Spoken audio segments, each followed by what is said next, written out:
Obviously, right when you walk in on the stage, you feel the energy from the crowd. Fue una experiencia única, sinceramente.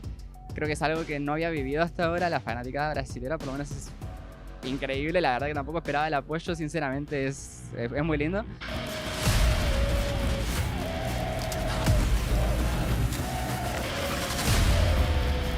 El juego contra Pain creo que va a ser divertido. Sinceramente creí que los equipos que le iban a dar más problema contra justamente los que perdimos nosotros ayer, que fue los de Norteamérica, iban a ser los equipos brasileños, porque imaginaba cuando los ves como que juegan muy agresivos, eso es como muy divertido de ver. Contra el enfrentamiento doméstico contra el juego, obviamente, el año pasado el enfrentamiento del norte y del sur lo ganaron los del norte.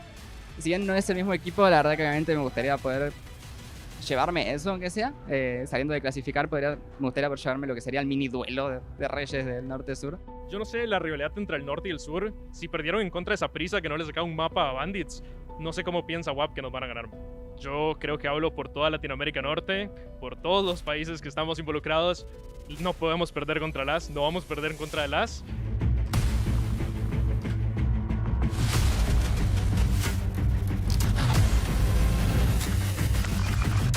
Acho que esse jogo contra a Cade vai ser um jogo bem pegado. Acho que eles são um time bom, já demonstraram isso, né, pra gente. Deixa pra lá, passado. Mas a gente quer essa revanche, sim, a gente tá vindo forte, a gente melhorou muito nossa mentalidade. A gente tá com aquele gostinho na boca de ganhar deles. O jogo contra a PEN é sempre um jogo bem equilibrado, eu acho. Eu acho que a gente tá um pouco mais embalado por ter ganho o Academy, né? Mas ao mesmo tempo a gente perdeu ontem, então... Mas acho que os dois times se conhecem muito bem. Ontem foi um dia ruim e hoje a gente vai vir pra ganhar os dois jogos, com certeza. Our next opponent is going to be Fear-X, which is a team that we're pretty familiar with. We played each other a lot back in America, and in all the matches we played against them, it went to our favor. Obviously, we're gonna look for revenge. I think in our finals match against them, we didn't come very prepared as we could be. But I think now we've improved. So today we're gonna play against Vivo Cade. I think they had a pretty strong showing versus Fuego. I do think our team plays better and we should be able to beat them. I'm sorry to the Brazilian fans. Os caras vêm dos Estados Unidos lá, né? Achando que o bagulho vai ser fácil, mas não vai deixar fácil não. E mano, conto com o apoio de vocês de novo pra ser esse sexto player, como vocês são. E vamos pra cima, mano. Go PEN, vamos copar.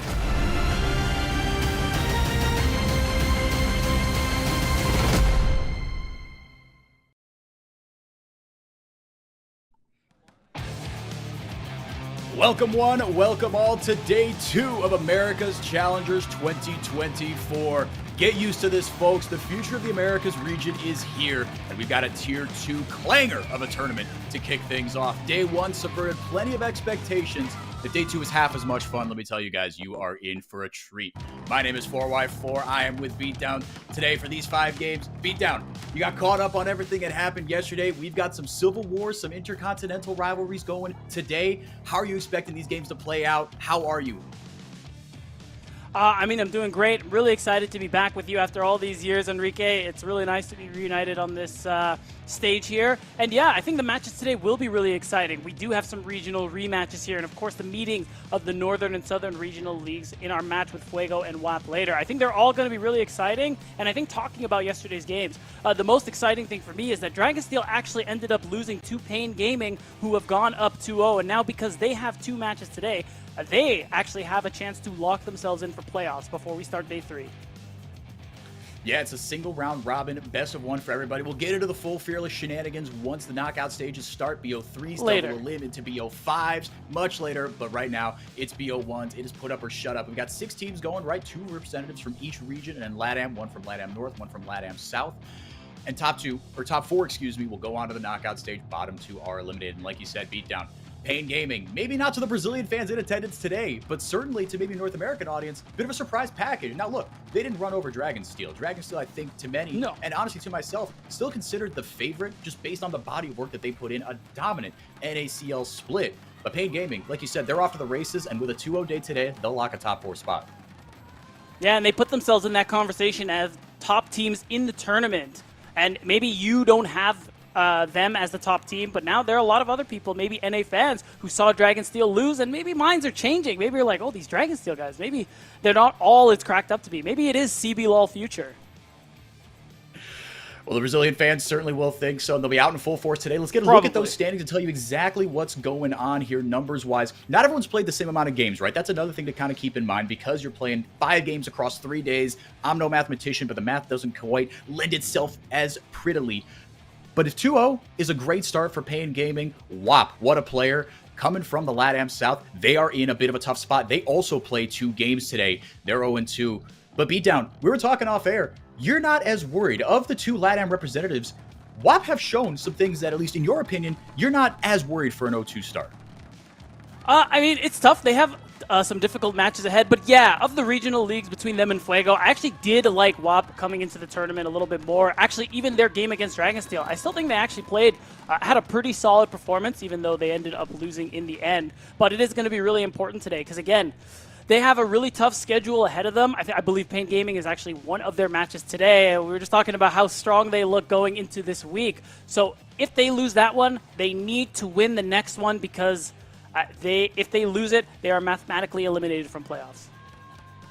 Yeah, WAP versus Pain, the juggernauts as far as 1 day of sample size is concerned. That's our second game today. First up, we've got Fear X Starforge versus Cade Stars. And to get prepped for that, we caught up a little bit before today's games with Fear X Starforge top laner Philip. Take a listen.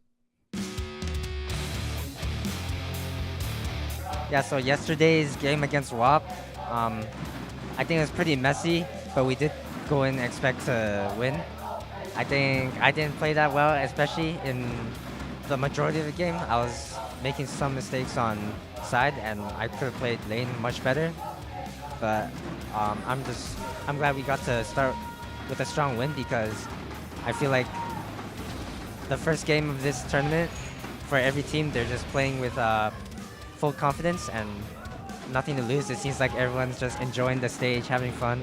Obviously, right when you walk in on the stage, you feel the energy from the crowd.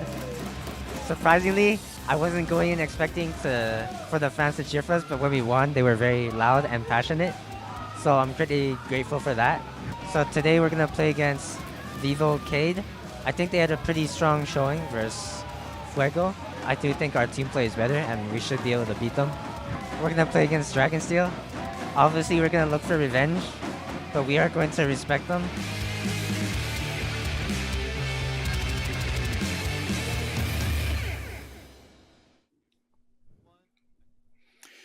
That was Philip facing off against Tyron on the other side. Now, Tyron, he had he barred out the Pocket Vlad in game 1. It didn't go maybe quite as well as he had hoped. It was in a loss, but they've got a get-right opportunity against Philip. We caught up with his lane opponent as well, right? Tyron, the top laner for Vivo Cade Stars. Have a listen here.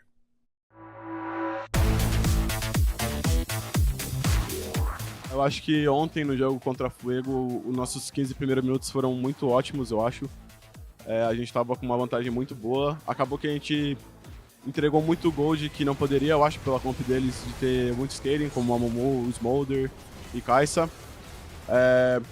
Isso dificultou muito, porque acho que no mid-game a gente ficou um pouco travado também, porque a gente estava um pouco, talvez, receoso de fazer algumas coisas. Acho que a gente não jogou 100% livre também, isso acho que foi uma coisa ruim.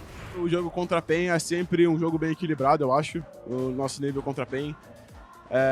Eu acho que a gente tá um pouco mais embalado por ter ganho o Academy, né? Mas ao mesmo tempo a gente perdeu ontem, então tem isso. Mas acho que os dois times se conhecem muito bem. Todo mundo sabe a pool de todo mundo, que cada um pode jogar. Contra a Starforge, eu tava assistindo um pouco dos jogos deles e eu não achei eles... Tipo, eu achei eles bem parecido com o nível do Academy brasileiro, pra falar a verdade. Eu acho que vai ser bem parelho também. Ontem foi um dia ruim e hoje a gente vai vir pra ganhar os 2 jogos, com certeza.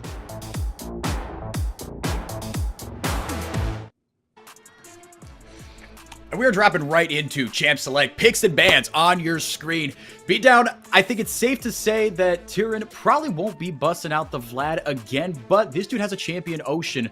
I know Philip, a pretty steady top laner as they come on the other side as well.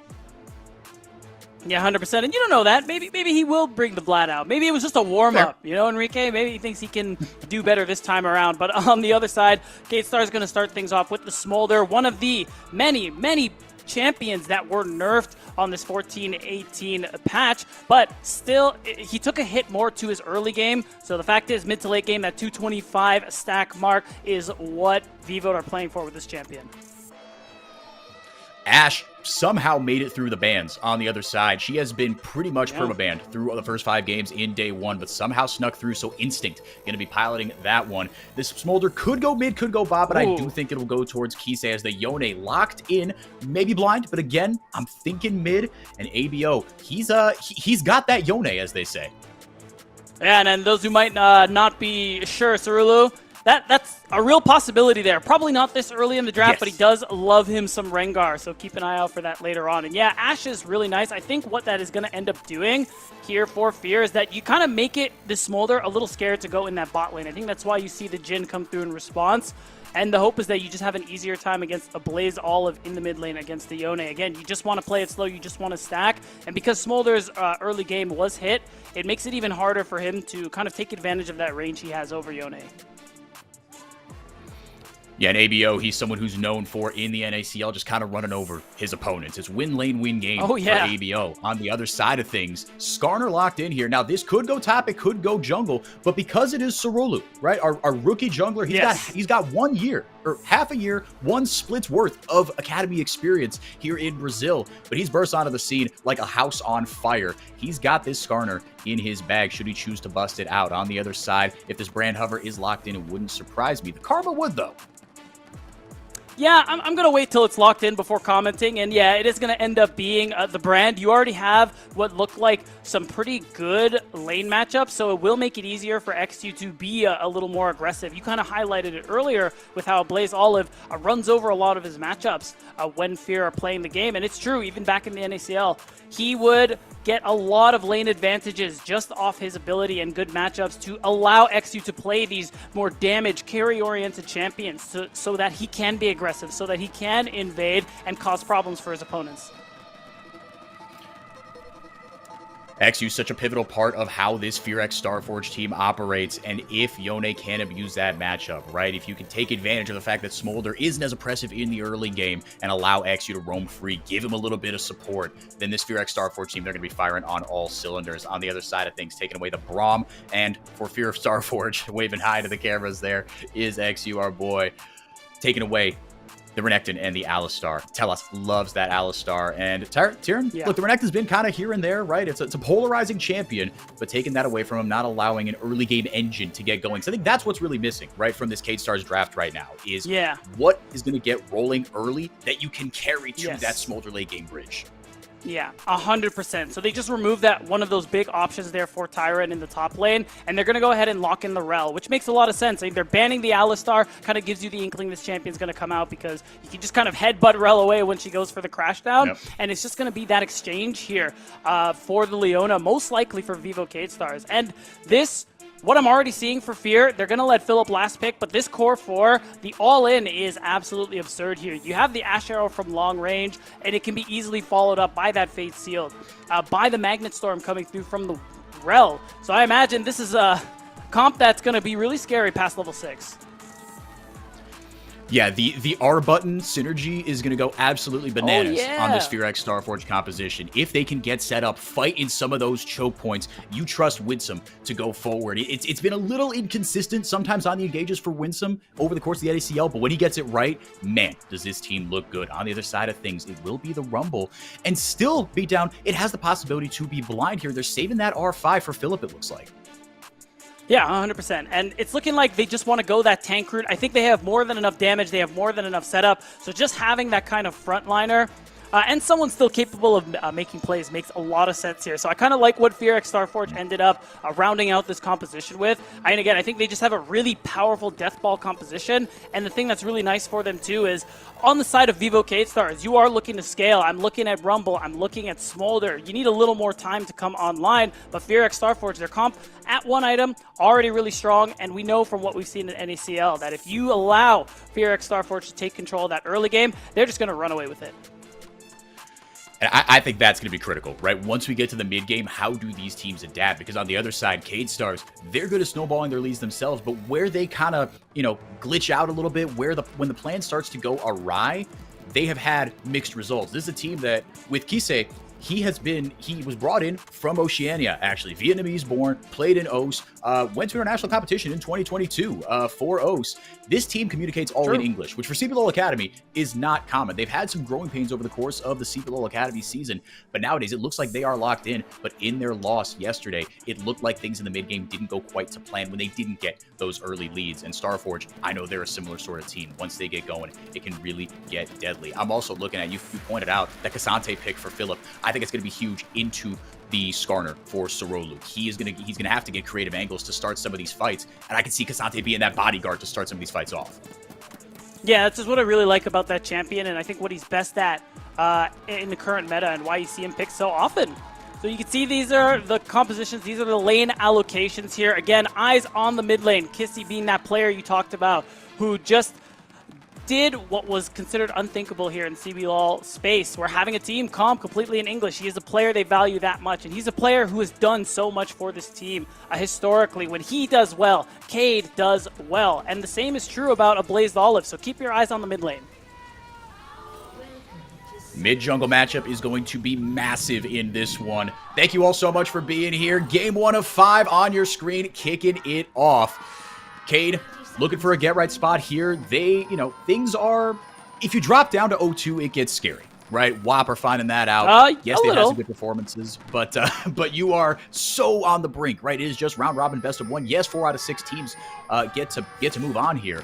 But Cade and Tyrion talked about it in the interview. He said, look, I've watched some of Fear Starforge's games. I think their level's about similar to CBLOL Academy. Well, someone's going to look silly or very, very smart by the end of this. I think that's fair enough to say. We've had some good-natured trash talk as well between kind of the regions. And, with Scary Jerry saying, I don't think we're going to drop a game this tournament. They end up losing to Pain Gaming. I think the players are buying into the spirit of what this competition is supposed to be about.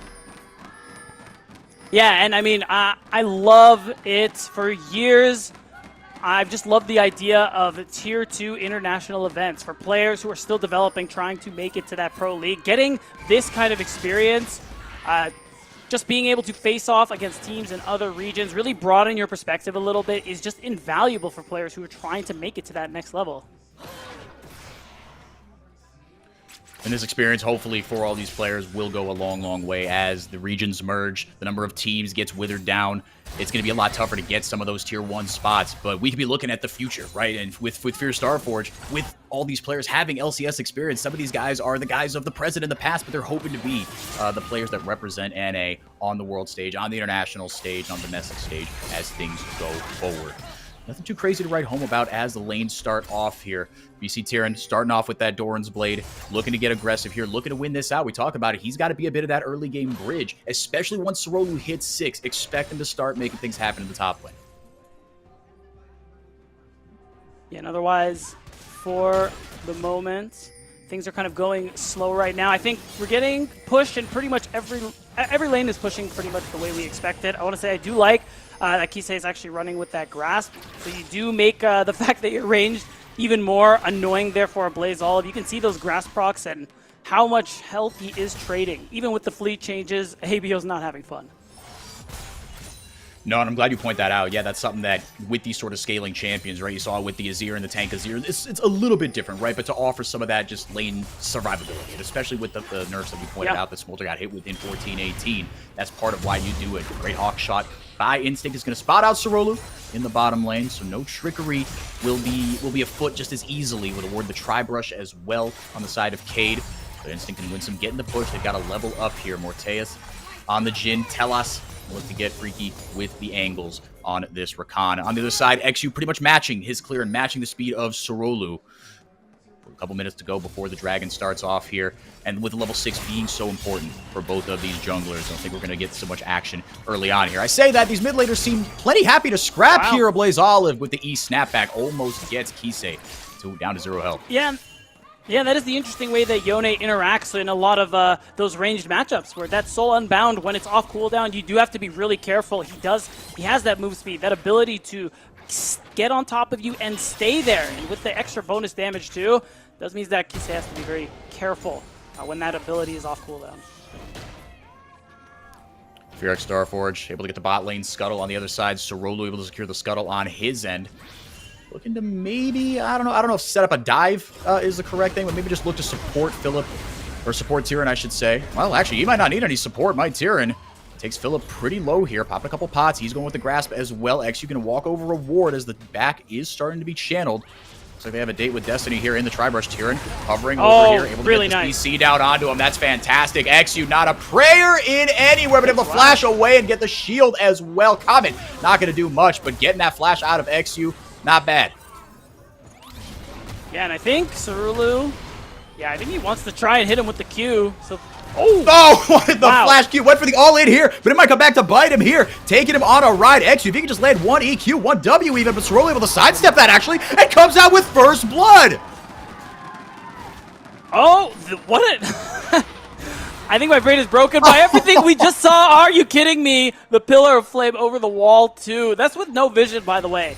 So nicely done from XU to be able to answer that one back. And I think it's just a 1-for-1. Everybody's going to go back to what they're doing. I'm just glad for Cerulu's sake that he got something out of that, because going into, even though the health bars were low, going into a 1v2 maybe dive situation with Tyrion backing off, going for that flash Q and getting nothing out of it, oh man, that was not what the Brazilian fans wanted to see, but it ended up working out for both parties. Yeah, and I mean, again, especially as Brand, I think you do feel a little better with that one kill. You get some of those crucial components online earlier. You get to your first item faster. What's probably going to be the Leandries for XU. Getting that any quicker is a huge boon there for FearX Starforge. You've only got one tank to go into, but it's going to help chew through that health, like you said. And with the Faded Ashes rush, your clear speed is just going to be that much better. Hawkshot again, going to find Cerulu. Instinct living up to his name here. Equalizer goes down on the wave from Tyrion. Helping shove that in, looking for a cheeky back himself. We'll walk onto a couple wards here as the on my way pings are coming down from both sides here. Getting ready to contest these grubs. Neither Cerulu nor XU has hit 6. And Tyrion, yes, he's level 6, but he blew that equalizer early on. ABO and Philip's PC level 6 now both too. with their ultimates. Yep, he could come in and make something happen here. Doesn't look like Cade looking to contest. Again, that Skarner level 6 is so huge. But everyone and their mother is invited to the party up at the top lane river. Yeah, but I will say, I think Cade Stars do have that first look. Morteus is here, they don't know. Kellis going in with the grand entrance, able to get ABO on the tip of that. Kisei keeping Winsome off this. It's a 1v1 or 1v2 maybe, as again, Philip coming in here. He does have the all out, but no flash. XU does hit that crucial level 6. If he can get a clumped up ultimate, that Pyroclasm, going to do a lot of work with the Faded Ashes here. Cade doing a pretty good job of holding off anyone else. They do surrender one grub, so not ideal, but you'll take a 2-for-1. No further blood spilled. Yeah, and a lot of that is off the back of the fact that when Telas matched the roam from Winsome, Morteus moved up with him. So having that extra man, being able to chunk a Blaze Olive when he wasn't expecting it, is what opened up that play to go through. So it is nice for Fear that XU managed to snag one, but can't really take advantage of how quickly Brand does the grubs. I want to quickly say, too, I think Vivo in this early game have done a really good job with that deep vision they've been placing. You could see there are always wards in XU's jungle. They're always aware of what he is doing, and even when they don't necessarily see him, Cerulu is covering the plays really nicely. He's getting found out left, right, and center by those hawk shots. ABO going in, going for the full combo, flashing in. Winsome there to help secure it, and XU will pick up the kill credit. Yeah, really nicely done there. You made it so that the Smolder is just not able to respond in any way. No flap, no flash, straight to gray screen, and you got to walk it back as well. So, because there is no teleport, you are going to be able to... Oh no. Goodbye. Oh my goodness. Well, they got one right back. Jungler for jungler, but this one going over to Tyron. Very, very important, grabbing him a kill again to be that bridge into the mid game. Yeah, and it's interesting too. No team has really made a move for the Dragon just yet. You can see XU still clearing his top side, and he's going to recall and show up. Because he is getting close to that Leandries, maybe Instinct and Winsome, if they stick around, could help go for this Drake. But I think Instinct is probably sitting on a good amount of gold. It looks like he wants to leave. I can imagine, yeah, it looks like, yeah, Winsome certainly a couple seconds ago posturing as if he wanted to try to get a good little base here.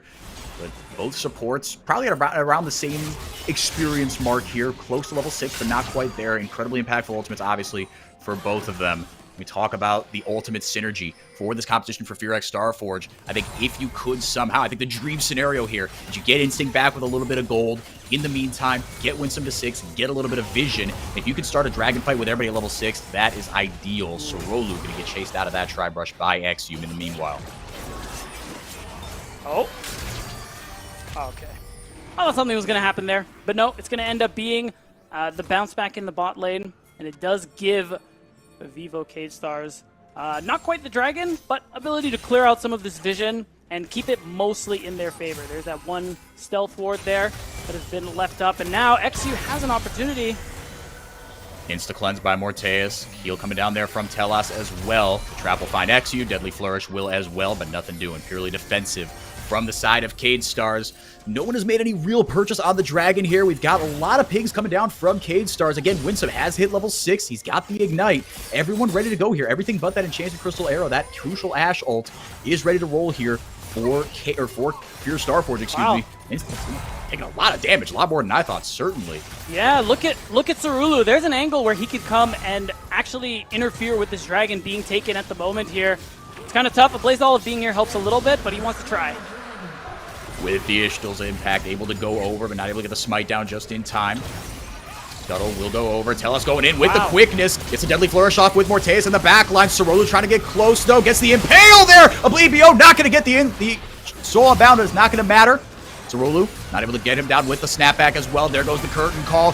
ABO doing a great job of body blocking, but Kissy shows up at the perfect time. ABO will go down. Cade, a patient fight. They wrap it around and punish Fear X Starforge. Yeah, Fear get the dragon, but at what cost, Enrique? They do go down 1 for 2 in that response. A really good fight coming through from Vivo Cade Stars, and it is what's allowing them to maintain this small bit of a lead they have so far. By no means is it huge, but this kind of lead still is really nice for them as a comp where you are playing a little more for that late game. If you can keep even and you can maintain this kind of state of evenness going into that later stage of the game, you're going to be really happy about it. Remember, Fear's comp, when you get a one item, they are really strong, they are really dangerous. Philip and Exu are already there, getting really close for a Blaze Olive and Instinct, both looking to probably build to that Blade of the Ruined King. Yeah, it looks like that Blade of the Ruined King going to be coming in here for Instinct. ABO going a similar route, but that Vamp Sector and that Berserker's Grid is a nice little early game spike, but like you said, that first item is everything, especially for Exu. And I mean, he and ABO, they are the 1-2, the reliable punch and counter punch for this Fear X squad. Telas looking to get a little cheeky here with the angles. Philip said he was going to be bottom blocking potentially for his team, but the Equalizer comes down, doesn't really get much. Good Instinct there, good ult there from Winsome, excuse me. Instinct getting decent damage down. Makisha shows up with the TP. He starts going in, he starts breathing on, not even a 225, able to get decent damage on all 5 members of Fear X, and now they're in some trouble here. Unstoppable is Philip, but not long enough as Telas able to get in with the grand entrance. Kise, a couple more autos might do it onto Winsome. Somehow, some way, BDB, explain it to me how no one died there. I don't think I have an explanation for that one, but still, Oh, Mom from downtown doing her best Steph Curry impression. Picks off Winsome mid-recall. Oh, you catch Winsome lacking there. The Smolder getting any bit of extra gold is bad news bears for Fear X Starforge. And to top it all off, those remaining 2 grubs are going over to Vivo, which means what? Even though it isn't that Grub-ageddon where you get all 6, they will have 4. They will have access to those extra spawn of Void Mites, and it does upgrade their ability to siege a little bit. Well, that'll certainly help. I mean, Kissy's wave clear is so lethal on this Smolder. And Sorolu kind of chaperoning each one of them. Tyrion as well, having quietly a pretty good game. That Equalizer maybe wasn't... actually, I would love to get actually a replay of that fight in a perfect world, because I didn't feel like the Equalizer got anyone in particular, but the Equalizer obviously can do so much more. Even if you don't land it on anybody, the space it can create, especially in these tight pockets, can be just as valuable. Yeah, absolutely. Now, I think as we kind of go back to a quieter state, I mean, gold lead still isn't really a big difference either way. We're still waiting for a Blaze Olive and Instinct to get that first item before they start to feel really strong. I think they're still in a position where they have really great pick potential. This comp, the Death Ball, it's really strong, and I kind of want to see them try and take advantage of that, especially now that they have all their ultimates back online, especially looking at Instinct's Enchanted Crystal Arrow, because that's what we love to see about Ashe. You're just firing that long-range ult on cooldown. Yeah, I mean, there's a reason she was banned through the entire first day of competition. It's the first time we've seen her get through the Pretty pit good. ban. We haven't seen it, like you said, make those big impactful plays from long range, even from close range, having that reliable CC, and then, like you said, win some over the top, XU with a potentially big cataclysm, or pyroclasm, excuse me, as the Herald started up more or less on cooldown here. ABO looking for a flank coming from the top side. Winsome and XU looking for a way into this one. Instinct and Philip showing up now. Down a member, though, are Cade Stars. Kieran coming in hot. Stacy Chain is pretty good there onto Winsome. Able to get the Magnum Storm down on the other side, but the Equalizer comes in over the top onto Fear X. And it's going to result in a kill. Winsome does go down. Curtain Call over the top as well. ABO trying to go in. He gets knocked up. Rooted, and enough damage will come through. Just kidding. Not quite enough. Tell us able to go on the other side as Philip goes all out. Starts chasing the members of Cade down, but just enough to buy his team some space to retreat. Wow, again, another fight won by narrow margins. Enrique, it is going to go Fear's way this time around, and they are going to be able to get that first, or rather, they're going to be able to get that Rift Herald. They don't have the grubs to really complement it, but they still have that opportunity to get themselves space and set up for potential future Drakes because they got that first one. They are a little late to the setup because of when this fight took place. But because Winsome is already here, he is going to get that fast track to at least set up Sun Vision so that Fear have that ability, that inside track to get to this dragon. And still the only one without that full item is Instinct, and everyone's down their ultimates, so we'll see what sort of part that plays in the decision that Fear makes as to whether to contest this or start it up themselves, right? But like you said, crucial vision picked up here because both these teams, that's what we talked about, once they get a lead, they're very good at snowballing it on both sides. Trouble is, neither side really has a lead, but going back to what you were saying, Beatdown, that fight from Fear X, right, it did not go the way they wanted to, but you saw how impactful those ultimates were, which if I'm a Cade fan, it makes me a little bit nervous. I'm sitting here saying, dang, if we allow them to take fights on their terms, right, if they can get that vision down as they, got a little bit here, but the Dragon's going to go over to to Cade Stars, those ultimates are going to be super, super deadly. Kisi, spotted out. Maybe just a little bit. No, just kidding. That was his ward. Also, ABO on the other side. Mom comes in to clean up the wave as she does. Second dragon of the game going over to Cade. Ginger Crystal Arrow finally hits Kisei from downtown. Instinct from the mid lane. Might have just given his team over a kill. Tell us. Coming in to see if he can do anything to help about it. Gets a little shield there onto Kisei and bails him out. But ABO still free firing on that tower in the top lane. Yeah, I mean, you basically get the flash there out of Kisei. I think that's the big takeaway from that one, and you do allow ABO to get some damage into this turret, but it's just going to force the teleport there out of Kisei. So that could be something to try and take advantage of, the fact that they have some pretty serious TP advantage right now on the side of Fear Enrique. Both TPs down for them. Fear have both of theirs, so we could see them try and make an aggressive play, maybe onto a side lane, or maybe to try and respond to a gank. Yeah, that's huge. You point that out, right? Both Tyrion and Kissy down both of theirs, but two hugely important solo laners, ABO and Philip, still up on theirs. No neutral objective can be fought for a while, so it's like you said, the pick potential on this Fearx composition is so high. That's what they're going to be looking for these next, really, 3 minutes, 50 seconds. Yes, it's 2.5 minutes as Winsome has to blow his flash. Yes, it's 2.5 minutes until the Baron comes up, but I would be stun locked, maybe even, if one of these teams decides to start that Baron kind of with nothing else. Yeah, the 20-minute mark, unless you get an ace, I don't really see it either.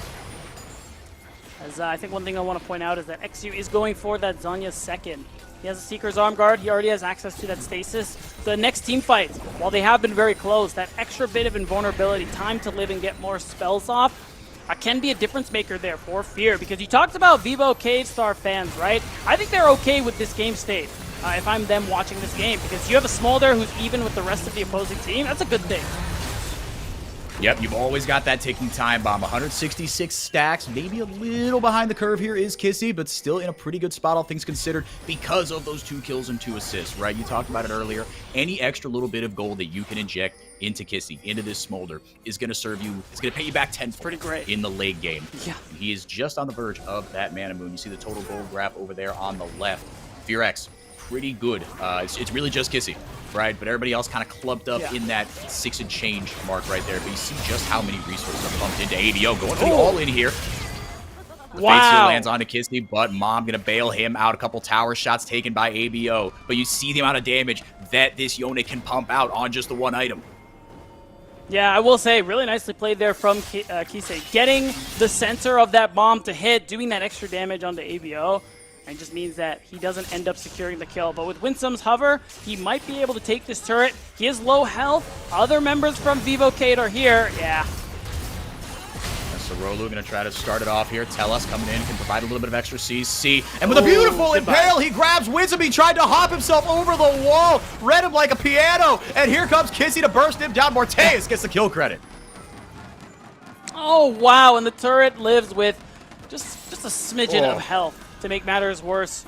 So now Winsome is off the map. It's going to make it easier for Tellus to do exactly this. Again, what Vivo have been doing really well this whole game, keeping track of XU, putting down deep vision. They're just going to continue that trend. I will say, it's hard to do that when it's a Chemtech Rift, but still, if they're able to maintain that, it'd be really good for them.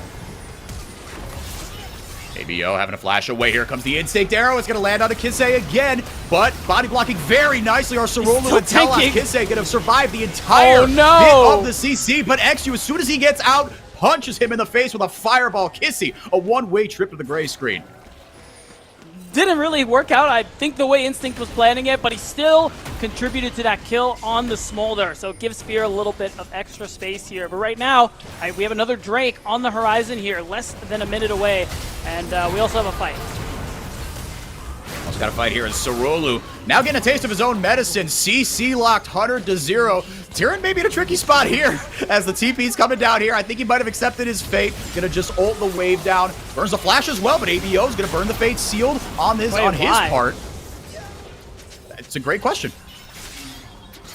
I think there's just no world where you ever execute. I don't really like blowing the flash there, but at the end of the day, top and jungle down means Baron time for Fear X Starforge, and this is exactly what they need to increase this gold lead they've gotten for themselves. Over the wall goes Tellus with that juiced up blast cone. Kissy getting a beautiful ultimate down. It's a lot of damage from Mom. Who's going to get the final smite? It is XU that confirms it for Fear X Starforge, but the health bars are pretty low. Philip trying to do his best to body block. Every damage dealer is low for Fear X. Morteus is free firing. The big prospect for Cade Stars able to walk up and just right click on some heads. He's playing Valorant. Everyone else is playing League of Legends, but ABO get the snapback here. Tellus tries to bodyguard. Not one but two players here. Going all out. Able to get the damage down onto Morteus. Sorolu, wee woo, starter time. He gets in at just the right time. Gets the impale off onto Philip. This might still not be enough. He might do Cassante things, gets the shield off. ABO try to bodyguard just a little bit here as Tyrion gonna show up here. He's probably have a flame spitter in tow. Sorolu gets the shutdown. Whew! All right, beat down. You take it for a second. Break that one down for us. Yeah, rest your voice, bro. That was a lot that just took place. But at the end of it, even though it was, again, close, Fear really happy with walking away with this Baron. And they managed to keep it on 3 members, it looks like. So that's also important, too. They've already gotten this lead up to about 4,000. And they're going to be able to knock down some of these inner turrets to be able to balloon that gold lead further. This is what they needed. Again, Vivo Cade Stars, really strong as the game goes down. Kisei is 5 stacks away from the magic mark as Smolder, and oh boy. I mean, it's Skarner. Surely he lives. Yeah, he's fine. Never doubted. ABO now with 2 items. It's getting a little bit easier for him. A lot of defensive power as well in these more drawn-out fights that Cade Stars want. ABO wise to get himself that second item. 10 kills, not for nothing. You see the gold graph swing completely in Cade Star's favor. The Baron power play isn't going maybe as well as they'd like, right? Plus 271. You start out with a base plus 1,500, so anything lower than that, mathematically speaking, not ideal. But they've finally got the first real hold of the game that either team has had here beat down as they secure Dragon number 2. For sure, and this gold lead was very much needed here as Kiss. Oh, wow. He's going to be able to flap away from that one. But with this Baron buff, it's still here for another minute. I mean, surely they're setting their sights on this bot tier 1 turret. It is an easy source of gold for them. You're seeing pings. They're going to aim for the top tier 2 as well because Vivo know that if they just all in and commit members to the bottom side, and that turret's not going to go down. So nice move from them to limit this Baron buff. I still think Fear might be able to get something for it, but it's not looking actually great. Okay, it's good. And it's getting tougher and tougher. Well, yeah, they are going to commit onto this, mid lane tier 2. There we go. Yeah, bring that gold deficit up just a little bit. But it's getting tougher and tougher to answer Philip. That's what I was going to kind of point out as Kisei able to get that bot lane tier 1, like you were saying. Equalizer coming down, but you see Cade. They're playing very defensively here, right? This is about damage mitigation right now, except for Kisei in the bottom lane. Yeah, and as long as they walk away, the This is good for Fear. Can they walk away? I was going to say, just as I say that, Sorolo maybe had murder on his mind. He was looking to go in. Should FearX have overstayed their welcome, but alas, they did not. All right, so I will say that's still pretty good for FearX Starforge. It's worth noting, though, Kissei at 235 stacks. He's hit that final threshold, and it only gets more dangerous from here, so he's going to be that big point of power for his team throughout the rest of this game. And now it's got to be on Fear to be able to try and isolate him. Instinct has done really well, hitting him with a lot of those enchanted crystal arrows, and you know what? The rest of the team needs to follow his example, too. This baby dragon needs to go. Yeah, I thought it was going to be 3 for 3 there in the bottom lane. I thought Instinct had another one lined up for Kissei. I mean, you'd feel so bad for the dude. You're like, man, what do I can't win here, right? Instinct has been really, just dodge, sharp man. As the mid game has rolled out. True, just dodge. 5-head. You've got wings. You don't even need to walk. CC chain 100-0. Kissei going to get another kill here. His third one of the game. Snapback ABO able to avoid what might have been doom as the Enchanted Crystal Arrow comes out, hits Tyranid, able to body block it, but meanwhile, FearX able to get things going in the mid lane as well as XU going up to support on the top lane, on the top side, win some Instinct, make things happen on the bottom lane. TP coming in. Oh, it was Paut? No, it wasn't. I thought it got canceled there for a second, but Tyranid able to defend the mid lane inhibitor turret. Yeah, he TP'd to the bot tier 3, just so that it wasn't obvious. He was channeling TP from Fog there, so it is going to be able to protect the tier 3 turret, and it does mean that Fear don't get as much as they kind of hoped for. They lost their top laner from a nice all-in play from Vivo, who are trying to keep themselves in this game by just getting whatever golden picks they can, because, and again, Morteus, he's about to hit that third item, which is going to be pretty nice for him. And Kissei hitting that RFC is going to be really nice as well, because now he's past the threshold, he's at 3 items, he's a big source of damage, which seems to always be true of Vivo K-Star with their mid laner. Yeah, he's so important. He is the straw that stirs the drink. Language barrier be gosh darn. This team has really integrated itself. Thank you. It's really integrated itself well. And FearX, a bit of a similar, I wouldn't say underdog story, but not kind of the Definitely best. not. If you just look at the numbers, right? They didn't blow teams out of the water, but they just found ways to win over the course of the entire NACL split. I mean, sometimes they blew teams out of the water. I'm gonna keep it a stack with you, but I see what you're getting at. It. Oh, wait, we gotta talk about hitboxes, man. Yeah, that was a little sus. I can't believe that hit Sarulu. I think it's a Z-axis moment.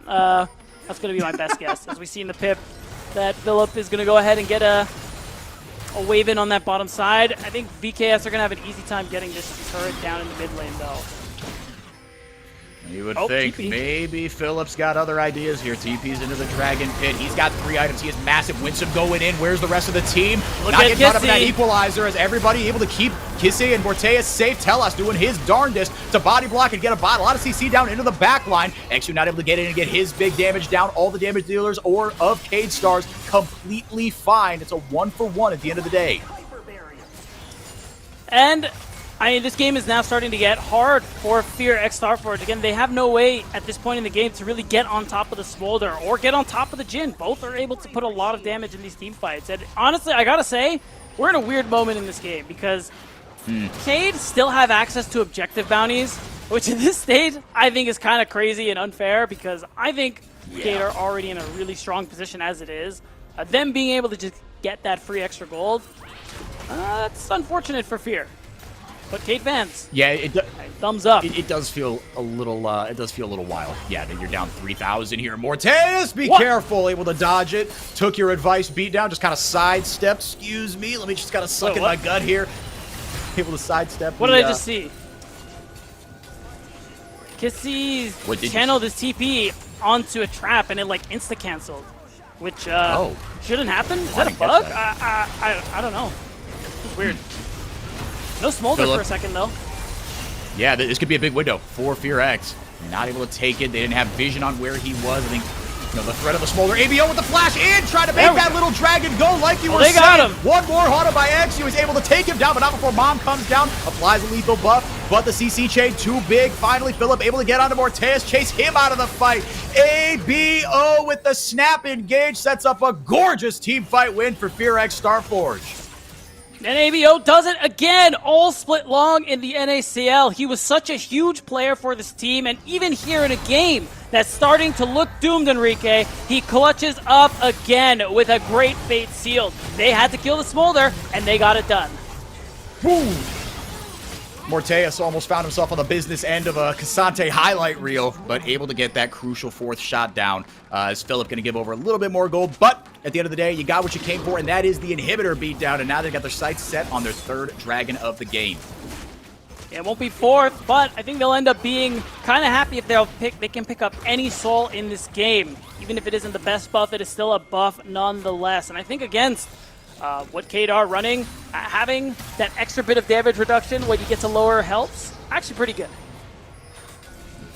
Yeah, no, I couldn't agree with you more. Yeah, because, I mean, Cade, they want these, you know, kind of more drawn-out fights, and you saw, right, FearX, they want the exact opposite. Cade Stars, though, taking a bit of a page out of FearX's book, going for a snap engage here onto the Baron this time around. Tell us, playing bodyguard, ABO over the wall, gets a shield down from his, from the Immortal Shield Bow, and that will spell a disengage there for Cade. Probably for the better there. I mean, it still feels bad for Cade because they use the teleport from Tyrant to actually try and go for that play. It ends up netting them really nothing in response. So again, that's a TP advantage for Fear. Something that they could potentially take advantage of because that mid lane inhibitor is down. You're always going to have super minions pushing. Someone will always have to answer that. So I expect Fear going to use that advantage they have with teleports to make plays into the side lane. I mean, right now, Philip is looking for something. We could see a Blaze Olive follow. No, and I mean, you see, just, I mean, the strength that both of these solo laners have. I mean, Philip, my guy's got 3.5 items. He is 6, 4, and 5. He has been absolutely everywhere. I mean, and the role that he plays in this composition is so huge, right? He is the one true frontliner. And he's got a lot of angles to cover here. And so far, I think he's done a pretty good job kind of in these team fights, right? But crucially, it's what are you going to do in the side lanes to kind of make things happen, right? Get one snap engage, get one big team fight. And FearX, they've got the power of friendship, right? I mean, and they boot camp together at University of Cincinnati.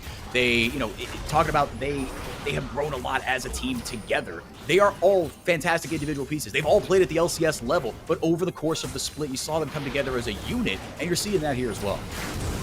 Yeah, and you got to imagine it was such a heartbreaking loss to lose the way they did to Dragonsteel in the NACL finals. So for them to, you know, be practicing together, getting them set up for this tournament, you got to imagine there is that itch to prove yourself.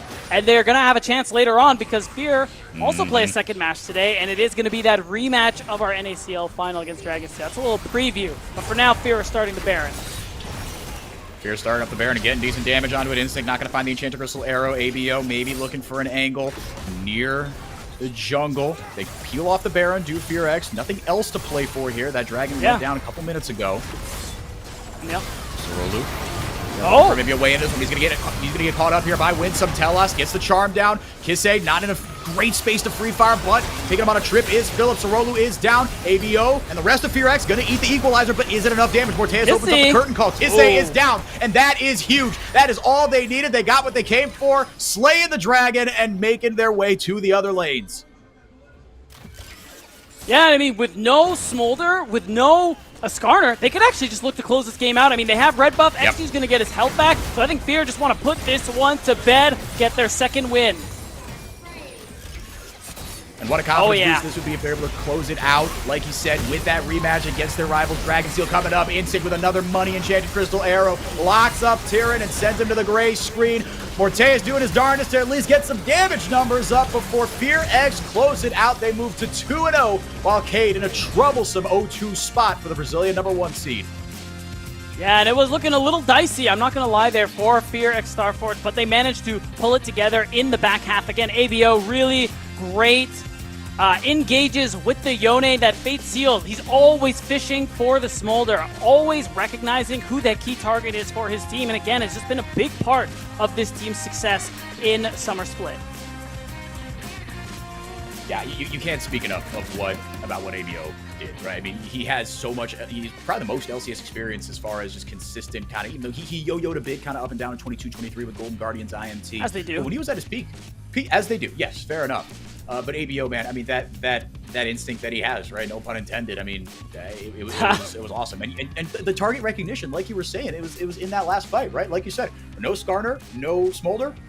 What can Cade do? And the answer is not much, right? They just kind of walked it down mid. Yeah, they did. And honestly, the thing that was so nice about that catch-out was that I like the play in itself just to get the TP out, and you have this double TP advantage over Vivo Cade Stars. But what ends up working out is you're watching over the wall as you start to clear out vision and say, oh, wait a minute. Skarner's here. We're hella strong. Kill this guy. And it was great. And that's what won them the game. Really strong performance from FearX. Like we're saying, they've got a date with Destiny, or as they're known maybe in north of the equator, Dragonsteel. This is a tough matchup for them. They haven't had the most success against them, a combined 1-6 in playoffs against Dragonsteel. So that's coming up in a couple of games. But for Cade, now in a really tough spot. They are the Brazilian 1 seed. They are down 0-2. Beat down. What's got to change for him? Because the mid game, the early and mid game, actually went pretty well for him. It seemed like the game plan that they set out, right? Tyran's going to win us some of these fights. Kisei's going to scale, and then it just hit a snag in the mid game. I think what ended up being tough is that there are moments where Kisei actually gets caught out, and you do need to have that recognition. A lot of it was ABO playing really well, but there were some fights where he really didn't need to go down the way he did. And I think those are moments where, especially for a player like Kisei, who is a big part of this team's success, again, like you look at the stats, he has the most damage share on this team, which is kind of crazy for a mid laner. It's usually the AD carry. So that recognition has to come where, all right, I need to position carefully so that we can win fights, I can do damage, and we win the game. Because when he goes, his team goes. Yeah, it sometimes really can be as simple as that. We're going to get a better look at the numbers on this post-game breakdown. I imagine we will see Kisei, being the big old damage share, and XU. I mean, we didn't talk about him a ton as kind of the game went on. It really was the ABO show making those clutch plays, but the consistent damage that a brand can pump out, that's why this champ is still in the meta, man. Yeah, absolutely. And I mean, when you look at a lot of the magic damage junglers that ended up getting nerfed, he didn't see as many. I think the most recent one, as some of these recent games show you, didn't end up mattering that much. So I think if Riot doesn't want him to be played, they're going to have to take another look. But, that's none of our business. Yeah, XU had himself a pretty stellar game here. Actually, good enough to win some honors down the line here. But look, this FearX Starforge team, they look like a unit, right? They look like they belong on the same level. Tyran said in a pregame interview, he said, "Look, I watched some of FearX Starforge's games. They're kind of on that level of CBLOL Academy." Maybe eating his words here just a little bit. I mean, the matchup against Philip actually went all right, but again, when push came to shove, and when like I said, when Cade, if they get an advantage, both these teams, right, they're able to snowball it. As we get some highlights here, we'll see just how these punches were thrown back and forth, and see kind of where it went wrong exactly for Cade. Excuse me.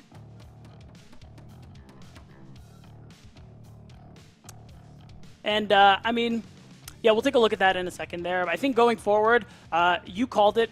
Cade are not in the worst position, but it's also not looking too great. You really don't want to go 0-2 on the day, which kind of feels bad. I know we were talking earlier on about how Fuego are in that position. They're actually at risk of being eliminated today. But I think the nice thing for Cade is that they do have another chance later on today. It is going to be a rematch of that CBLOL Academy Finals, like we were touching on earlier on, Enrique, because they are going to be playing Pain Gaming, who look really strong at the moment here. But they have a couple games until that happens. They have time to talk, they have time to plan, and they have time to strategize so that it doesn't end up being 0-3 on the day.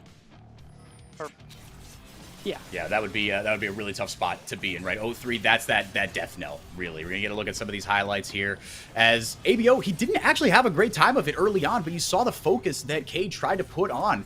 And Instinct, once he started hitting these arrows, man, I mean, again, it was a long, drawn-out fight. But again, you saw it right there. XU does a ton of damage, man.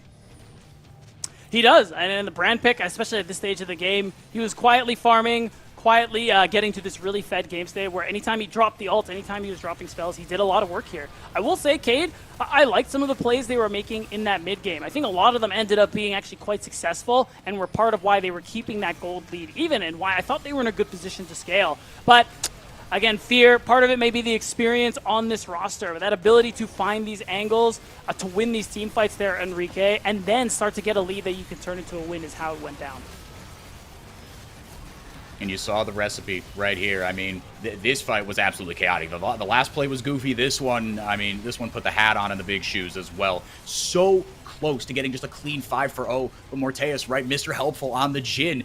This guy's, look, he's going to be the next big thing in Brazil. You're going to see his name in the Americas South Conference in a couple of years. There's no doubt about that. But today just wasn't able to have the biggest impact. And some of that is on the Jhin. But you see, just again, these fights were very, very fragmented. But both sides played them pretty patient. Yeah, they certainly did. I will say some of these fights got a little crazy and scrappy, like this one, for example. Didn't really need to go as long as it did. But again, it's Fear's ability to find some of these angles. This was the big one here that won them the game there for ABO. The fact that Cade unfortunately flashed but was still in that Fate Seal, then again, ABO just finding the snap combo to be able to get on top of the very obvious a carry in this draft on this team to be able to get the win. Yeah, and then it was just more of the same. And you saw, again, the death ball composition really come home to roost. And when Cade is playing this composition defensively, it really doesn't go well for them, right? When Cade or when FearX, they're on the front foot. I mean, you saw, look, that equalizer did pretty much nothing. We talk about the target selection as well, right? When Cade are on the defensive, this composition is not going to work out. No, and then we're just going to see the end of the game and how it played out. I think want to now just kind of look forward here and how Fear, they do have their match against Dragonsteel coming up, the rematch that we'll hopefully get to talk about with the interview. Yeah, we got an interview with Winsome, the support for FearX Starforge. Winsome, thank you so much for your time. Take me through a couple of those last fights and the communications. It seems like you guys pounced at the perfect opportunity in a couple of those fights. Who was the one calling the shots in those last couple fights? I think Abo called it. He has 2 stack on Yone, so he looking on Smothers. That's why we looking for a fight in the beginning. So yeah, I think that was the angle was good because Smother was low flash. So yeah, that's why we winning the fight. Yep. I wanted to ask you, looking forward, you're playing against Dragonsteel. It's a rematch of the finals where you guys unfortunately lost. So how are you feeling with practice and going into today facing off against the team that beat you recently? I mean, recent practice I think was good, and then yeah, we won the series, so it's kind of we have a confidence to rematch against them. So yeah, I'm really confident against Dragonsteel. Yeah, I think we can win this series. Well, best of luck to you and the rest of the teams. Winsome, thank you so much for your time. Congrats on the 2-0. We'll talk to you real soon, no doubt. That was support. Winsome there for FearX Starforge. We got a couple more games coming up here, but we've got one last matter to settle here. The MVP of this one. Beatdown, you and I mean, look, it was close, and I think the damage meters told a story that maybe we didn't highlight enough. ABO stole the show, but at the end of the day, XU was voted the MVP. Hey, you know what? Difference of opinions. I think XU did have a great game. I do think that he does a lot of good for this roster. And I think, again, he's playing the brand where he did do a lot of damage. He was part of pretty much every play. If you look at the KP and the damage distribution, he was definitely doing work. So I think he also deserved this shout. Yeah, absolutely. I mean, he's such an important part of this team, right? He is the go button. He and ABO, right? They are so consistent for this team. They make this team go, really. And when they're at their best, sort of like Cade, how you mentioned with Cade, as far as they go, FearX goes. We're going to take it to a quick break. When we come back, though, we will have 4 more games for you. Before we get into the 3 Civil Wars, we've got one more game coming at you. WAP and Pain Gaming Academy. 0-2 versus 2-0. Should be a good one. Beat down. Any final words before we send it to a break? For WAP's sake, I hope that they can at least get a win here so that they can keep themselves alive and they don't go 0-4 on the day, because that would be really sad. Yeah, and WAP, we saw a lot of good stuff from them as they get set up here to go against Pain Gaming. They've got the loudest, largest fan base in Brazil. When you think Pain Gaming, for those of you that aren't Brazilian inclined, think the Yankees, think the Cowboys, think, the Toronto Maple Leafs, right? Big market, big team. True. They are the ones that make all the noise. They are the loudest fans on social media. They're the loudest fans in the arena, the historic org in Brazil. Take it on WAP when we come back.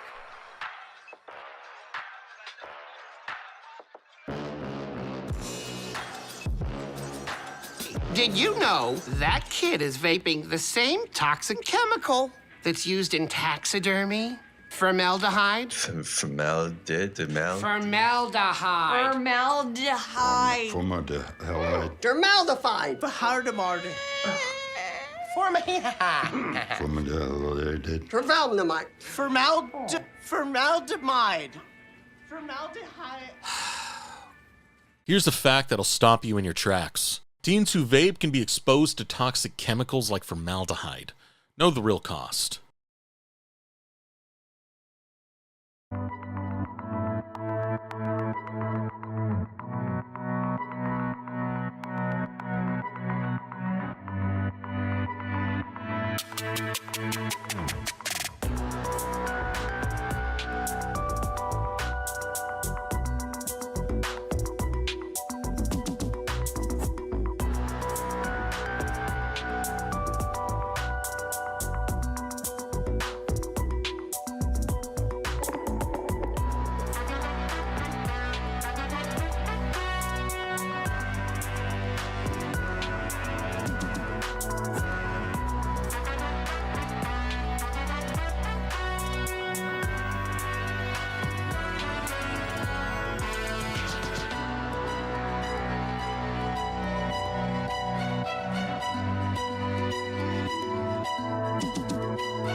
Welcome back, everybody. Thank you so much for being here. America's Challengers 2024 Day 2 rolls on. We've got a battle between a 2-0 team, Pain Gaming, the hometown favorites, who started off Day 1 rip-roaring, upset the favorites in many people's mind, Dragonsteel, and trying to make it 3-0 against a team trying to avoid 0-3 in What a Player, our representatives from the LATAM Regional South.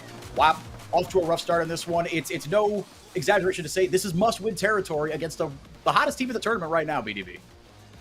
Yeah, which is really tough there for WAP. They will get another chance. 0-3 is not necessarily a death sentence in this group stage, but I'll tell you what, the axe is getting really, really close at that stage. So I think WAP, if they're going to try and find a win, it has to start right here and now to give themselves some of the best chances to make it to our playoffs here. But yeah, you said it. It's against Pain Gaming, who look really good right now.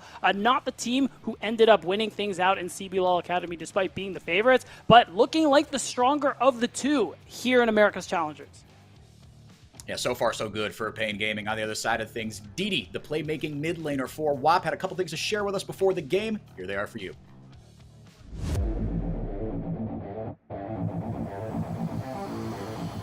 En el juego de ayer contra Dragonsteel, la verdad que siento que estábamos bien hasta cierto punto y simplemente lo que nos costó fue pisar el acelerador cuando habíamos sacado una ventaja después de una fight en bot, si no me equivoco.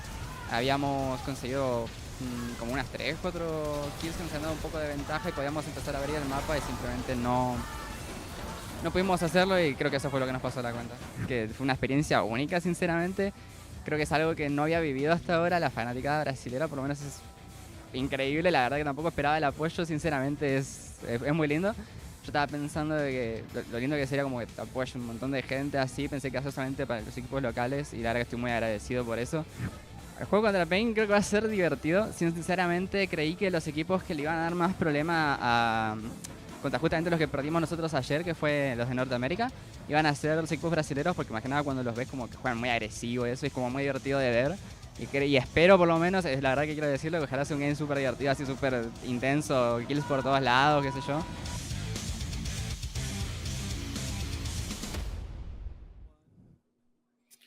The LATAM teams certainly have a thirst for blood. I think that tends to be the prevailing sentiment from both sides. The games are always very, very fun, and they've been fun so far. They really have delivered. We're going to get the inter-regional matchups a little bit later. But right now, let's stay focused on WAP. They've got some winning to do here. Didi is that playmaking mid laner, but I want to focus a little bit on the top lane, BDB, because Thorin, he's got one heck of a task facing up to him. Hedon, 2-time MVP already in this tournament. Took away back-to-back honors yesterday. He has been Pain Gaming, full stop. They're a very well-rounded team, but Hedon, he is going to be a tough nut to crack for Thorin. Yeah, absolutely. I think both top and jungle for both of these teams are actually really instrumental to these teams' success. And yeah, Hedon showed that in both games yesterday, Enrique. So it is going to be really tough. We're going to have to see what Thorin is going to be able to pull out this time around here when we get actually into the draft. Because yeah, again, this is a must-win game for MAP. It won't mathematically eliminate them, but it will just make their next match have that much more pressure. Yeah, and their next match will be that interregional one against Fuego, who they themselves are 1-1 in a little bit of a better spot. We talked about the jungle as well for Pain Gaming. He's going to be facing off against QQ more. Is Tatu, the superstar young prodigy who was signed onto the academy scene at age 15. Had to wait a week until week 2 until he was 16 to actually be able to play. He had the coach sub in for him. This dude has been the hottest name. Yeah, but he's a superstar in the making. I mean, he loves being the one to call the shots, make things happen. It kind of reminds me of how we talked about XU and ABO, right? Kotz is there as the scaling mid laner to just kind of look. Tatu, you are walking the dog here. Wherever he goes, Kotz goes. Ha! That's crazy. But I kind of get what I'm picking up what you're laying down here, Enrique. And yeah, I would agree with you. Tatu is that really exciting mechanical player. And I will say that story of coach playing till his birthday is pretty funny. But it just really tells you how much they believed in this guy and how he has delivered on that hope for Pain Gaming. Even though they didn't end up taking everything at CBLOL Academy, he has still been such a huge pickup for this roster and definitely one of the players to keep an eye on aside from Hedon. Yeah, pretty well-rounded squad are Pain Gaming. Into picks and bans we go. Gonna lock in the Ezreal immediately here for Marvin. That and the Varus, which was taken away on the other side. Not gonna let Kindless have that one. Pretty standard 1-2 here for Pain Gaming, but I like the Maokai. Again, just steady, easy to execute, control space so well here for QQ Moore, who himself has some international experience along with Kindless. This is not their first international tournament in Brazil. They were MSI representatives for LATAM in 2017. It's actually going to be the Tristana, again, a COTS favorite, but has fallen out of the meta somewhat recently. Yeah, I mean, it's interesting too. Like, you are playing these more mobile champions with the Tristana Ezreal. It is going to feel kind of nice against something like the Maokai, and I wonder if Pain are angling for something like an Ivern. Just because it's not really something we see a whole lot of from Tatu. He does play those more carry-oriented champions, but it could be a different look here as we are still in best of ones. There's still that chance for Pain Gaming to even try things out if they want to, just because of how good a position they're in after day one.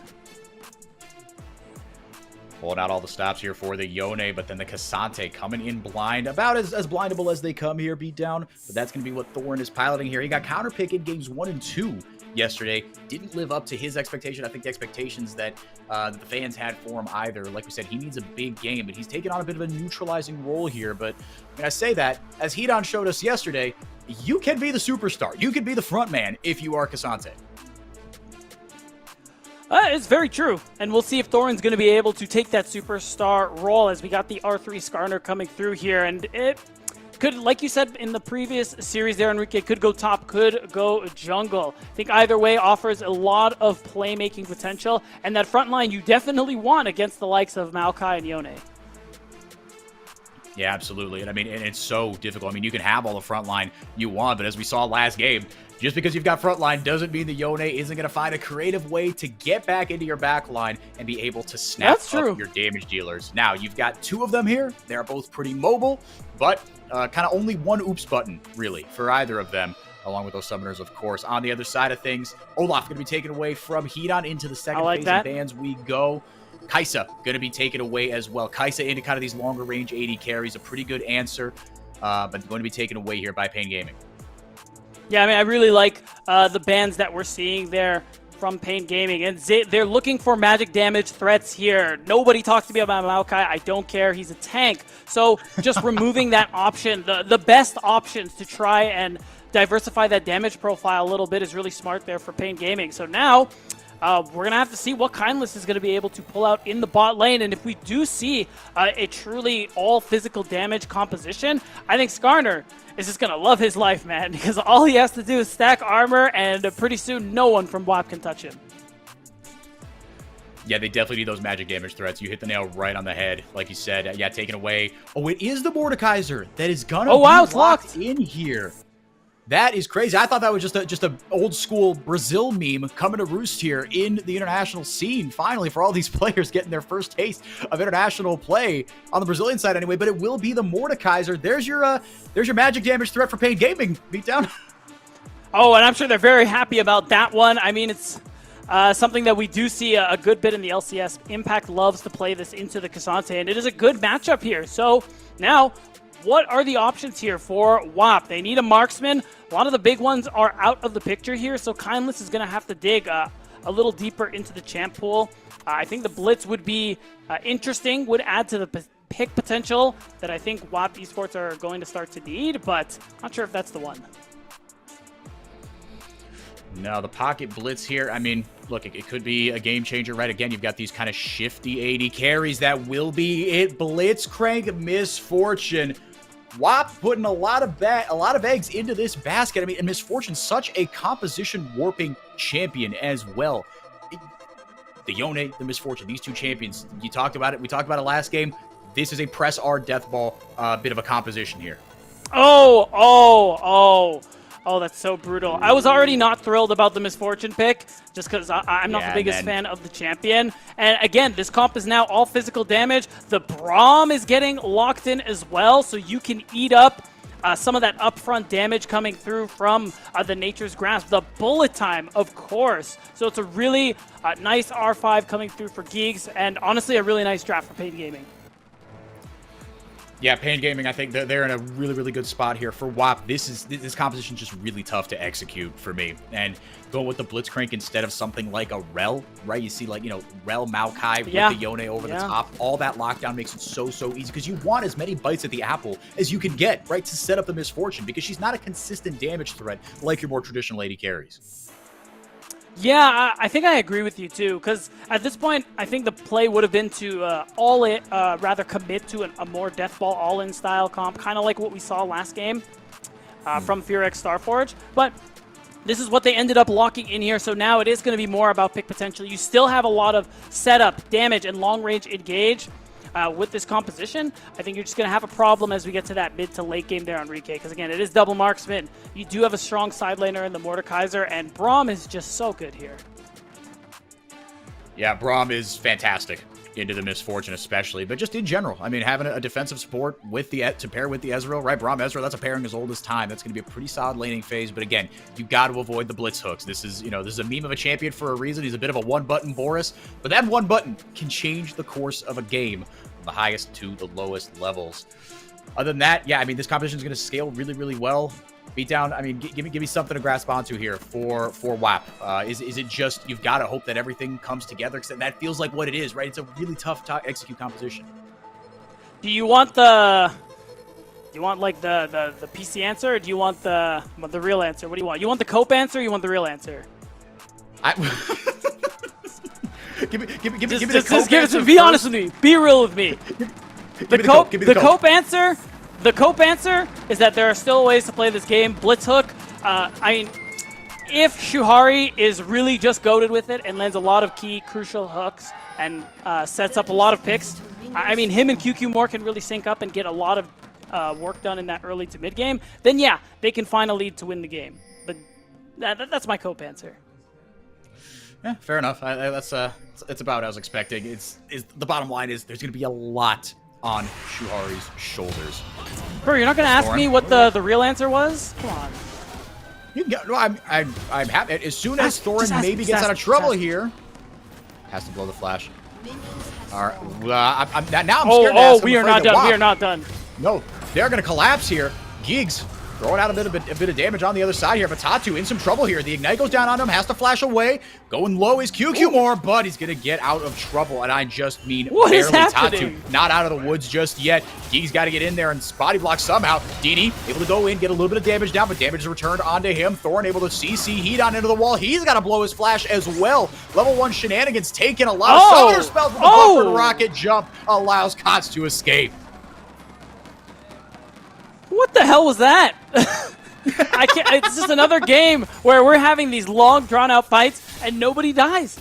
Heat-on now. He's walking. It's looking like we do have actually that lane swap coming through here for Kindless and I wouldn't even call it a lane. We just have an interesting lane setup. We have seen something kind of like this in the LCS. So you just have it so that you have Thorin lane with Kindless, so that basically it's really hard for anybody to do anything in that top turret. And you do the same thing here in the mid lane. So both mid and top are just going to end up being pushed in. And I imagine someone's going to TP bot lane to respond to that stacking wave. So, yeah. So keep an eye on those teleports. Yeah, so often these lane swap games in the early game is just, it's read and react, right? When you get the shove in, okay, how do you answer it on the other side? And that's what, I mean, with what, 1, 2, 3, yeah, 4 teleports, both on the solo laners for both sides here. Heat-on just going to eat up this giant wave, or as much of it as he can anyway. On the other side, Marvin already at level 3 is in a really good spot. Yeah, and right now it's looking like it's just going to be easy. Yeah, there it is, the teleport coming through here. It is going to be Thorin, and we have a play mid. A lot of damage coming in onto DD. Kots able to auto him off this range versus melee matchup. Yone obviously not loving this with that Doran shield. Thorin able to get down there. And I mean, look, these bottom lane turrets, they go down quicker, right? So if you can get a pretty good push, right, that is your time to strike. The top laners are just in such a rough spot. But I think the saving grace for both these top laners is the other guys getting it just as bad.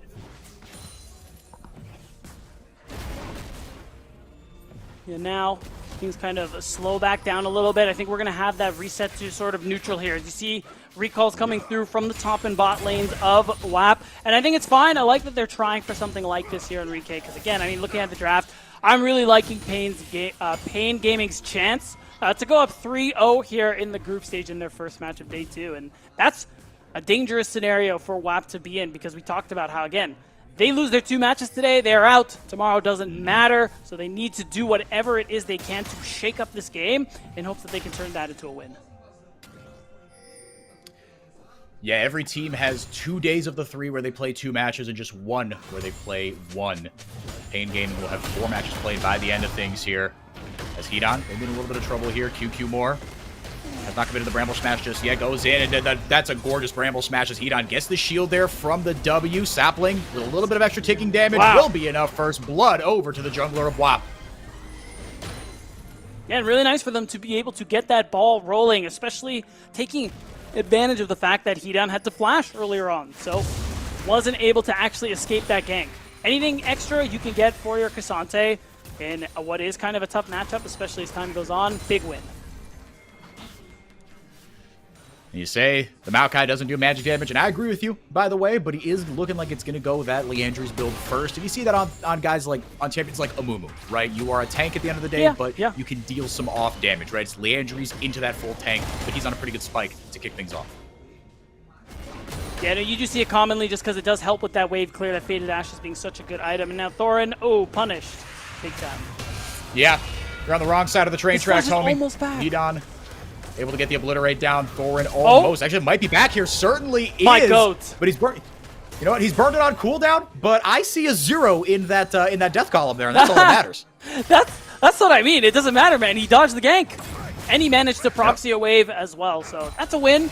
So far, WAP still kind of happy with how these first couple of minutes have played out here. And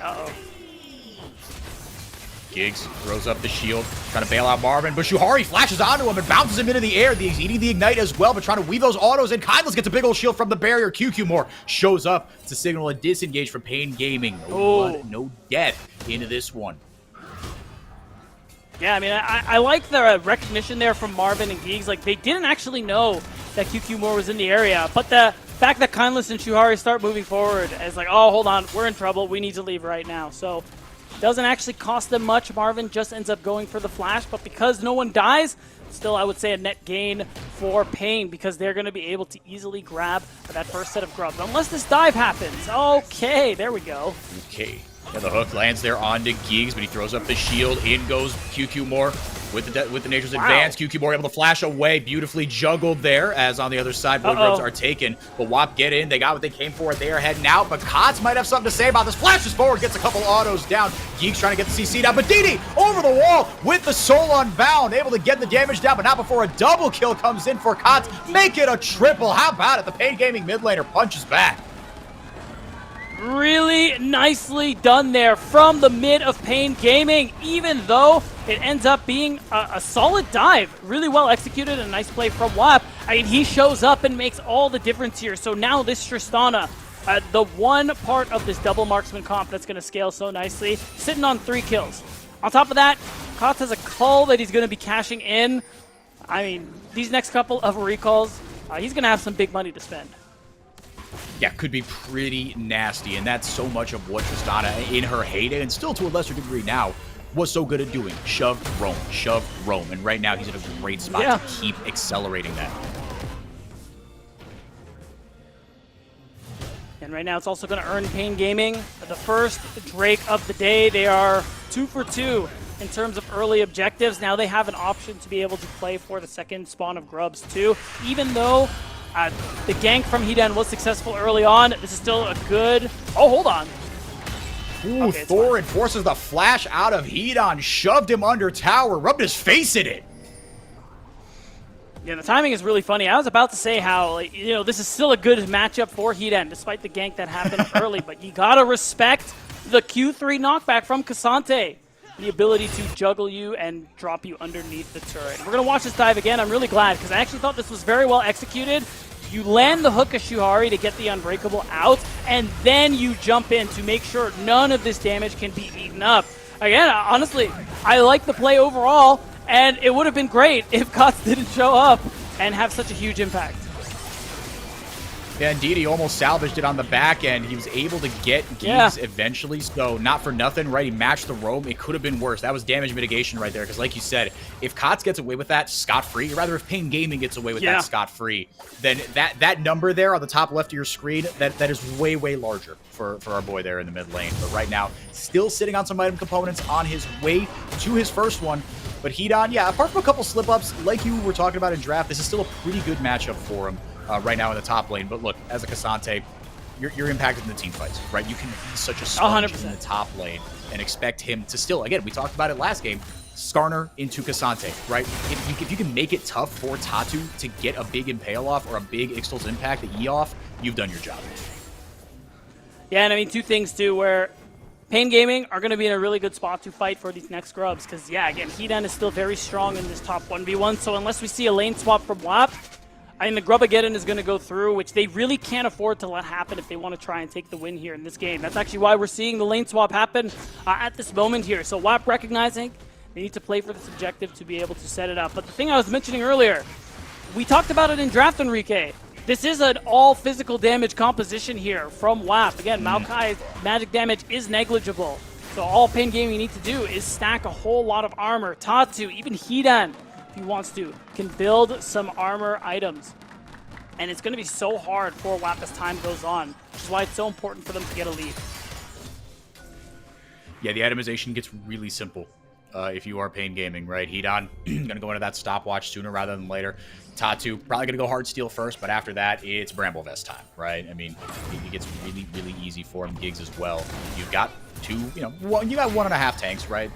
As Kots able to get the Ruin King passive down. My goodness, that percent health, man, it never gets any easier to deal with. Ixtal's Impact, very nicely done by Tatu. Forces the ultimate out of Didi, but he holds onto his flash. TP coming in now from WAP. Shuhari joins the party. Able to get the Pathmaker down. He goes all out, and the hook goes down onto Gigs as well. Braum able to still hold onto the Glacial Fissure if he needs it. There goes Suppress. The impact gets down there from Tatu before the flash out of WAP. Now throwing out the Nature's Grasp as well on the other side. He gets not one, but two with it. Just kidding. No, it was just one. Marvin able to body block everything. Now the TP, the counter to the counter punch coming in from Pain Gaming. And they get one from Soroli. Shuhari goes down. Kots went way too deep, brother. He got one, but at the cost of his life. Thorin body blocking for Kindless. Now as Tatu looks for a way in, the Blast Cone will bail out WAP. Kots goes in too deep, but he still ends up doing so much damage. So now it's still the 1 for 2. And the saving grace for WAP is that, again, that lane swap ended up working out for them. That plus Pain Gaming's play mid, because they get the second spawn of Grubs. That is something you're really happy to deny from the side of Pain Gaming. So it is still WAP finding answers in this game. Playing for neutrals, they know they can get away because of how important they are. This is kind of what we saw from them against Dragonsteel, Enrique. The fact that it's not like it was a fully one-sided match. They had some really good looks. We even saw it in the interview with Didi that we played earlier on in the show. So there is that potential there for this team. They just haven't realized it yet. Yeah, they've shown it, right? They've acquitted themselves extremely well in this tournament so far. Again, Pain Gaming, they are the second seed, but only because they lost in the finals. I think the consensus was, and that's not to disparage Cade, but the consensus was going into that final was, Cade, look, they did a great job coming through the losers bracket. They got upset in the first round of the tournament. They made a miracle run, but they were, the third seed, still very, very solid. But Pain Gaming kind of dumpstered everybody in the regular season in best of ones. Full Fearless got the better of them in the final. They lost 3-2 to Cade, but people still feel, and I think the results have acquitted them very well here, like I was saying, that Pain Gaming are still, despite being the 2 seed, the best team in CBLOL Academy. As Kindless eating a ton of damage here. True Shot Barrage, very nice barrier from Kindless, keeps him alive. Still, this bot lane again, that Ezreal Braum, so difficult to deal with, so hard to run away from if you get caught out like that. Kindless barely lives, costs him both the summoners, and all priority for WAP over this dragon. It is going to be 2 Drakes for Pain Gaming, halfway to, wait for it. Oh, a Mountain Soul! Oh. Bro, are you kidding me? Like, WAP are not happy. If they get a Mountain Soul, even every Mountain Drake is just going to make the armor that Pain Gaming are going to build that much more potent against WAP's all-physical damage composition. So, this game just got harder for Y4. This game just got a lot harder for WAP. Yep. Yep, it got a lot tougher. If you're looking for really, really good cope, it's that, hey, at least they're not stacking 4 Mountain Drakes into the Mountain Soul, but this is, I mean, Oh, you yeah, are splitting hairs here. Yeah, exactly. Now you're Yeah, coping that- too. Respect. Yeah, that noise you just made is how you should feel. Oh yeah, sure. Oh, yeah, keep talking.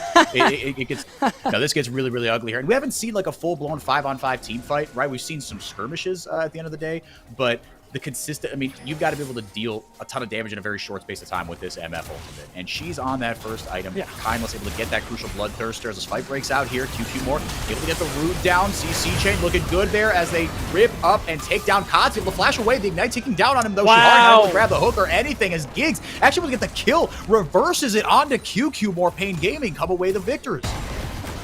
Yeah, it was a really nice block there on the hook by Giggs. And, like, it's so important there to be able to land all that CC onto Tristana. You said we haven't seen many full-blown 5v5s. That's because WAP don't want them under any circumstances going forward. It's plays like the one we just saw, but if even those don't work, the chances aren't looking too good this game. But I'm expecting them to continue making plays to side like that.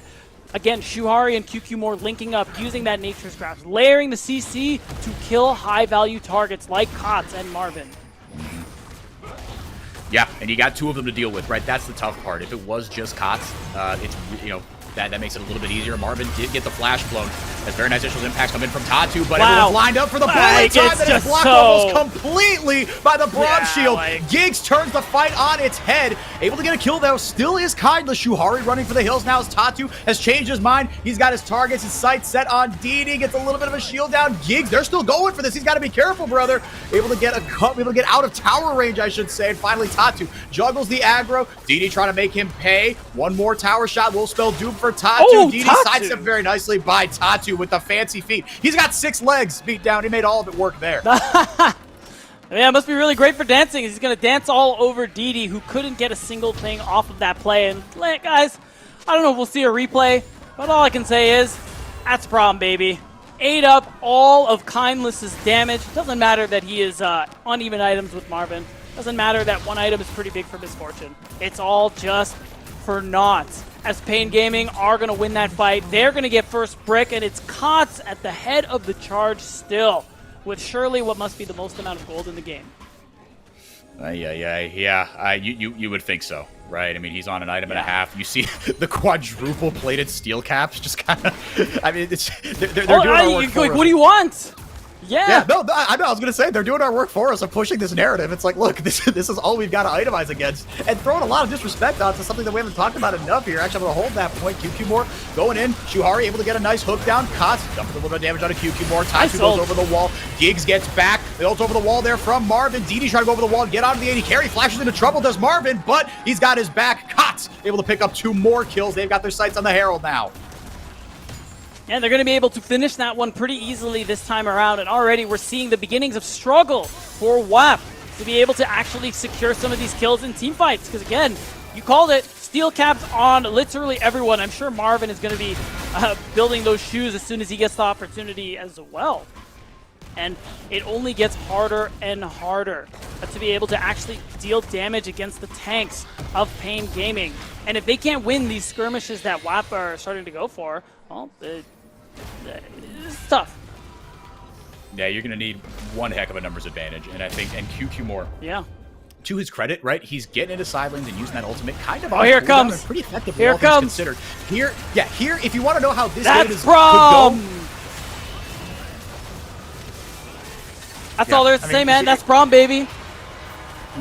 Now, in a nutshell, I mean, because it's so easy for Giggs, right? He waits for one ability to come out, throws up the shield, and with his other hand, kind of gives you the shrug. Like, what else? What do you expect, right? I am here for one purpose and one purpose only. He's fulfilling that very nicely. And this is what is tough if you're a WAP fan. QQ more is the one starting these fights, but they can't seem to find the killing blow. No, it is really hard. I will say Tatu in this fight actually did a really nice job with the Ishtal impact. I was wondering why DD's ultimate just went completely wide. It looked like he aimed it poorly, but it turns out he was forced to aim it poorly by Tatu. QQ more, he's got 4 kills, throws out the Nature's Grasp again as Hedon Takes him into the death realm. Everybody else kind of waiting outside. It was like, hey, I'll pick you up at 7, honey. Don't worry, I'll be here when you're out. And flashes away. DD, soul unbound onto Hedon. Death Grasp comes out. There goes the bullet time. Actually able to get 1. Finally picks off Hedon. Tatu coming in like a house on fire. Gets 2 with the impale as Marvin able to free fire. Here comes Kotz now. If you thought one marksman was tough, just wait until the other one shows up. 2 for Marvin. And it's just looking so good for Pain Gaming, who seem to be on the verge of their 3rd win in a row here in the group stage. They beat Dragonsteel yesterday, and they're starting to make quick work of WAP. You can see the gold graph and how it's basically just been consistently in Pain's favor as they collect their Mountain Soul points. 5 minutes away from making this game a lot more difficult than it already is. 6,000 gold leads. Next on the menu is Baron, and usually a 20-minute Baron, you got to be really, really smart about how you do this. And I think for Pain, look, to be fair, you still do. Baron does a lot more damage now. You got to be very clinical with how you do it. But they've certainly got the damage to take it down if WAP are going to give them even an inch here. And this fight actually started off okay here, beatdown for WAP, right? QQ survived the initial trip into the Death Realm, and he finally got a decent bullet time off. Yeah, true. And this is kind of, again, how this comp wants to be operating. You want the numbers advantage. You said it earlier, Enrique, but it's tough because you still lost a lot of health as a result. Tatu comes in again just to be able to secure a big impale to allow the double kill to come through. And now with Baron spawning, and the gold lead that Pain have, they're in a position where they can start this pretty much any time. Feeling really, really good about this. Tatu 3-0-7 on this Skarner. Frozen Heart second. Woof. Eat your heart out. That is tough. But everybody else is at least an item ahead of their opposite number. Or at least half an item, I should say. Not everybody. But you see that gap in the mid lane. I mean, started out so well for Kotz, that early skirmish. Hang on a second here. Hickory dickory. We got some trickery. Thorin with the TP into the backline. He's going to solo Marvin down. Hedon holding off 3 from WAP. Here comes the TP again. Another one here from DD trying to get into the business. Hedon, he's 1v3ing in the bottom lane, buying so much time for Pain Gaming. Finally able to get a kill as Hedon goes down. Tatu returns the favor. I think he returns it many-fold as well, Enrique, because now they can go ahead and start this Baron. They are down their top laner, but I mean, you have double marksman. You still have so much tankiness in Tatu. Now that he's built that Frozen Heart, you're just going to be able to take this one very easily. You got to imagine they are going to look for the turn if the members of WAP get too close, but it's going down quickly. Yeah, this is getting shredded right now. Kotz is just eating the Baron. It's not, Tatu's not even. Tatu's just playing bodyguard. He's like, you guys are fine. You'll take it down before it kills you. Just kidding. Yeah, they peel off it. Looking for, yeah, still playing it safe here, right? I mean, look, this is a pretty big gold lead, all things considered, at this stage in the game. The 3 dragons to boot. But Pain Gaming, no, look, this is not. This is not over just yet. They're in a really good spot, but can't afford to play it too safe. Fair. I mean, again, despite being as far ahead as they are, Blitzcrank can really make that difference. So if you're doing an objective like that, you're getting low on health bars. One big rocket grab could allow WAP to be able to secure the Baron instead. So I guess Pain Gaming don't want to allow that opportunity for WAP to swing control back in their favor to happen. Herald popped here by Pain Gaming, trying to break something open here in the bottom lane. Already 4 towers. 4 Tradicionais, the traditionals as Pain Gaming are known, south of the equator. Get that one pretty easy here. QQ more with another good angle here from the Nature's Grasp, just stopping the advance. Damage control here. Really nice bullet time. Gigs a little late on the shield. DD going in with the Soul Unbound and the Fate sealed. It's a lot of damage, but it's not quite enough, but it does stop Pain Gaming's advance. Exchange of ultimates, but it ends up with Pain Gaming taking down that bottom tier 2 turret. We call that one a net positive. Plus, Hedon has been pushing on the top side all by himself, uncontested as well while that was going on. So now he has to be answered. You're going to see DD collect that wave. And as we get closer to this next dragon spawning, this is it. If WAP don't want to lose, they have to somehow try and deny this Mountain Soul. Yeah, it's certainly next on the menu, right? I mean, that feels like that's the final Infinity Stone, right? If you get that in your gauntlet, yeah. It's like we said, the longer this game goes on, the more has to go right for WAP to be able to put the killing blow on Pain Gaming. They are going to start up this Baron. Just one bit of vision outside for Pain Gaming. Thorin, first one up to the line of scrimmage. The battle lines are drawn here. Feels like it could be the ball game here, Beatdown. Yeah, I think this is just easy. Oh, wow. Death Grasp in. Takes QQ more into the Death Realm, and they gobble up the Baron in record time here. Damage coming in onto Thorin. He's got a bomb on his head. QQ more has to flash away. Mystic Shot not going to find its mark, but Kot's able to get in with the rocket jump. Wap turning tail and running a last grasp hook. It's a good effort by Shuhari, but does not connect. And that's truly a mark of desperation there. You didn't have bullet time at that point when the fight started. You didn't have the Nature's Grasp either. But you knew as WAP, if Pain Gaming back with the gold that they just earned, they're going to put us in the dirt. So they took the risk, and it just doesn't end up panning out. But now here comes QQ more. With a nice Nature's Grasp, but again, Geeks eats up all of it, but he is behind Tatu, who takes a ton of damage, but he's just too far ahead. He gets in exactly where WAP wanted him, gets 2 kills, and pops out as Kots goes forward. That should be the ball game. It's an ace for Pain Gaming. They're going to move to 3-0. They're going to do so in dominating fashion here, as they are looking like they are the team to beat here so far in America's Challengers, Enrique. And WAP, unfortunately, only have one more chance to keep the playoff dreams alive, and it's going to be later on today. Later on today against their LRN North rivals, Fuego, who have never played each other, at least in this iteration. But it's going to be do or die for WAP. Pain Gaming continue what has been a stellar America's Challengers 2024 tournament as they move to 3-0. Like you said, Beatdown, dominant fashion, kind of front to back. Yeah, I mean, but it started out hot, right? That early skirmish, and they just never looked back. Yeah, that's true, and it's too bad, too, because, again, it was a really good look from WAP during that first dive, but their draft, it was just too hard for them to play out, even if things go normally and not as explosive in the early game. You throw a 3-0 Tristana at the mix at 7 minutes in the game, it's just even harder for them to play. It's very, very difficult, and unfortunately, you saw kind of the plan right for WAP start to come together in bits and pieces. But again, it was just too many things had to go right too often. I like what you said in draft. Like, look, if you're going to go for this death ball composition, kind of go all in, right? Pick up something like a Rel and just overwhelm if you can. But it really was just, again, the single damage type really didn't help. But it felt like there was so much relying on the bullet time. You saw the damage it was able to do in the mid game. By the time the game got to that 35-minute or 25-minute mark, it just couldn't be helped. They didn't even have the Mountain Soul. The game was ended on the Baron before those dragons were stacked up.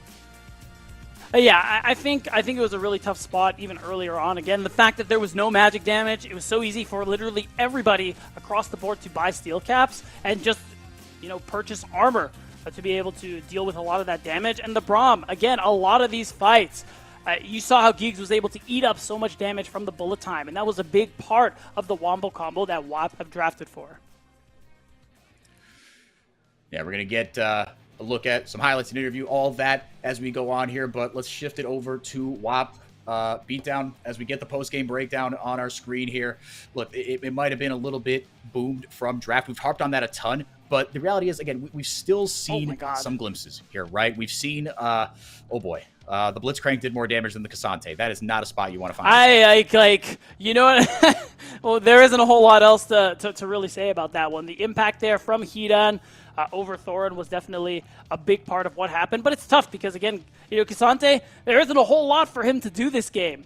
The fact that he did less damage than Blitz, that's still insane. But, that's my, I don't know, my cope, I guess, for Thorin, because he definitely doesn't feel good about that one. No, and it's a shame because Thorin has come in with a reputation. I mean, they call him El Torito, right? The bull in a china shop. He has been a clutch player for them, a big damage guy who has some interesting picks. He's got an Urgot that he busted out in game 1. Actually looked pretty good on when they played Dragonsteel. They didn't make that game easy for them. Dragonsteel, as far as most people are concerned, still, they're kind of the class of this tournament. They've got a match coming up against Fear X later in the day, but it just hasn't come together for them, and it's really unfortunate. They're going to have a chance against Fuego a little bit forward, but now moving on to Pain Gaming.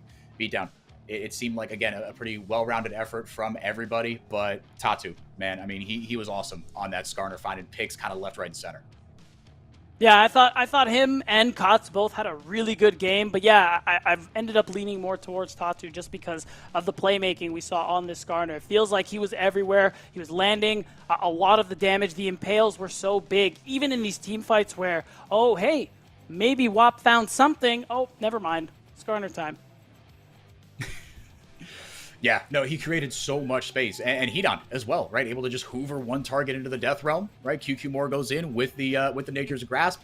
You want to get a Bramble Smash off? Sorry, no, you've got me to tango with, and then Tatu just like holding everybody off. Gigs as well, really good Glacial Fissures. I mean, Marvin and Kotz, I don't think they're going to play an easier game in this tournament, right? The rest of their supporting cast just made it so gosh darn easy for them to maneuver. Yeah, 100%. And this is kind of just a big part of how we've been seeing Pain Gaming kind of play the whole time, setting up for these carries who have just been putting up so much big numbers. It will be interesting to see how Pain Gaming, if this trend continues and that they do lock themselves in towards... Actually, I think 3-0 almost guarantees them anyway. So, but looking into playoffs, right, I think Kotz, they're like right there. And the thing is, I'm interested to see what other picks Kotz is going to be able to bring out in this tournament. Because in terms of marksman, we definitely saw his best one. So I'm wondering when we get to best of 5 Fearless, how deep these champion pools actually go. Yeah, he's certainly been known as a scaling champion player, but the marksman, the mage, he's got all of them. We'll see as the game goes on, right, what else he can demonstrate. Game started out on the aggressive foot. Look, one thing you cannot, you can highlight a lot of things and criticize a lot of things that WAP did. QQ Moore's aggression was not one of them. This dude was trying his heart out. He was, and again, like I just feel bad because that was a pretty well-executed dive. But I mean, the problem is, again, Kotz gets the roam. There's too many blinking health bars.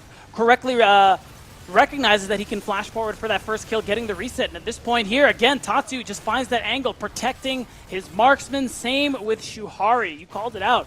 The rest of the cast making his job just that much easier and limiting the few plays WAP had available to them this whole game. And you see here the microcosm of what the Braum R5, bit of a Thanos pick in the draft, really made it so difficult for Kindless to get the ultimates out that he wanted. And Kindless, he's the guy that WAP have played around, right? This team had a 4-man roster swap between their regular season and the playoffs.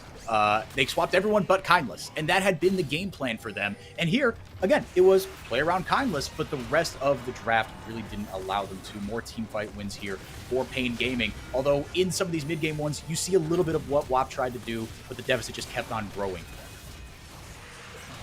Yeah, Kindless is definitely an exciting player to watch, but this game is just so hard for him to play. He is entirely shut down by the Braum. It was basically over for him in draft in that regard. So we didn't get to see a whole lot this game of what we expect from a player like him. Again, the player that WAP wanted to keep on the roster, wanted to build their team around. And again, they're not dead yet, right? 0-3 is a pretty rough spot here, but you've got a regional rivalry coming up. You've got to make it happen against your regional compatriots. But on the other side, it is a tough hill to climb. Kotz, we have him now, the mid laner for Pain Gaming Academy. Kotz, thank you so much for being here. Man, what a performance on the Tristana. We were talking a little bit about your champion pool, right? And as you move into Fearless, it's clear you can play these marksmen, the Tristana, the Azir we saw yesterday. How are you feeling about your champion pool as you move out of best of ones potentially and into full Fearless? Well, I have a pretty big... Peraí, calma. Pode falar em português. Passou em português Pode. também? Então, tipo, eu tenho uma pool muito grande no mid já. Então, tipo, as mudanças que eles fizeram não me afetam tanto, tá ligado? Eu acho que na dinâmica do time, talvez afete um pouquinho, mas é bem de boa. A pool do mid tá bem de boa. He said he had a really hard pool, so anything your team needs, he can use any pick, so he's very comfortable to use any pick he wants. Wonderful. That's all we got time for in this one. Kotz, Dudu, obrigado. Thank you very much. Congratulations on the 3-0. They're in a really good spot. Our Pain Gaming, as we move it to the MVP screen, it did end up being not Kotz, even though he had, again, a monstrous game. We decided on our end to give it to Tatu, and that is indeed where it went. Cooking up the victory. I like for this Pain picture. Gaming. Yeah, and again, I think he had a really good look so far. He was a big part of these team fights where, again, the few angles that WAP ended up having looking good for them. He was still able to shut them down with good ultimates, with great use of the Ishtal impact. So it was just a great Skarner game from him overall. And it's just a really exciting performance for a player who, everybody who watches this league is so excited about. He's this talent that the team believed so much in that they wanted him before his 16th birthday. Yep, he's been developing, slow cooking, if you will, in Tier 2 for a little over 2 years now. No, just 18 years old, but he is seasoned, man. He's played on a couple different teams, and he's really found his home on Pain Gaming. For those of you who don't know, Tatu, his name means armadillo, and that's why he's got the little armadillo plushie in the pot there. Oh, that makes sense. And he's an import from Bahia. That's the northeast part of the country that he is from. Beat down. Look, Pain Gaming, they're looking really, really good right now. It's really not much to say. But we are moving to our break here as we get ready for the 3 Civil Wars going. I know you particularly are very excited to see how this FearX Dragonsteel matchup goes. This should be really, really good. You see the players getting ready there. Dragonsteel, though, they've kind of had FearX's number, though. They certainly have. And I mean, it's interesting, too, in the first match of the day where FearX Starforge, Winsome gave us that interview where he said they feel like practice has been good. They feel like they have improved and that he feels very confident going into this rematch here against Dragonsteel. So that is definitely going to be one of the most exciting matches of the day, and you got to imagine it's going to be a close one. I certainly hope so. We're going to take it to a quick break. When we come back, we will have an NACL Finals rematch, Dragonsteel versus FearX, on your screen in just a little bit. Hey, did you know that kid is vaping the same toxic chemical that's used in taxidermy? Formaldehyde? Formaldehyde? Formaldehyde. Formaldehyde. Formaldehyde. Dermaldehyde. Formaldehyde. Formaldehyde. Formaldehyde. Formaldehyde. Formaldehyde. Formaldehyde. Here's a fact that'll stop you in your tracks. Teens who vape can be exposed to toxic chemicals like formaldehyde. Know the real cost.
Welcome back, everyone. Challengers America rolls on 2024. We got to catch up before this NACL Finals rematch between Dragonsteel and FearX with mid laner for Dragonsteel, Spyrax. Have a listen.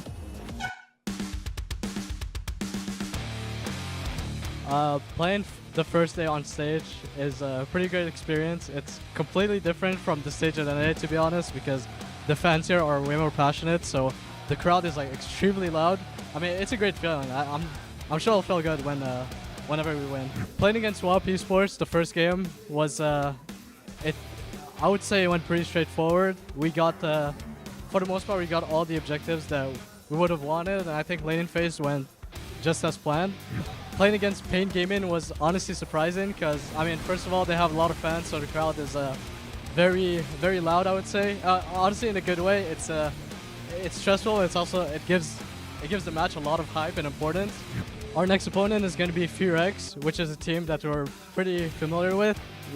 We played each other a lot back in America, and in all the matches we played against them, it went to our favor. I think FearX will definitely step it up. There's also a lot of other teams to scrim, and they must have had more time to prepare against us since we versed them so many times.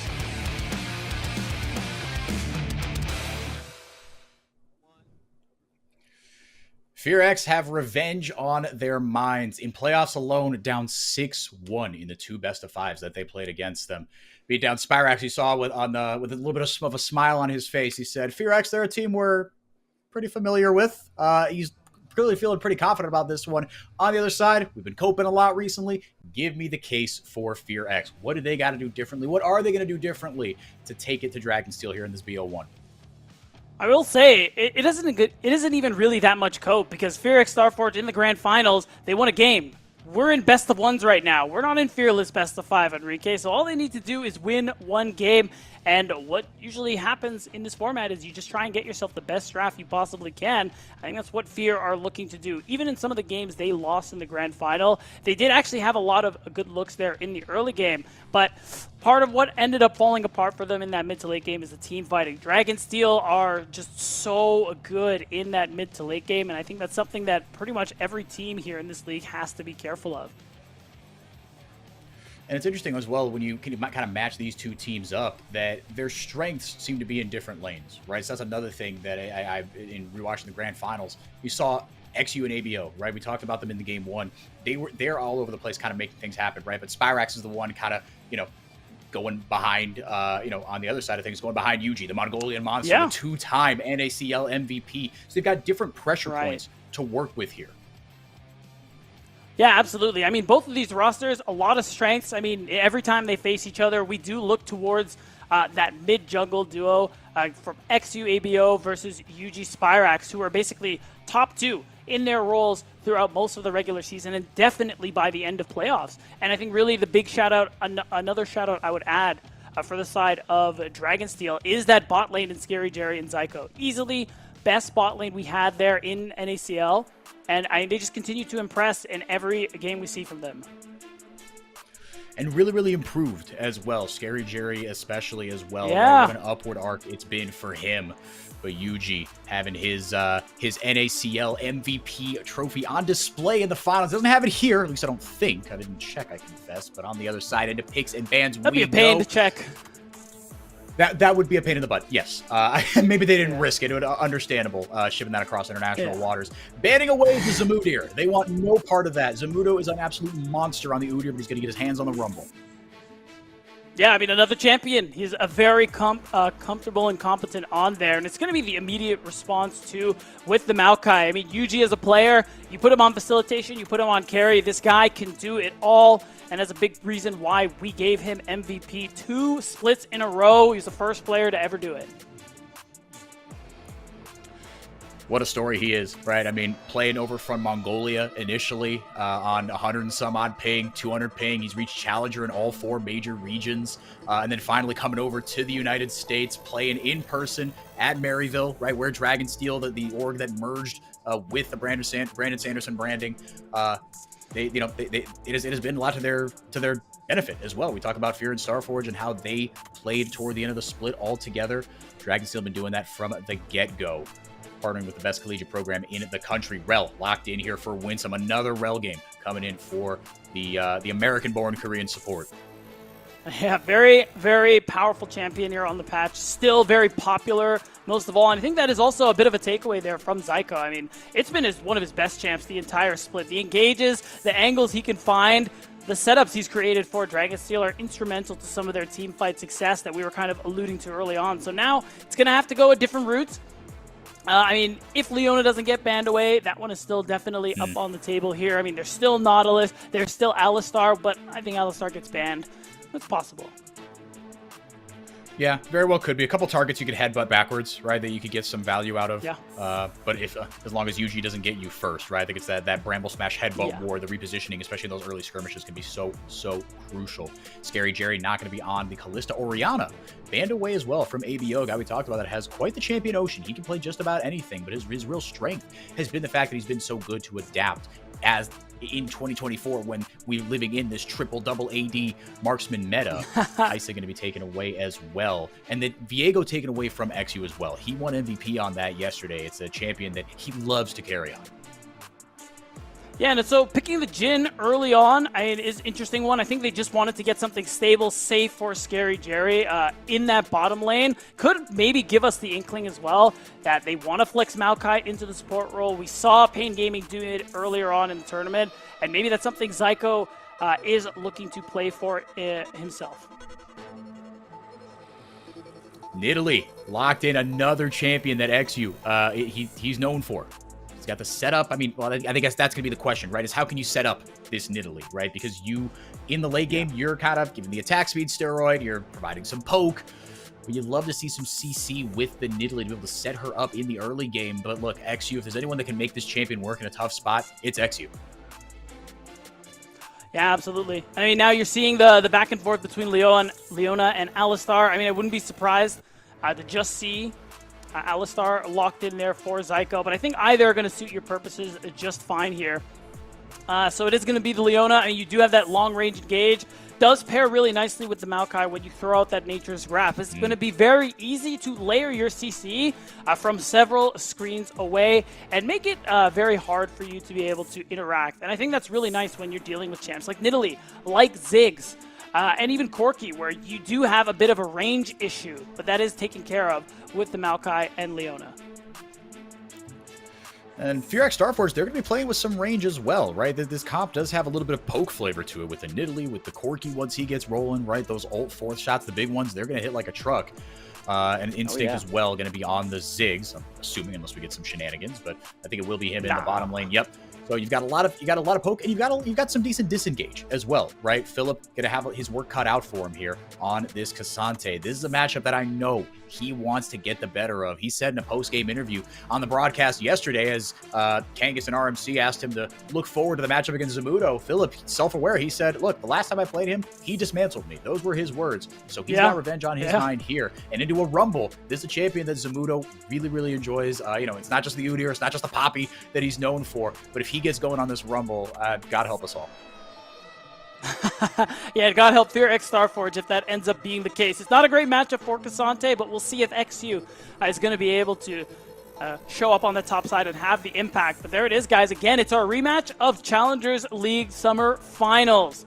And Dragonsteel, just being one of the best team we had in the league, trying to continue to get another win here in this group stage after their loss to Pain Gaming yesterday so that they can also qualify for playoffs. Yep, it would be a huge second win for them. Their third game of the day. Yeah, like you said, trying to bounce back from a disappointing loss to Pain Gaming. Scary Jerry with a now infamous quote, the kind that you print out, you hang up on the locker room, you slap on your way out if you're one of the Brazilian teams. He said, I don't think we're going to drop a game down here, and very quickly we're brought to humility as Pain Gaming took them. And what should be said was a very, very close game. Dragonsteel still the class of the league here, but Firax, they're in a good spot too.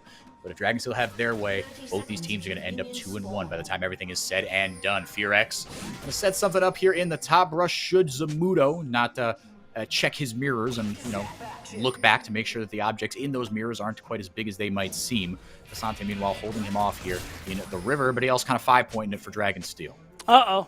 Oh, Zamudo. It's over, guys. Zamudo. Yep, on the wrong side of the tracks, flashing in, wins some very nicely, puts down the stun, and the Ignite gets the kill. Oof, really nice read coming through there from Fear X Starforge. I mean, just in general, Zamudo doesn't get a whole lot of attention and resources for his team. In Dragonsteel, is often alone, even in that level 1, so they take advantage of that really nicely. And you get Nidalee First Blood. This champion that wants to be aggressive and snowball early. Enrique, I don't know about you, but I like that if I'm XU. Oh, yeah. That you could not have set it up any better than that. XU feeling really, really good. He's got himself an Amp Tome. Should he find Yuji in the jungle at any point, we know who's going to get the better of that one. XU also just extremely comfortable on this champion. This isn't, this isn't, I don't know, name the jungler that pulled this out and then just summarily got humbled. No, he's played this a lot. He has had a lot of success on it.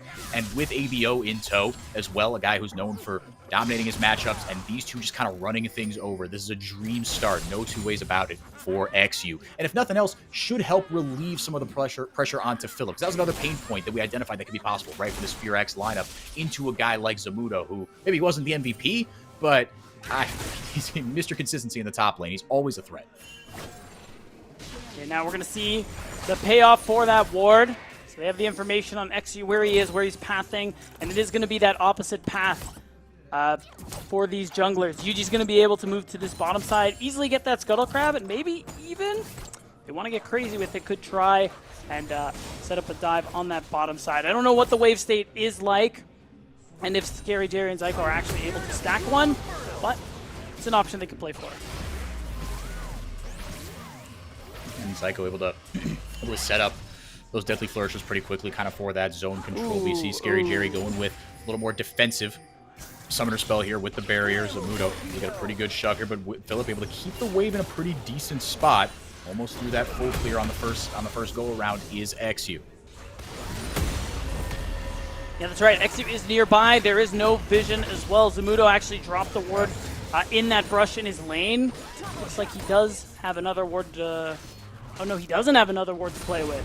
So it does mean that he doesn't really have a way of spotting out XU. So that's why I like he just focused on shoving this wave, goes for the recall, just to make sure that he's not vulnerable to a gank. Yeah, and with that first kill, it's just going to be so much deadlier, right? If XU could get that combo off, Philip helping him out with any sort of CC he's able to provide. On the other side of things, bottom Scuttle Crab going over to Yuji. Now playing here in person, not dealing with any of the ping issues that he had when he was playing over from Mongolia. I remember where I was when I first heard that story. It's like, dude, there's this guy Yuji, man. He's a Mongolian NACL prospect. I was like, excuse you? Like, what Mad Lib did you pull this out of? Now you're just making stuff up. Like, I get they want to generate hype around NA talent, but like, surely. And he has been so much more than advertised, right? Came up through FlyQuest Challengers, and he's been just he's been a menace, man. It's been such a joy to watch him. Yeah, and since he was picked up in 2022 by FlyQuest Challengers, he's been a player that a lot of the talent, even before I got on the show, had their eyes on, where he almost always, every split, would get shouts for MVP and was always getting recognized, at least somewhat there. And then finally, not only did he get his first one this year, but he was the first player to get two, and to get two in a row, as he got it for both spring and summer. It has been a great year for the jungler of Dragonsteel, and they're looking to keep it going. Dragonsteel didn't win, didn't win spring split, but had a very dominant showing in the regular season nonetheless. And in summer, it was all Dragonsteel all the time. Did not drop a single series. Now looking to right the ship here against their old nemesis, Fear X. Again, 6-1 against them in a full Fearless double. 2 best-of-5s that they played against them, once in upper bracket finals and once in grand finals.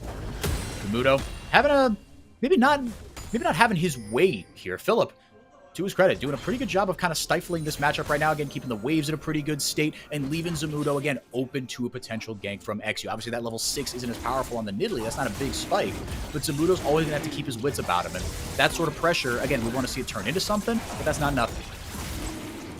I will say that's something I think Zamudo has done a pretty good job of overall in Summer Split. I mean, we talk about MVP. Another award we have is most improved player. Zamudo was given that award, I think, just because of how much he's improved since the last split we saw him on, playing on a team called Wildcard, and then being on a team like Dragonsteel, where he is not given that very many resources, but is still able to do so much. That's a burn and splash. They are able to sidestep a spear. XU not going to connect on that one. Get a summoner spell out of him. He's crucially hit level 6 now, but XU not quite there yet. But to be fair, neither is UG as the grubs are started up here. Rome coming up here from Zyko as well. First grub taken by Fear X. XU will get Dominion over 1, but UG says, thank you very much. I'll take that. As Spyrax and Zyko roam up to shadow him. Yeah, and I like that move from Zyko to just skip the recall, not actually spend the gold yet, and move mid so he gets there ahead of Winsome to guarantee these Void grubs going over. It isn't all 3, but still a really good chance to get access to very many of those Void Mites here for the side of the Dragonsteel. Yeah, you'll take 2. Absolutely. Especially given that you weren't the one that started off. You didn't have to commit any summoners, no big ultimates, etc. Zamudo doing his job in that one as well. As XU trying to chase a little bit into the enemy jungle, laying down some traps, a little bit of extra vision. Just trying to make sure that he knows where UG's going to be. Because UG knows that he's taking those Groms and Winsome. Again, kind of taking a page out of Zyko's book. Not taking the recall, but rather just shadowing him and making sure that XU is accelerating. He is the go button. He is the, for lack of a better term, the mascot of this team, right? XU, he's the man that makes this thing go round. Yeah, true. And I mean, bringing that up too, we didn't really talk a whole lot about how Fear want to be playing this game out. I think a lot of the engage is going to be in Winsome's pocket. I know we kind of talk about him, where he's playing the Rel. Those engages, especially with the flash into the crash down into the ultimate, is how I think a lot of these fights are going to go the way of Fear. Him and XU just going all in, and always that follow-up with the Mega Inferno Bomb from Instinct. No, well said. And like you said, taking that Rel away from Zyko, who is so strong on that champion, but having that for Winsome, a champion that he's, he knows his way around, absolutely.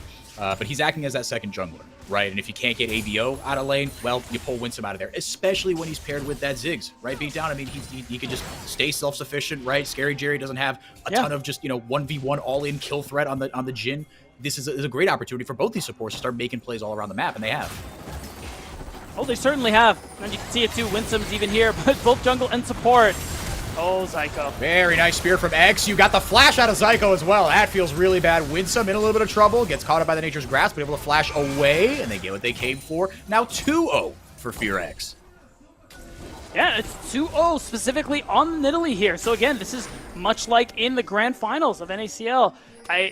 Fear finding a lot of these nice looks in the early game. A really nice play there to just take Zyko out of the picture and make it easier for a Blazeolf to get that wave in so he gets a good recall. So this is a good start to the early game here for Fear, and it's led to this 1,000 gold lead they have. It's led to XU, who is basically this whole gold lead, having a Leandri's at sub 9 minutes. Yeah, for those of you keeping score at home, that's really, really good. that is very fast. Extremely that's pretty efficient. Good. Yeah, it's really efficient by there from XU. Skip it out of the boots entirely, right? But just making that ramp count, because Nidalee's going to fall off eventually. But if she snowballs, she can absolutely take over a game, and that is how, like you're referring to, Beatdown, that's how they're going to want to play this game, right? Let Winsome set him up, XU's going to knock him down, and oh, by the way, you've got a Corki, right? And once he's off and running, that is Fear X's recipe for success. Dragonsteel on the other side that we talked about, they've got range on their side, as well as 2 marksmen. The later the game goes, if Fear X haven't dotted their I's and crossed their T's on the way there, expect this Dragonsteel comp to win out, especially with, like you were talking about earlier, the superior team fighting they've shown all split long. Yeah, and again, you still have the ability to long-range engage with Yuji's ult, with Zyko's ult. I think that's a big way that they want to be playing these team fights. You can also layer with with the equalizer from Zamudo to top things off as well. So that kind of wombo combo and engage potential is really important there for Dragonsteel and how they want to play. So I'm expecting to see them try and get to these objectives first, just because this comp is a little dangerous to check into Fog of War against it. So I think that's what Dragonsteel want to do to get themselves the best opening to a fight they can. Yeah, certainly the burst potential is there on the other side for Fear X. They can punish you if you're going to be a little messy with kind of clearing your brushes, checking your angles, as it were. Scary Jerry and Zyko lane swapped up to the top side to get that second set of grubs. They've got 2, looking for 3, 4, 5 at least. XU a little bit isolated from the rest of the team. If they don't pull the trigger, Zyko going to eat a spear on the back of his head. ABO pushing Spyrax out of this fight, but Instinct showing up to the party here. He's got the Mega Inferno Bomb, and so he'll just lob some explosives over the wall here as FearX now takes dominion of the Baron of the Grub Pit, but for how long? I think that's the big question here. I think they're waiting for Spyrax to push this mid wave in. I think they want the fight after. Yeah, they're going for it. Yep, Spyrax pushes in the mid wave. There goes Nature's Grasp on the other side. Mega Inferno Bomb really doesn't connect with much. Yuji's still alive. He eats it, Ignite. Instinct Final will pick him off. That gets 2 for the Ziggs in the bottom lane. They get the grubs that they came for as well. Make it 3 for him. Philip and Zamudo going at it in the bottom lane. Goes all out. There goes a Pathmaker. Over the wall he goes. Zamudo follows him up with a flash. Equalizer over the top. Spyrax with a couple autos will do it. The bomb goes off over his head. That might not actually be enough. Oh! He regenerated just enough health. Philip survives by the skin of his teeth. And it was 2 flashes to try and trade something back here from both solo laners of Dragonsteel. That one feels bad, but we're going to watch this one again. It's this angle that they were going for here. But all the damage and everything they were trying to throw onto Fear was onto Winsome, who's like, you're a level 6 rel, you're kind of tanky, and all the damage dealers, Blazed Olive, XU, Instinct, everybody is full health and just pelting Dragonsteel with damage. Now looking for another pick here onto Zyko, pelting him with some very fluffy, cuddly bullets coming there from the Corgi skin from ABO. But doing a good job of keeping this pressure on here, beat down. It's resulting in what should be a second dragon here. Or a first dragon for FearX, I should say. Yeah, they have the control here. Again, XU is really strong, and they want to keep playing with that gold advantage he's gotten. Wow. Seeing mid lane too. I mean, Spyrax is low health, forced under his turret. I think, honestly, even this posturing from Zyko and Yuji, it's not going to amount to much. This Drake's gone. The space is gone. You just got to live with it. Dragonsteel certainly taking their lumps here. But like you were talking about, look, it was a 3-0 for Dragonsteel in the finals last time these two teams played, but it's not like FearX did nothing in the early game. So this isn't really foreign, right? It's that crucial mid-game, which separates the good from the great teams, and it's where Dragonsteel has won out should they find themselves in a deficit early. Yeah, and right now, Dragonsteel are the ones who find themselves in a deficit here so far.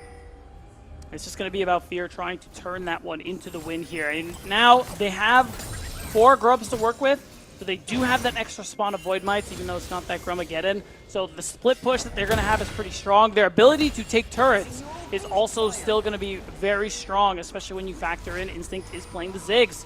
That ability to execute turrets. Despite the nerfs to his passive on this patch, they don't matter. You're still going to knock down turrets very, very quickly. Yeah, it's still a ton of damage, right? You can't take him from like 20% health anymore or whatever, but it's still really, really good turret taking.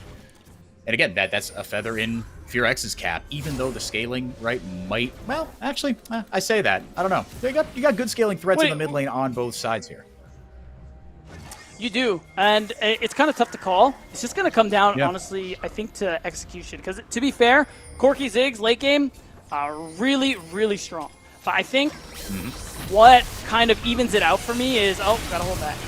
Ooh, great hitbox there by Scary Jerry on the Deadly Flourish. Instinct has to blow the flash and the ultimate. But a ultimate blown on the other side with Zyko, but that would much lower cooldown. Yeah. And what I was going to say earlier, too, was just that all-in potential kind of evens it out in terms of scaling. So I think with how these comps are going to interact in the late game, Dragonsteel have pretty clear ways that they can play fights out and win them. So that's why, I mean, again, keep an eye on Yuji and Zyko's ultimates, just like what we saw them try and do in the mid lane, to be able to get plays onto ABO and Instinct. Yeah, they're your big damage dealers, right? Especially as the game goes on. Yeah, you want to make sure that XU doesn't find his mark. He's still got 100% KP. He's been an integral part of how FearX have managed this early game. But, you know, in this bow composition, it absolutely can work. And you see ABO just raining damage down onto Spyrax as he just bullies him under his own tower. Winsome, if you're looking to shade up here, that tower's not going to fall. First brick hasn't gone over to either side just yet. But the Herald will be up here in a little bit here. There should be anyways. Philip and Zamudo do battle in the bottom lane. Philip with a nice all out here. Pushes him into danger. Equalizer goes down, and Philip just gets the solo bolo onto Zamudo. How's that for revenge? I mean, that's got to feel great after Zamudo kind of walked him in the finals there of NACL. And Philip said he recognized that and said, hey, like we're feeling pretty good about how we're going to play out here today in this rematch that they have in this best of one. And so far it has been looking quite good for Fear X Star Forge, because that first brick, it does end up going down for a Blaze Olive on the score sheet. And it just means that Fear, this gold lead continues to increase. They're looking at about 2,000 here, past the 15-minute mark. And they have a Rift Herald to play with as well, so they're going to be able to knock down a turret, increase that gold lead even further. Yeah, XU did get that Rift Herald earlier, my apologies.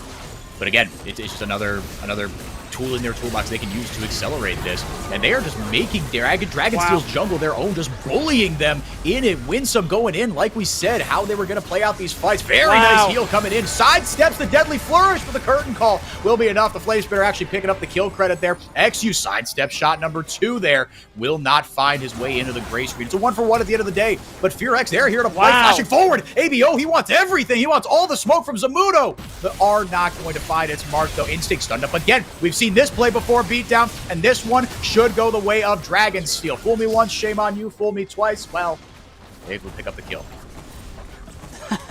Still, honestly, it's still worth it here for Fear X Starforge, because they were able to still secure a kill onto Zamudo, and they got a turret in response here. So again, making use of the extra Void Might spawn that they have from getting 4 grubs, the extra damage they do to turrets, and we still find them pulling away from Dragonsteel this game. And they've got to keep pulling away here. Spyrax looking for the 1v1 here. It is just the Cadic Rooker, and right, no armor yet, except for that cloth armor there in his kit. So Spyrax making sure that he knows, look, I can control a side lane here, and that's going to be crucial, right? Who can establish side lane pressure? Because it gets a little bit trickier, right? Instinct can farm kind of on his own. Philip, he's taking it to Zamudo. All right, fair enough. He's going to continue to scale pretty darn well. Zamudo's going to need a few more resources, which, as you said, he's not used to really getting. UG forces XU out of the river. Winsome looking for potential flank. 2 angles that Fear X have for this. Instinct going to join the fight as well. UG taking a ton of damage. There goes a Nature's Grasp as well. Double TP come in. Spike coming in towards the bottom side of the map. XU trying to throw out the spears, but Winsome gets melted by the Equalizer. Philip, he's got a health bar advantage, and he wants to make it their problem. Locking down. Solari goes out. Spyrax into the back line, but ABO takes him down. All out goes Philip and takes Zamudo down. Fear X get the fight played into him, and they punch back into Dragonsteel's teeth. Very nicely done by the NACL. 2-seed Scary Jerry almost taken to the death realm. Zyko will be the sacrificial lamb. Bails out his AD carry, but we're not done just yet. Beat down. XU maybe had the range on the spear, but opposite just dropped the Herald. Fear X with a huge fight win. And a big turret take as well, because they're going to knock down this tier 2, and with these death timers, Shelly should be able to get another charge into the tier 3 turret, so that's a lot of extra damage. A big deal here for Fear, to the point that now objective bounties are coming up. Dragonsteel in a really difficult spot this game to try and catch up now, because you can just see leads across the board for basically every lane except bot lane. I had my doubts. Tweet down. I had my doubts as to what was going to happen in this mid game. You see the gold graph absolutely in Fear X Starforge's favor. Excuse me, as they're up 5,000 gold, 6 kills, and crucially 4 towers. They've got a way to push in every single lane. The line of scrimmage on the map is pushed right up into the tier 2s, and in the top lane, it's even worse. Yeah, and I will say, I wanted to say this a few minutes ago, but for the last 5 minutes, XU has just been gapping UG, continuously keeping up a huge CS lead. He is 2 levels up on him, and basically has been since we hit that 15-minute mark. So the fact that he's continuously farming while making these plays, so good. Oh, Winsome gets the Magnet Storm down and buys a lot of time. Again, Lock of there, and Solari comes out for Dragonsteel, but Zamudo's taken pretty low. The Ignite will keep ticking down on him. ABO goes forward with the Valkyrie and takes Spyrax right out of the fight. XU with another kill on his mantelpiece. 1-for-1, but Zamudo and Winsome are the ones traded out. That's enough pressure for Fear X to get themselves another dragon. Well on their way to Soul Point in just 5 minutes, potentially. And you can just see it. Fear winning every single fight. Again, that confidence coming through with the goalie that they have. It's just them, people like ABO, like XU. When they're on, that's when Fear X Starforge succeed. And they know their limits. We talk about LCS experience with a roster like this. These players have played on the big stage as recently as Spring Split this year for someone like XU. And that's where you have that recognition where, all right, They can't be in front of us. We are so strong. Like, if somebody is on my screen, we just killed him. And you can see it, the way ABO is flashing forward, the way X2 is jumping in, that they recognize it. Oh, Oh, this auto's going to follow him. That's hilarious. Oh, we love to see that. Well done. Bonk. Yeah, it doesn't really wow, do much he doesn't there even hit to the... ABO. He doesn't even hit the cone, the blast, not the blast cone. He doesn't even hit the honey fruit too. That's kind of crazy. That's Chad behavior right there. Oh, there we go. It's that one. Yeah, there we go. Got a little bit back. But going back to XU, man, I mean, yeah, and the circumstances around him not being renewed on to Dignitas, right, in summer 2024, getting told that he was no longer on the roster like a week or two before LCS started. Just an absolutely brutal way to find out. But he's found a home here on Starport, and he's been, you know, he went back to the finals, right? Was the 3rd seed coming out, or no, 2nd seed, excuse me. Or second, 3rd seed. I don't know. They were tied with FlyQuest Challengers, is the point. But they got to the finals, and he's been doing it his way, right? This is kind of who he's been, and at his best, playing the Karthus, the Nidalee, the Viego, these snowbally take over the game champions. And what a great story. You love to see guys like him. He's so easy to root for. Yeah, and you know, he talked about early on, after how tough it was for him to not be brought back onto Dignitas for Summer Split, and how, okay, playing for Fear, I want to win the whole thing. I want to win NACL so that I can make it back into LCS as soon as possible, because he wanted to make it back to that big stage. So even though he wasn't able to win, came 2nd, still has another opportunity to keep proving himself here at America's Challengers. Another great thing with this tournament. International experience, great way for a player to get recognized for a Tier 1 league. Oh, 100%. Yeah, especially as the import rules, right, are going to get a little bit more lenient for inter-region transfers, right, and inter-region roster movement as the Americas are going to be merged next year, right? Who's to say, hey, you can't crack an America's North spot? There'll be other teams that'll be having their eyes on XU, and the same goes for other players, right? From kind of, you know, what formerly were known as minor regions, from LLA, from CB LOL. Like you said, Beatdown, with the international stage, the more eyeballs you have, the better. While I've been blabbing on here, the Baron has been going down. Hang on a second here. Scary Jerry says you're not without a fight. Equalizer goes down over there, but the Baron's still low. XU very patient, very nicely done. Yuji, oh my goodness. Philip got it into the backline onto Yuji. Buster shot. Spyrax saved his own life there. ABO going to get the recall down. 2 kills go over with the Baron for FearX. It wasn't the cleanest, but they got what they came for, which is the Baron and a couple kills, and they are not done just yet.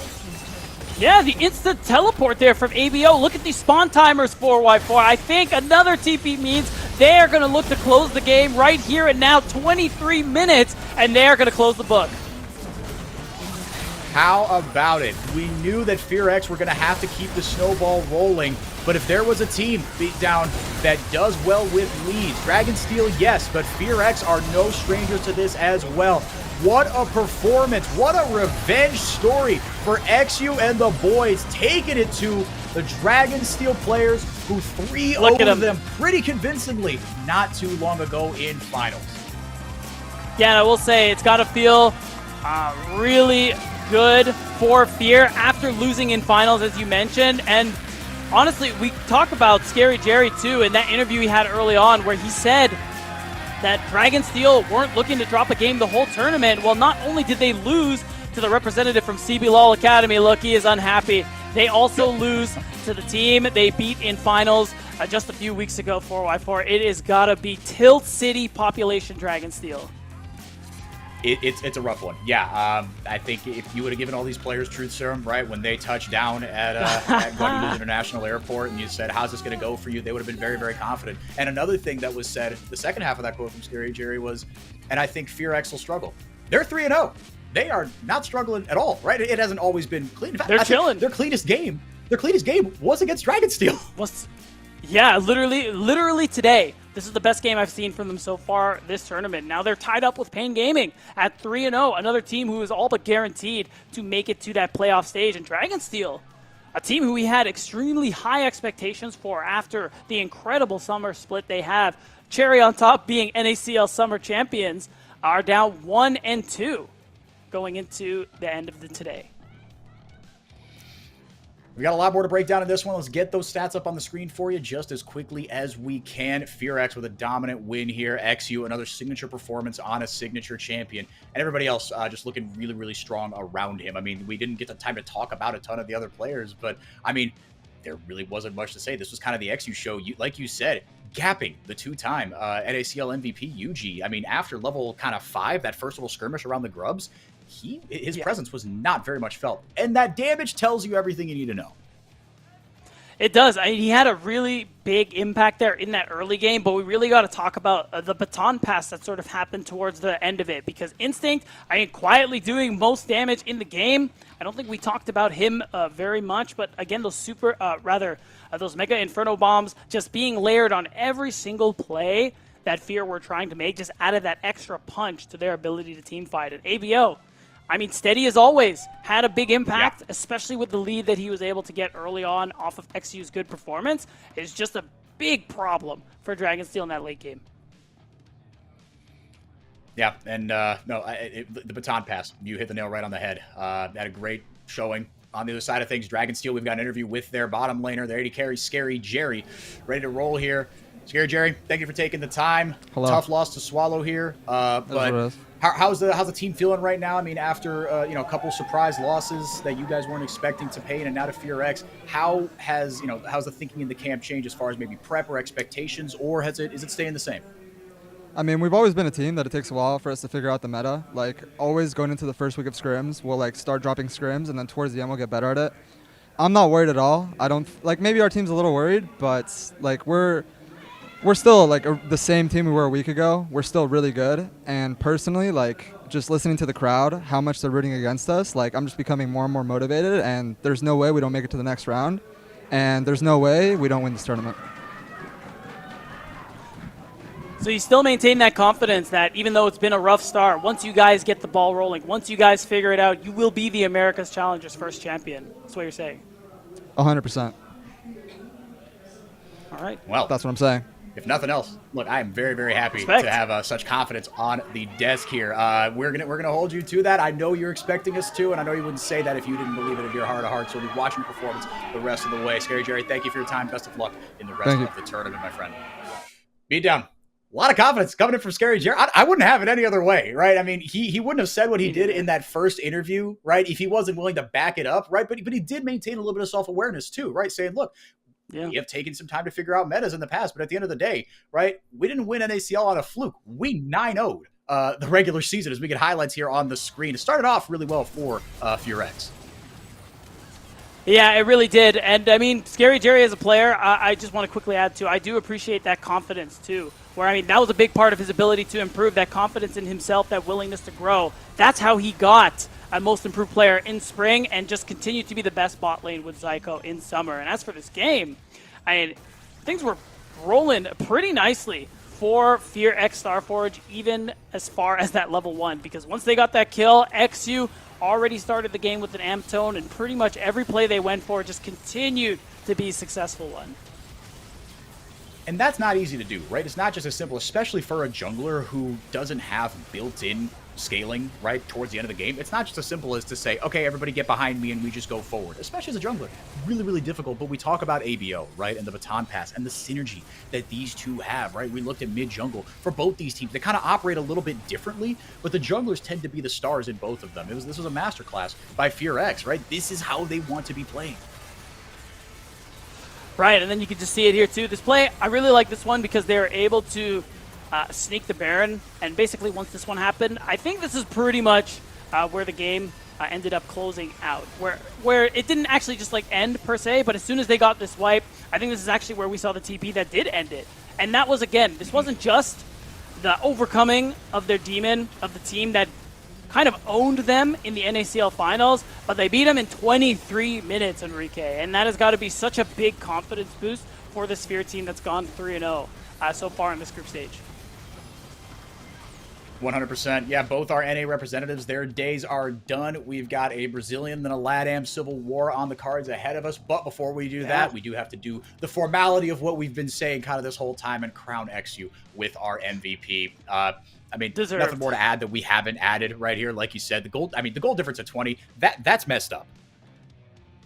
That is a lot. I think the thing to me that is most astounding is the kill participation. 92.3% is just absurd. The fact is, he was part of everything in this game. Ever since his team helped him secure that first kill, he made good on that investment investment, excuse me, with successful play after successful play. And it feels like going forward for FearX Starforge, right? You've clearly everyone is on notice, right? If they did their homework, they know, okay, XU's a very important player. And if they've watched even a wink of these games, they know, oh no, XU is like kind of the whole kit and caboodle, right? As he goes, that's how FearX Starforge is going to go. And it's so tough because he's got so many champions of different kinds that he can carry on, right? You could put him on kind of a tank and spank jungler, but where he shines is Nidalee, Karthus, Cassante, Brand. And you can only ban out so many of those, right? 100%. And this is what he's been doing kind of all split, where Nidalee was a champion in summer that kind of popped up a little bit in terms of priority, but there were only a few junglers who would really just pick it consistently and with literally no concern for counters or anything like that. We'll pick it on 1, we'll pick it on 2 on blue side, and XU was that guy, just sticking to what he's comfortable on, what he is good at, and making it work for FearX Starforge to get them to where they are today. It seems like the vibes are really, really good. You know, you saw Winsome as he jumped out of the chair, right? Threw both hands in the air. He was so stoked to get that win over Dragonsteel. And the Brazilian fans, I think, you know, I think they might have gotten a whiff of that now infamous Scary Jerry interview. He said, look, they're rooting against us here. We're fine to play the villain. I'm really excited. Should Dragonsteel turn it around and make that top 4? I think they will. I think they're going to be okay. They've gotten 2 of their tougher matchups out of the way, right? 2 losses against probably the 2 strongest teams here, not named Dragonsteel, Pain Gaming Academy, and FearX, right? FearX, yeah, they dumpstered them in the regular season, but they also played them a ton, right? They got a lot of tape on them. But wanted to lastly give a shout out to the other members of FearX, right? XU leads the charge, but what Instinct and ABO especially have been doing, just very quietly, consistently, just, you know, fulfilling their parts as well. They haven't really put a foot wrong this whole tournament. No, not at all. And I mean, it's them alongside Pain Gaming who have kind of done the same. And speaking of Pain Gaming, it's that CBLOL Academy Civil War that you mentioned, the rematch of the finals coming up very shortly, and that's got to be probably one of the most exciting matches of the day.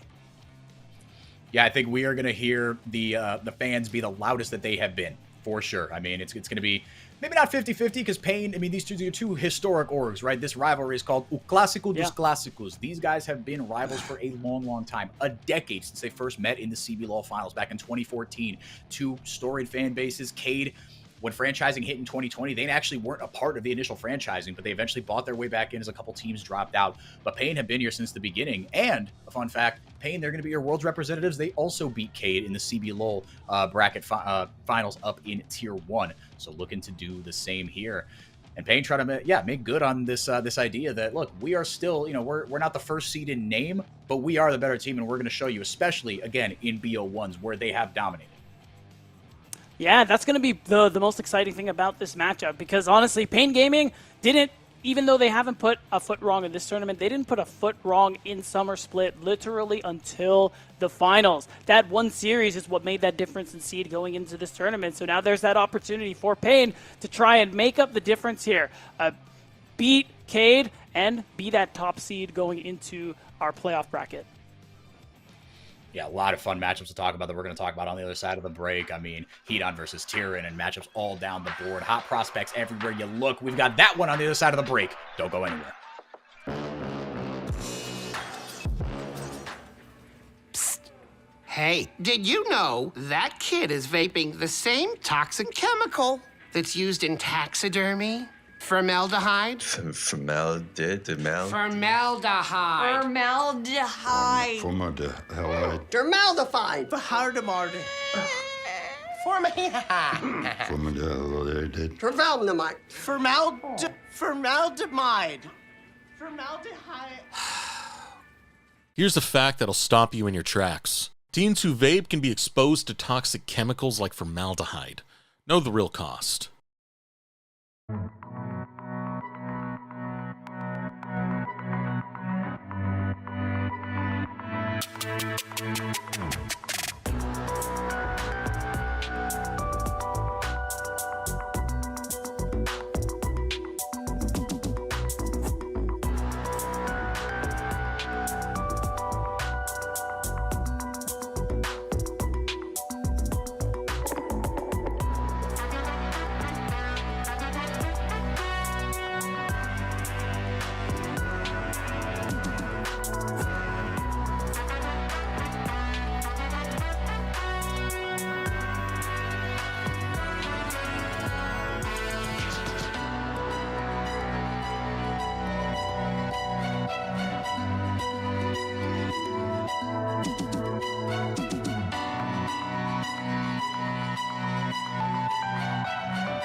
Welcome back, everyone. America's Challengers 2024 Day 2, game number 4 rolls on, and we've got the second of 3 inter-regional finals replays. Kind of. We'll get to that in a little bit.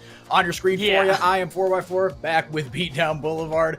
Beatdown, it's been a great showing so far for one of the Brazilian teams, and that is Pain Gaming Hedon with 2 MVPs in Day 1. We got to catch up with him just a little bit earlier in the day, so let's hear from him before we break down this match.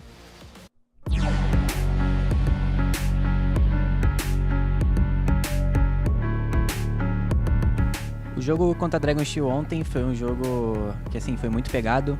Acho que em nenhum momento eles deixaram o jogo fácil pra gente, mas a gente também complicou o jogo pra eles. No fim a gente conseguiu a vitória, mas assim, é um jogo pra gente pensar bem, olhar, analisar. O jogo contra Fuego foi um jogo, creio que saiu atípico, porque acho que a gente pegou muita vantagem. Depois do early game o jogo só ficou bem tranquilo pra gente. A gente só teve que controlar tudo.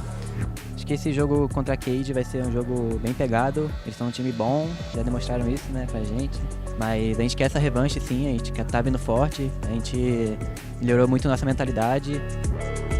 Meu recado pra torcida é que, mano, vocês vêm aqui, acompanha, faz essa barulheira, que eu conversei com os caras ali no backstage e os caras tava, nossa, muito barulho, a torcida muito doida. E, mano, conto com o apoio de vocês de novo pra ser esse 6º player, como vocês são.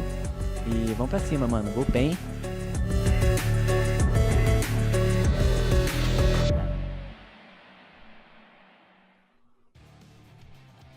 Two of the oldest and largest fan bases in Brazilian League of Legends set to square off one more time. And especially on a weekend, no one's got school, no one's got work for the most part, and expect the stands to be packed out here, Beatdown, for what should be an electric matchup. Pain with a win, they would lock top 4, and that's all that really matters, really, is getting on to that fearless stage. And it starts and ends, or at least it has so far, with that dude on the screen, Hedon, as well as Tatu. Yeah, and I mean, again, Hedon, I mean, we talked about it earlier on when we saw Pain Gaming play against WAP, but I mean, this top jungle duo are just incredible with how good they've been playing, especially yesterday. I mean, Hedon, you called it out earlier, won 2 MVPs in both of the matches that they had played. He did really well. They picked up a win earlier today against WAP, so Pain 3-0 and trying to right the ship and right the narrative here against Vivo Cade Stars. They took it to them 3-2 in the finals, and actually in their best of 1 that they played during the regular season. I went over to my trusty Leaguepedia. Cade actually beat them. It was one of only 2 losses that Pain suffered in the regular season. So everyone's got their kryptonite, and for Pain, it's I was about to say Cade Stars. Yeah, they're hoping to beat the Kryptonite allegations today. I mean, you could tell in the interview with Hedon, a lot of respect paid towards Vivo Cade Stars.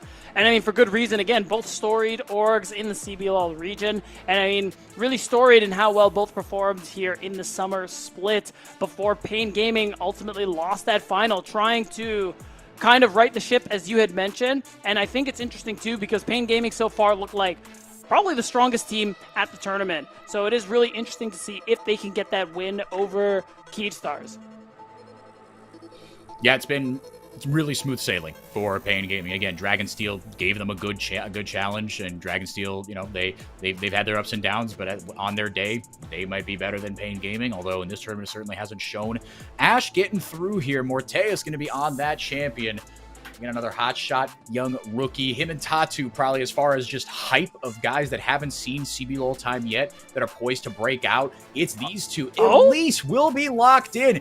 They banned away the Skarner. They said, nah, none of that wacky stuff from Cerolu. Cerolu said, I bet. I mean, I'm starting to wonder if Cerulu has, like, his patch numbers wrong, because I know there was a tweet from SpiderHacks about some Elise changes, but that's next patch. But he says he wants to play it right now, so this really heavy focus on early game and trying to snowball so that Cade Stars can go for a win here. Man, they just want to hit them hard in the first 10-15 minutes of the game. Yeah, they are trying to take a page out of the XU book, right? Get it going in the early game, and then hand the ball off to Morteas and Kisei, who are as steady as they come, to be fair. But it's still a lot on Cerolu's shoulders. I mean, he busted out the Rengar in Game 5, went 3-0 within 10 minutes, and just kind of shoved it, you know, down Pain Gaming's throats. It was really, really strong. But on the other side of things, It's going to be that Ziggs and Corki. Well, the Corki hasn't been locked in yet, pardon me. But that's what Fear Starforge had, and worked very, very well for them. Just a very standard late 2024 composition coming in from from Pain Gaming. And I mean, this comp just screams scaling here. You have good range, you have good poke, you have good damage, and late game you have the answer to my favorite answer to these two champions in the Maokai on your side. So as long as the early game goes off with minimal losses, I'm already loving Pain Gaming's chances here. And yeah, I was going to say scaling options need to come through. Smolder is a great ban because Kisei needs something to be able to take his team to that late game. Because you talk about baton passing with the Elise, Ashe isn't really a champion that I'd want to bridge to the late game with. I'm thinking of things like Smolder. I'm thinking of things like Corki. And it's got to be the AD route for him. So I'm curious what he's going to pull out. Yeah, I as well. Kisei, he can play kind of everything, right? He's got the big champion pool. The Azir is still on the cards here. I wouldn't be surprised if that's what you went with, although it does give you the magic damage mid-jungle, which is a bit of a no-no, but like, oh, it is banned. Oh, man, I didn't even see that. My bad. Well, that's a tough one. But yeah, I was going to say, well, the Corki, no. Yeah, they've taken quite a few options off the table. The Lucian as well. Maybe that was something else that, again, needs to kind of get the snowball rolling here. But Kisei going to have to pull something out of a hat here. Renekton got banned once, picked 0 times. Hidan, he's very strong on this champion. And there's your early game bridge. See, we've got all the puzzle pieces are fitting together for Pain. We just got to see them come together for Cade. Yeah, and it's going to be interesting to see what they want to lock in as this 4-5. Again, I'm looking at mid lane most of all. I mean, looking at Kisei's pick history here, I mean, things that could come out here. Maybe we see Ezreal, a Jace, might be something that could work out for them as well. But okay, that Lulu kind of freaked me out for a moment here. But yeah, it is going to be that Yone with an Ashe support. It will be, yeah. No, I'm kind of just, I'm putting the Tetris blocks where they belong here on the Cade side. Yeah, it looks like it's going to be Ashe support for Telos, indeed. So on that bottom side, a lot of firepower. That is a really brutal lane to lane against. Ooh. And so Giggs pulls out the Pike, fighting fire with fire here in the bottom lane beatdown. Yeah, that's my goat. He's my goat for picking that for 2 reasons. One, I mean, Ziggs is just one of those bot laners where he can be on his own, you can roam and affect other lanes. Pike is great at that. And I look at this composition, I count 1, 2, 3, 4 squishy champions that are going to meet the dangerous side of Pike's death from below. So I can already see the impact Giggs could potentially have later on into this game. And when I look at these champs from Keystars, Enrique, I'm looking at an Elise, I'm looking at a Callista. I don't care about the rest of it. Your comp's gonna fall off. Yeah, there's a lot on Kisei's shoulders. You need to get this snowball rolling, and then just like not even at Nunu speed, at like Nunu with a rocket strapped to his behind, right? You need to get this going fast. Yeah. And again, like you said, you've got one more thing to worry about, because the second that Giggs gets out of that, and again, paired with a Ziggs that is so self-sufficient, right? Yeah, it's a really tough lane to lane against, and the Callista Ashe has a lot of poke, a lot of stuff to dodge. You're playing Dance Dance Revolution down there, but if he can survive that, if Giggs can have an impact, this is going to get really, really hairy here for Cade Stars. Pain Gaming, I mean, look, this is going to be a lot of fun. That's all I know. This is going to be a firefight. That's true. Yeah, it's going to be exciting. It's going to be explosive, because for Vivo, Cade Stars hopes it better be, because if they don't find an early game advantage, and by that I mean a very large one, they're going to be done and dusted here in this game, and it's going to be pretty tough. That's a position they don't want to be in right now, Enrique, because we're talking about, as we're getting to the back end here of our day 2 of the group stage, we're starting to get kind of the picture of who's going to potentially make it out here. And Vivo Cade Stars losing here, going 0-2 on the day, I mean, it would put them at 0-3, so they'd be in a tough spot. They need this win. Yeah, absolutely. No, we talk about, Cade is on the right side of history right now. They're kind of playing with house money. Cade, quite the opposite. Again, the 1 seed with their backs against the wall. And this is, I guess, in some universe, a composition that screams backs against the wall, right? That they're just kind of pulling out all the stops, and they're just going to just beat you over the head with damage. But again, this could get really ugly if it goes sideways as well. Giggs isn't the Pike guy. that has been, you know, there are other supports. Zai is another guy that CB LOL knowers will remember. He was kind of the Pyke guy, but Giggs is not the guy. Tell Us has actually pulled it out and is 1-0 on it.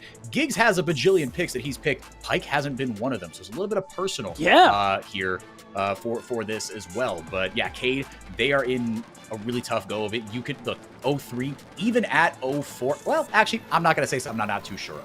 This is must win. Yeah, there you go. There you go. Let's leave it there. Yeah, it's a must win. Yeah, I think going down 0-3, pretty bad. Any agreeers? Any thumbs up in the chat? Yeah. So that's really what's at stake here for the side of Vivo Cade Stars. They need this win. They need it bad, and this could be their way of doing it. This is the comp they believe is going to get them that best chance. A lot of early game pressure. A comp that spikes pretty hard mid-game, but falls off immediately after. So in 20 minutes time, Enrique, we're going to have to see where Vivo Cade Stars are and if they have a chance of winning this game. Almost ready to load onto the Rift here. There's Tyrann. Had him interviewed a little bit earlier. Sorolu, the rookie jungler, he's going to have a lot on his plate on this Elise. Gonna hope he's gonna have to take a page out of the XU book, right? But it gets really, really tough because you don't have that baton to hand off to a trustworthy source in the late game.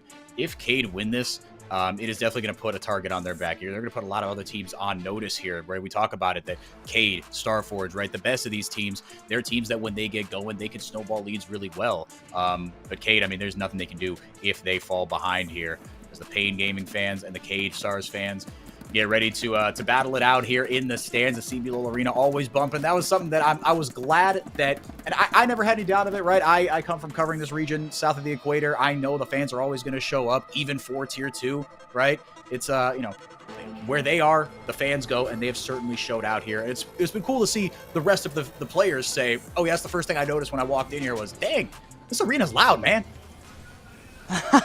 Dude, it's a great thing. Anytime, even when we watch international events, MSI, Worlds, and you have your representatives from LATAM and CB LOL, and the fans, the noise that you hear throughout the broadcast is always an amazing thing. It's always been talked about that they have the most passionate fan base, and it's well-deserved because, I mean, it's just a really great thing to see. Fans really excited to watch their favorite teams play the game. Yep. International results be gosh darned. We're going to show up and support our teams no matter what. But what an international showing Brazil has put on so far. In the case of Pain Gaming anyway, quitting the region very, very well. 3-0. Cade got a little bit of work to do. Both these supports going with that Hail of Blades is to be expected, right? With the Pyke and with the Ashe, and as well with something like the Poppy, if that was going to be busted out here, which is not foreign to either of these supports, to be fair. But yeah, look, we beat it to death about 10,000 times here. Cade need to get the snowball rolling here. I'm a little surprised they didn't try anything. Well, I say that. They're all bunched up at the bottom half of the screen, so I'm going to eat my words there. Yeah, I mean, I like this call here to try and look for this angle, maybe make a split map here, just to take advantage of the fact that you have a really strong bot lane 2v2 here with this Ashe Kalista. And you also have the early game Queen with Elise. So trying to get some kind of early game advantage and have it all focused on this bot lane so that you can get a huge lead from Orteas, that's your way to win this game. Yeah, and this is a composition that, yeah, it's relatively short range. You can start fights from far away thanks to that enchanted crystal arrow, but again, it's one of the many things that need to go right for this comp to get off the ground for Cade Stars, as a little bit of a, I guess, yeah, a little bit of a lane swap rolling here in the early game. And again, these are just the kinds of the little advantages that you are going to have to play here. You've got to get Morteus rolling, right? You just said it beat down, but Marvin and Hedon, they are happy to take it right to the Cassante up on the top side. Yeah, that's right. And again, just trying to take advantage of the situation that Cade Stars have created. So Tyrann is going to be eating, holding the short end of the stick here, as Marvin's going to be able to easily crash these waves. But in this situation, and as long as this Cassante is collecting experience and, you know, maybe some CS here and there, this is a good start because there's nobody on the spot side. As we pan over, you're going to see that this Ashe Kalista, I mean, they have a big wave crash. They're going to be able to get these early plate gold into their back pockets, and this is a good start for Vivo Cade Stars. Pressure's on, but this opening is good. No, it's gorgeous. I mean, they're going all into this identity right now. And Marvin actually running the TP is going to zip his way on over. And Hedon as well, coming with the whole freaking cavalry as they proxied a wave up top. So very much even as far as CS is concerned, as far as turret plating. Like, that's kind of the million-dollar question, right? They got 2 plates down, or 1 plate, I should say. On the top side, the Casante Portrait is a little over that. I don't know if you saw if they were able to get a turret plate down onto Tyrion there, but no. I mean, the fortification probably not. Yeah, and the 600 gold lead, right? That's a great spot to find yourself in. Able to get a back recurve bow in the pocket of Morteus as well with that pushed wave. A really good recall. The tempo very much in K-Star's favor here early on. Yeah, I will give them credit. This is a very risky composition to play, but they definitely know what they're doing with it.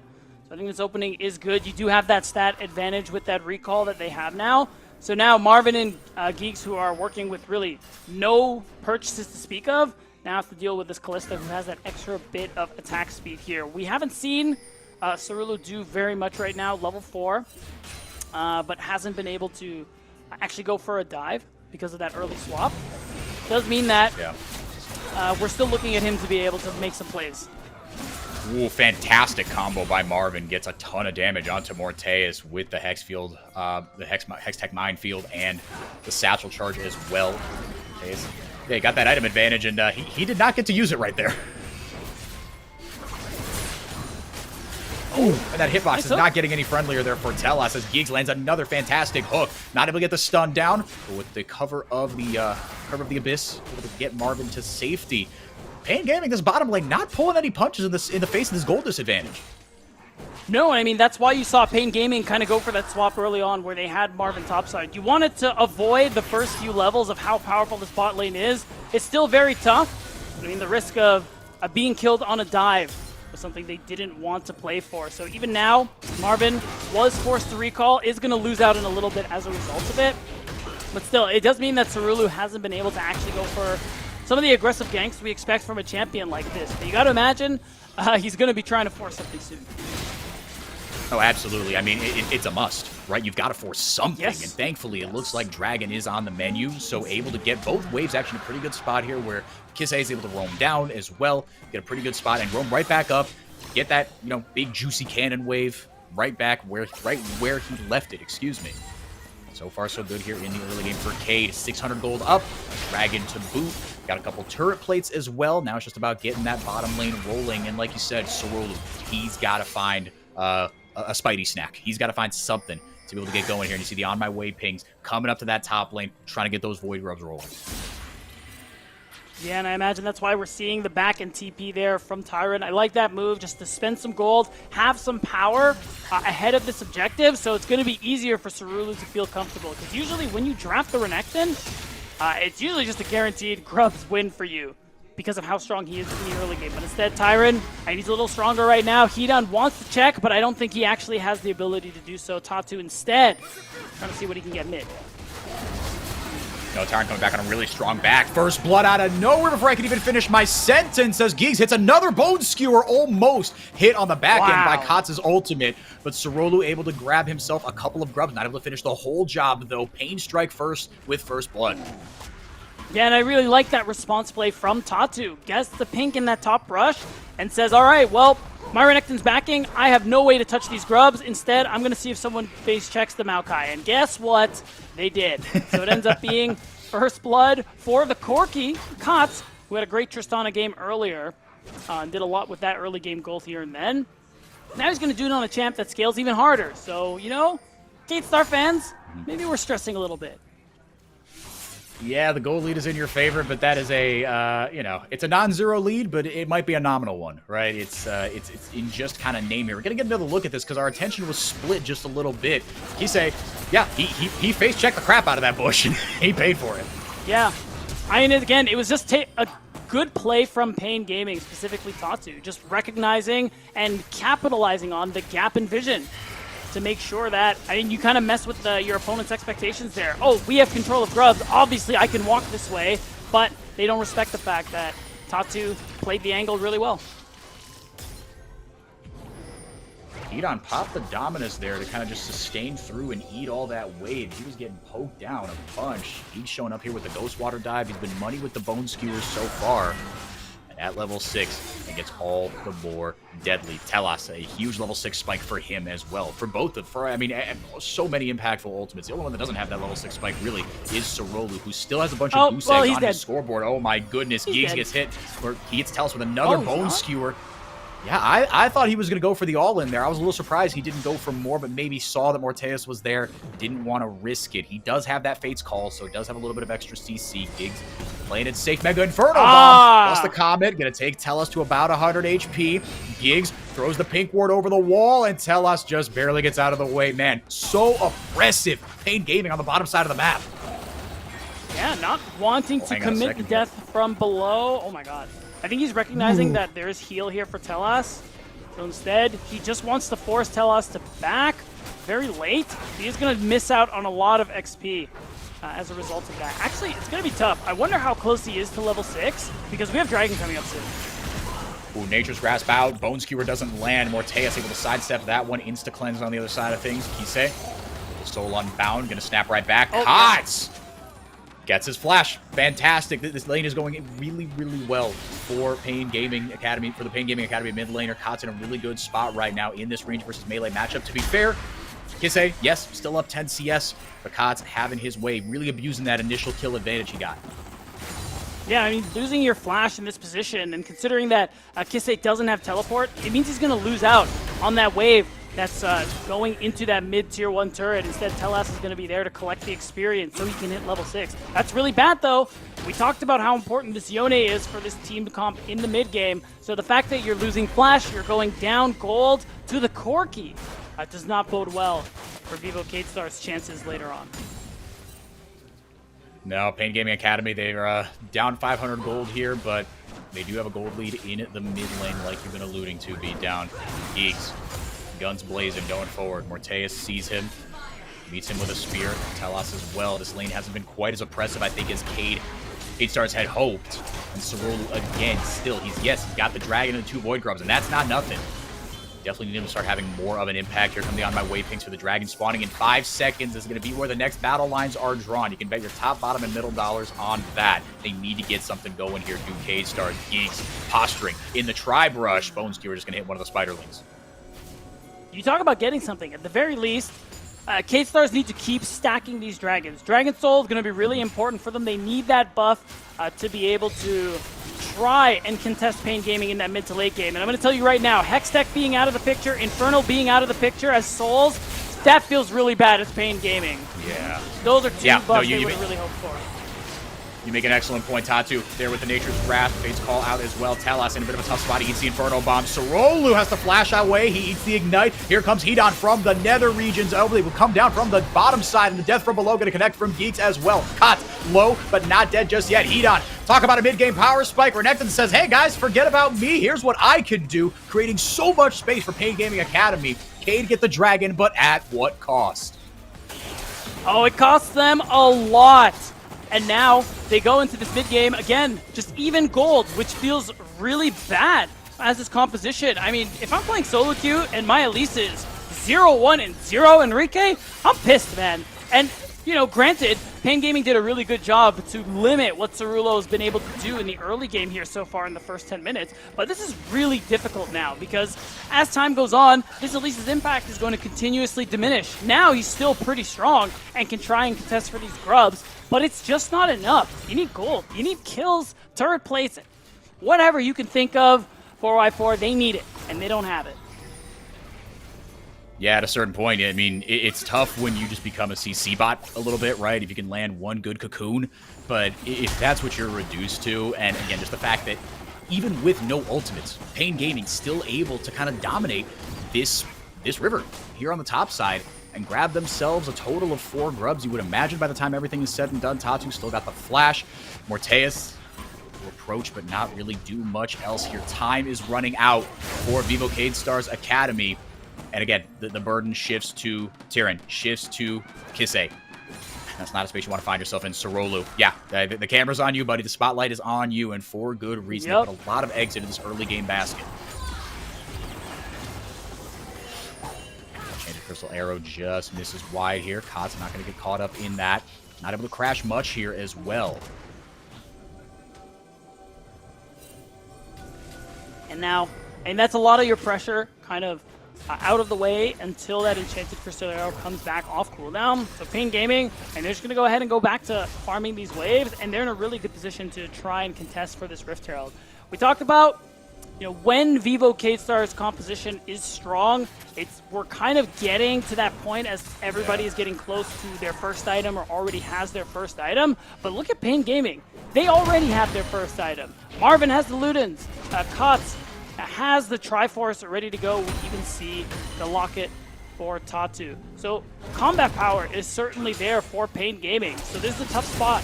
Vivo K-Stars, they can fight. They are pretty strong, but it's kind of risky with how ahead of the curve Pain Gaming are. If they lose this next fight and it ends up being a big one, I think they're just cooked. I could not agree with you more. Yeah, the fact that you've got Tyrion a full item ahead of Hedon, that's wonderful, but Hedon's still going to be really strong. Once he cashes in whatever gold he's got in his inventory, I imagine he's sitting on at least a little bit of gold. You see the turret plating gold on the bottom of your screen right there. It's advantage Cade Stars, but not by much, not by enough, right? That's the point we're trying to drive home here. No. The clock is about 2 minutes to midnight here. Cade need to find a big team fight win, and they need to find it fast. Posturing around this dragon, still a minute and change. Be able to do something with it. But who else? But who's got the top side of the river lit up? That's Pain Gaming. They are on this Herald. Cade with Sorolu, they're feeding him. They're getting all their resources into him. That's all well and good. But Pain, this is they're taking something on the other side. This is a really tough team to play this sort of composition into. Pain Gaming is such great micro, yes, but they're macro, right? They're happy to sit back and let the game come to them. 100%, and I think right now, Pain Gaming, they have two options here. With this Herald, they can try and contest this next dragon by getting pushed in that mid lane, or they can use this Herald topside because Vivo Cade Stars has their focus towards this bottom side and get set up for Drake, because you can let this next dragon go through. It's all right as long as you can test the soul. And yeah, it's just another turret that ends up going down. Shelly, a very noble sacrifice. Marvin got the satchel charge down again. It was a bit of a nerf to the Ziggs passive, but it's still deadly. And they get second brick as that mid lane tier 1 goes down, helping break open the rest of the map. As that top lane tier 1 did go down, bot lane tier 1 the only thing that Cade Stars have on the menu. First item starting to come through for everybody else, which is again a bit of a good sign for Cade, but they're just behind the curve. And 200 gold down for a composition like this is, you know, if this was 10 minutes later, this would be a much different proposition. But that window is still ever so slightly open. Hedon's got his first full item, though.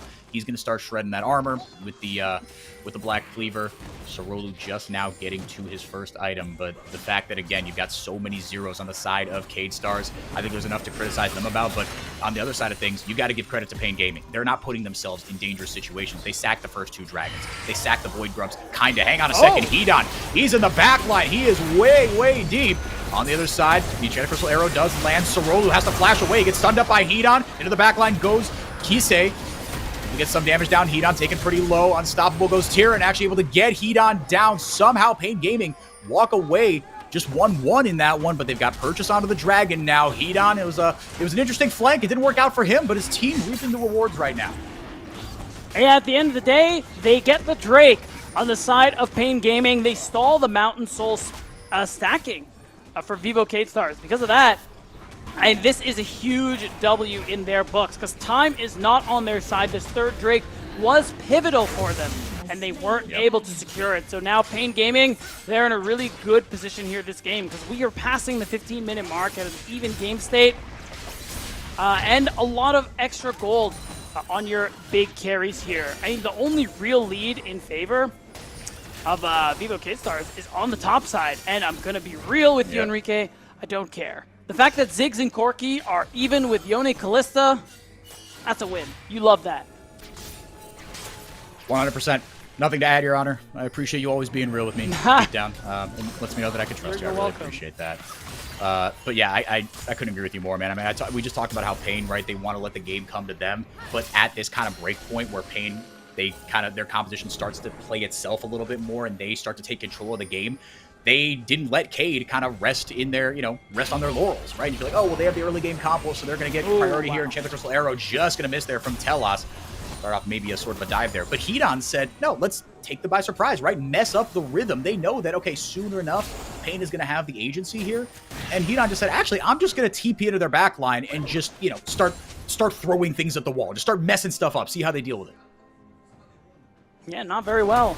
Ends up being the answer to that question. And I mean, overall, just talking about Pain Gaming, again, this is a team that was just stellar throughout the summer split there in the CBLOL Academy. Just stumbled one time, essentially, in the playoffs. Unfortunately, it was in the finals. But Pain Gaming, I mean, we talked about, with Scary Jerry, how slow Dragonsteel are to adapt to the patch. I think Pain Gaming have adapted really well. I gotta say, I've enjoyed watching them play so far here at America's Challengers. I think the macro is good. I think the way they draft is also really good. As far as any other team here in Challengers, I think they have this patch figured out, and they definitely have the most solid read.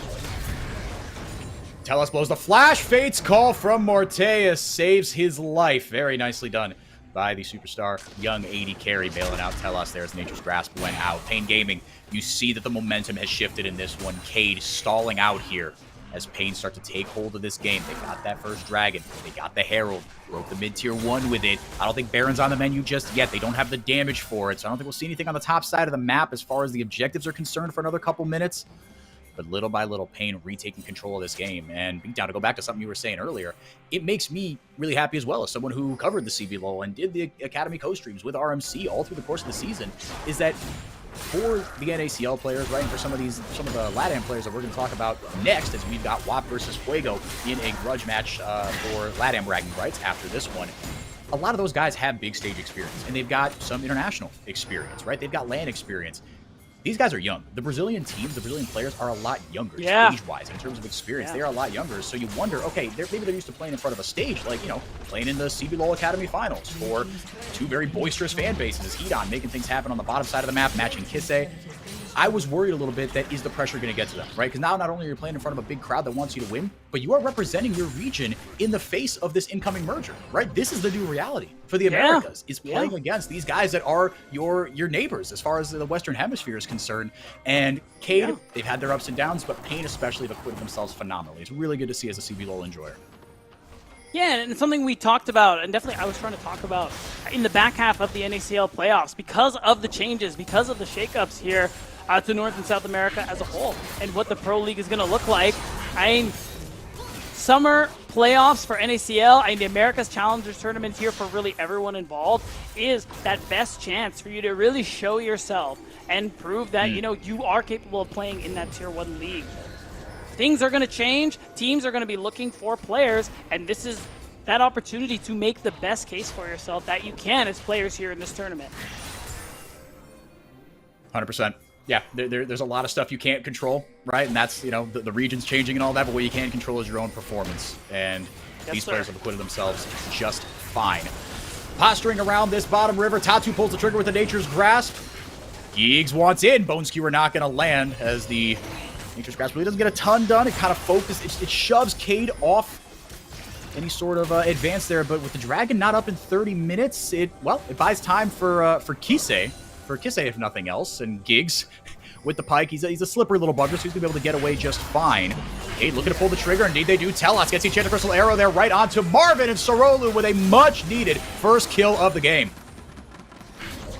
Yeah, so the arrow lands, the CC sticks, and finally, yes, this Elise is on the board. Just in time for this Drake spawning as well, Enrique. They needed this so badly, so this does kind of reopen a door previously thought closed for VKS to be able to now get this Mountain Soul point and hopefully be able to collect that soul in 5 minutes. You got to imagine, though, Pain Gaming not going to allow a pick like that to happen again. Well, you can't, right? Because then all your hard work of not allowing this Cade Stars composition to get rolling in the early game just starts to go out the window, because it does have pick potential, right? We didn't talk about that enough, is that Cade, with the Enchanted Crystal Arrow, with the extra CC that the Fate's Call provides, right? Kisse, he's got 2 items. He can kind of 100-0 you. Sorolu, right? Just made of CC. And Tyrion over the top as well, the healthiest by far member of this Cade Stars roster. They can 100-0 pretty much any target, right? There's no true tanks on the side of Pain Gaming. No, not really. Wall. Very nice Bone Skewer. Sorolu almost in a really tough spot here. Morteus gets the Fate's Call out. Enchanted Crystal Arrow is going to land on Hedon. TP coming in here from Kisse. If he can get a big old Fate sealed over the top, that's exactly what he does. Locks up Hedon for Kisse. Going to get the kill credit. Much deserved for the Cade Stars mid laner. Tyrion goes all out. Got what he came for. Slithers back out of the fight. Cade not dead just yet, Beatdown. No, not quite. Kisse, though. Yeah, Kisse not done either. Wow. Marvin taken incredibly low. Tyrann able to get the W out. Morteus again with the Fate's Call, able to hoover Telos out into the open. Giggs looking for maybe one more pick. He gets Telos. Will it be enough? He has to flash away. Doesn't even get the Phantom Undertow. Little bit ill-advised. Morteus punishes the Pike. Giggs with an ill-fated trip to the gray screen. Yeah, that one's a bit unlucky there for Giggs. I will say, the thing that makes this game hard for Cade Stars is that even when you have a good fight like that one, approaching with blinking health bars is so dangerous against the Pike. I think that's what's preventing them from really pushing for more with some of the plays that they've that have actually gone their way. They have to get a pick. They have to flash away. So it just kind of adds to their burden of execution, where that they need a really clean fight win just so that this Pike doesn't clean them up after. Because you talked about how squishy this comp is. That's why I love the Pike angle here for Pain Gaming. The fact that he can do a lot of damage he can do some meaningful damage to a lot of people here on VKS. Yep. Oh yeah, no, he's a crucial part of how this goes. And with Pike, sometimes, you know, you've got to get up close and personal, right? That's the only way that the Phantom Undertow works, right? Yes, you can launch the Bone Skewer, the hook from a long range, but to get that Phantom Undertow and get that crucial death from below, right? Get that flat lethality, big dam on the back end into an extremely squishy composition. You know, that's the support lifestyle sometimes. If it works, you look like a genius. If it doesn't, you look like an idiot. And that's just that's the way of the world sometimes. If you are someone like a Pike. Yeah. And now we're just seeing this posturing here towards this top side, and you do have a Yone and a double marksman composition, even though it is Ash support. Maybe we are seeing a Vivo Cade Stars try and make an angle here for the Baron. Maybe just try and set up vision so that Telos can go for an arrow, get a pick, get a kill, and that can turn into Ace. I think the Baron is going to be a big way that Vivo Cade Stars actually have a chance to maybe try and get a big lead here that can allow them to close this game out. Yeah, and they've got to get that pick first, right? This composition can do that pretty well. It's going to fall off, and it is starting to, but with a 2,000 gold lead, they are mitigating it. They are pushing back, raging against the dying of the night, against the inevitable heat death of the sun that is coming for their composition. The Pain Gaming haven't eclipsed them just yet. VKS, they've done a good job of getting those picks. Tell us he's been money with the Enchanted Crystal Arrows, but like you were saying, Marvin, fool me once, shame on you, fool me twice. Fool me, you can't get fooled again. I don't think they're going to get caught out like that, especially not before such a big objective. And now Pain Gaming just clearing out vision again around the Baron Nashor. That is, I think, just alongside the Mountain Soul, Cade Stars kind of keys to victory here as we get towards this late game. This is hard. Yeah, we're at 2 items, which, you know, generally feels pretty good, but again, we're looking at a Yone and a Callista. We're looking at Katz and Marvin on these champs that scaled really nicely. 2 items, they are really strong right now. If Pain Gaming get a combo with that Nature's Grasp and Marvin's ult, it hits multiple people, that's a one fight all on its own here. So again, the execution of Vivo Cade Stars, it's so high. Their comp at this point, if you ask me, is kind of already fallen off, so it's going to take a massive outplay for them to actually be able to get this. And you've got 4 squishy members on both sides. Tyrann is someone we haven't talked about a ton because he's the only champion that doesn't just fall off a cliff immediately. Kisse kind of on the Yone, right? But the point is, that's the picture we painted of this competition, and for good reason, right? And they're looking for cheese, right? They're looking to catch someone in the brush, but Giggs with a well-placed Bone Skewer are going to find them out. Again, we're looking for that Enchanted Crystal Arrow from Telos. We're looking for a pick into a fight win, into a Baron. It's a lot to ask of this composition. But Cade, they've shown they're not dead just yet. The field goal is good. That is a brutal ultimate to not have land at all. Pain able to get the hook down. Very nicely done from Giggs. Tyrann is actually pretty low here. Tatu into the backline. Nice Bramble Smash as well. Sorolu separated from the rest of the team. Takes him all the way to the Dragon Pit. We've got a fight on 2 fronts. Giggs into the Phantom Undertow. Not able to get another hook down just yet, but he's certainly looking for it. Almost there on to Telos. Pain Gaming now have full purchase over the Dragon. Not sure there's much Cade can do here. Beat down. No, and this is just going to be, this makes the game even harder for another reason, where that stacking Mountain Drakes makes you really hard to kill. But now they want to fight. They want to fight, and actually good damage there onto Tatu, but is that all they've Whoa! got? Mega Inferno Bomb is starting to do a ton of damage there, and on the other side, the death from below comes for everyone, Morteus included. Kotz will pay the iron price on the other side of things. Tellus trying to get a cheeky Baron steal, but Sorolo is gone, and Tatu is clean with the smite. Tyrann with the health bar advantage, trying to make something happen, but he's unable to flash away. Not in time, just right of the enemy jungler with the fate sealed. Pain get away with murder, and the Enchanted Crystal Arrow is actually going to land on the back end. Tyrann, Tatu able to get onto the ground, shoves him over the wall. Giggs almost got the hook. He hooked the Gromp over the wall, almost got away with it. Blood spilled on both sides here, but Pain again, they get that second Mountain Dragon. They get a little bit of a fight win. My goodness, look at how much work Tyrann's got to do, man.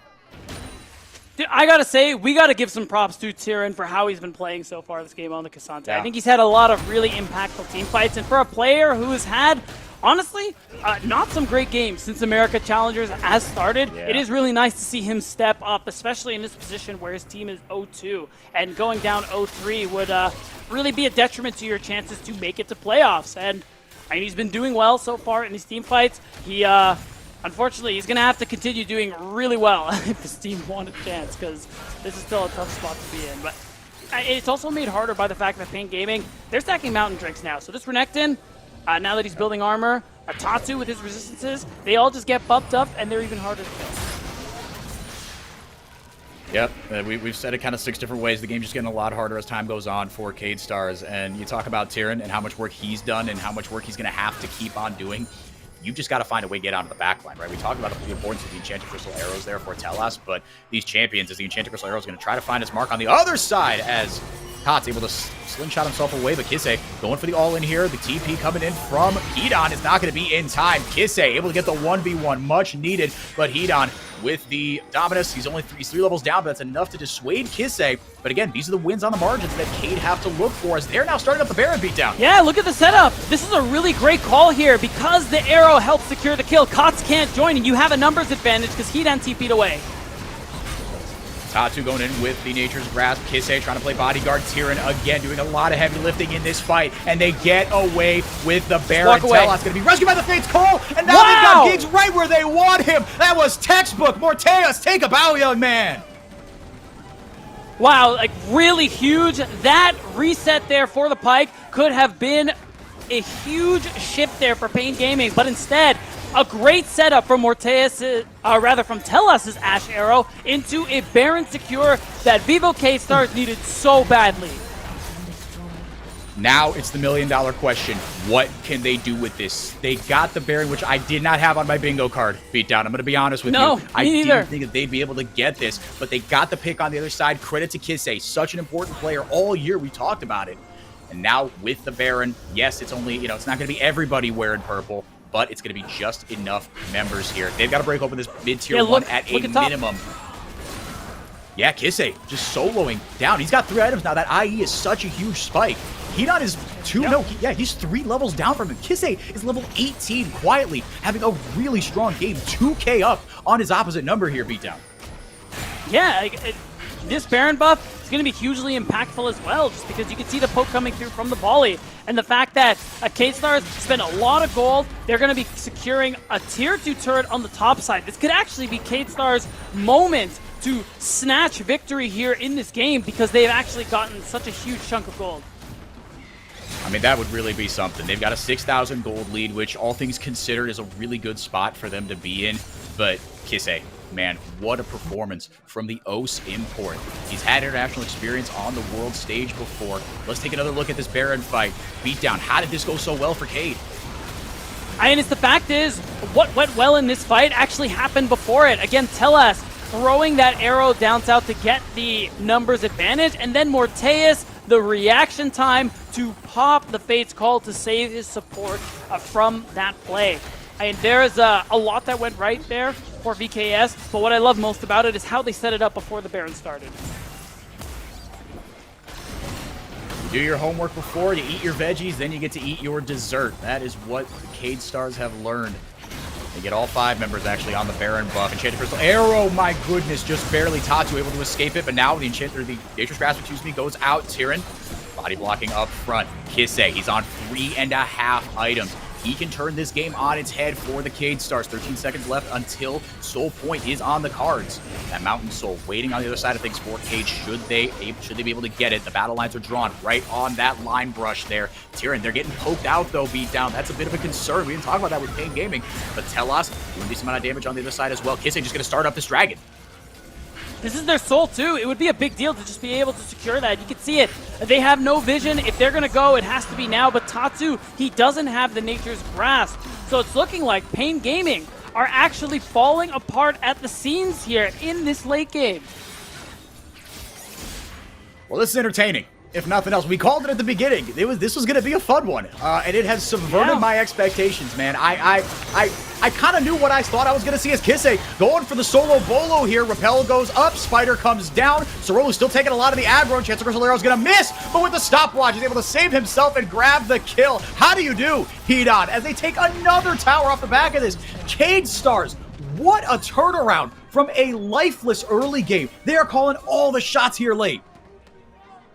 Man, it's unbelievable. This comp basically functioning inverse to how we were expecting. Again, really quiet and unfortunate early game from Vivo Cade Stars and a comp that really required it. But at the end of the day, I mean, some really good setup there. Again, with the Ash Arrow across the map to set up Kissei for a kill into the TP so that they get this Baron. That's what's gotten them this gold lead. It was an even game for so long, and suddenly we're in this position where Cade Stars are up 7K. They're in a position here, you can even see it in this gold grab, now where they could actually end this game. They could actually get the win and be the one to give Pain Gaming their first loss in groups.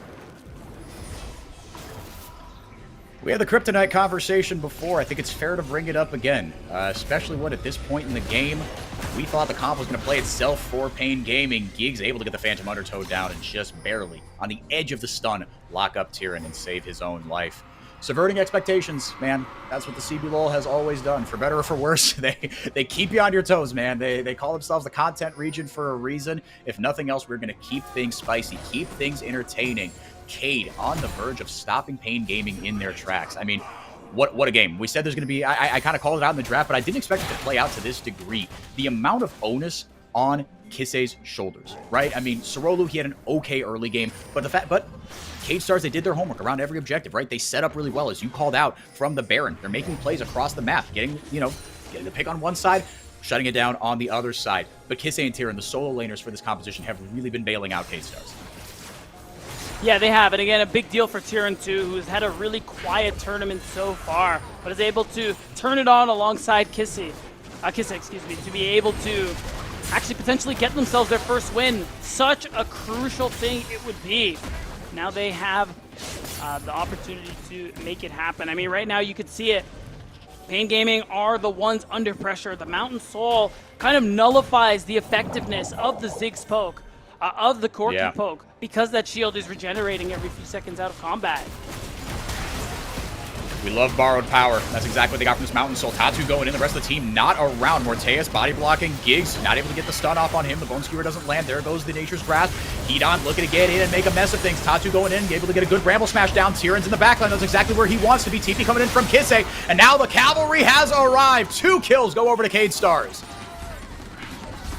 And that means it's going to be another Baron for your summer champions here in CBLOL Academy. And, you know, if Pain Gaming fans, they'll tell you it was a fluke. They'll tell you Pain Gaming was good the whole split. But Cade Stars look like they're on the verge of doing it again, Enrique, as now this next Baron buff should be their key to close. They got a lot out of the first Baron power play, and I think they're well poised to get a lot out of this second one.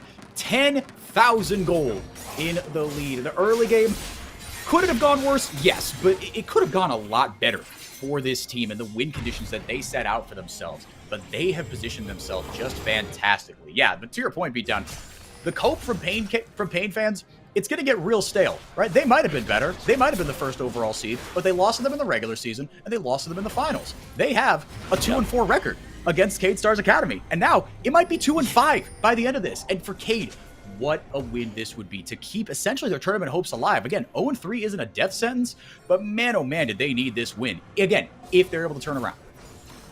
Yes. We're not quite there yet. If we want to talk about the rest of the schedule, I mean, Vivo Cade Stars, they play against Dragon Steel. They play against WAP.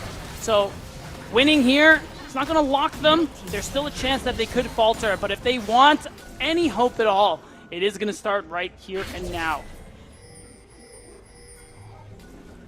Pushing out these waves, the 4-1 lane assignment, I think, is the correct one. Maybe you could 1-3-1, but Tyrion kind of needs to chaperone the rest of these champions. Kissei looking for the flank here. The chance for Valero did land on the Tatu. He's just getting eaten alive, RMC.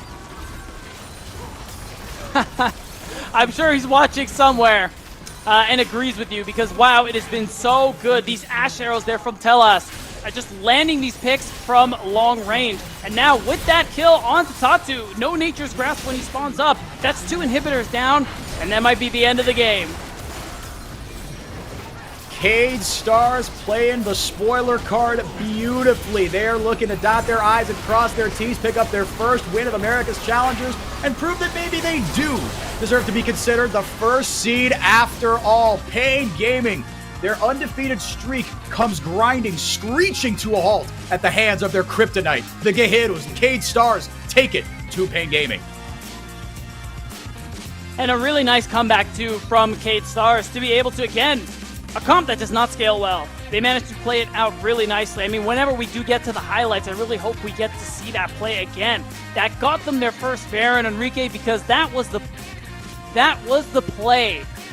That was the shove that pushed this boulder down the mountain that allowed Vivo Cade Stars to actually get the win that they were trying to set up in the early game.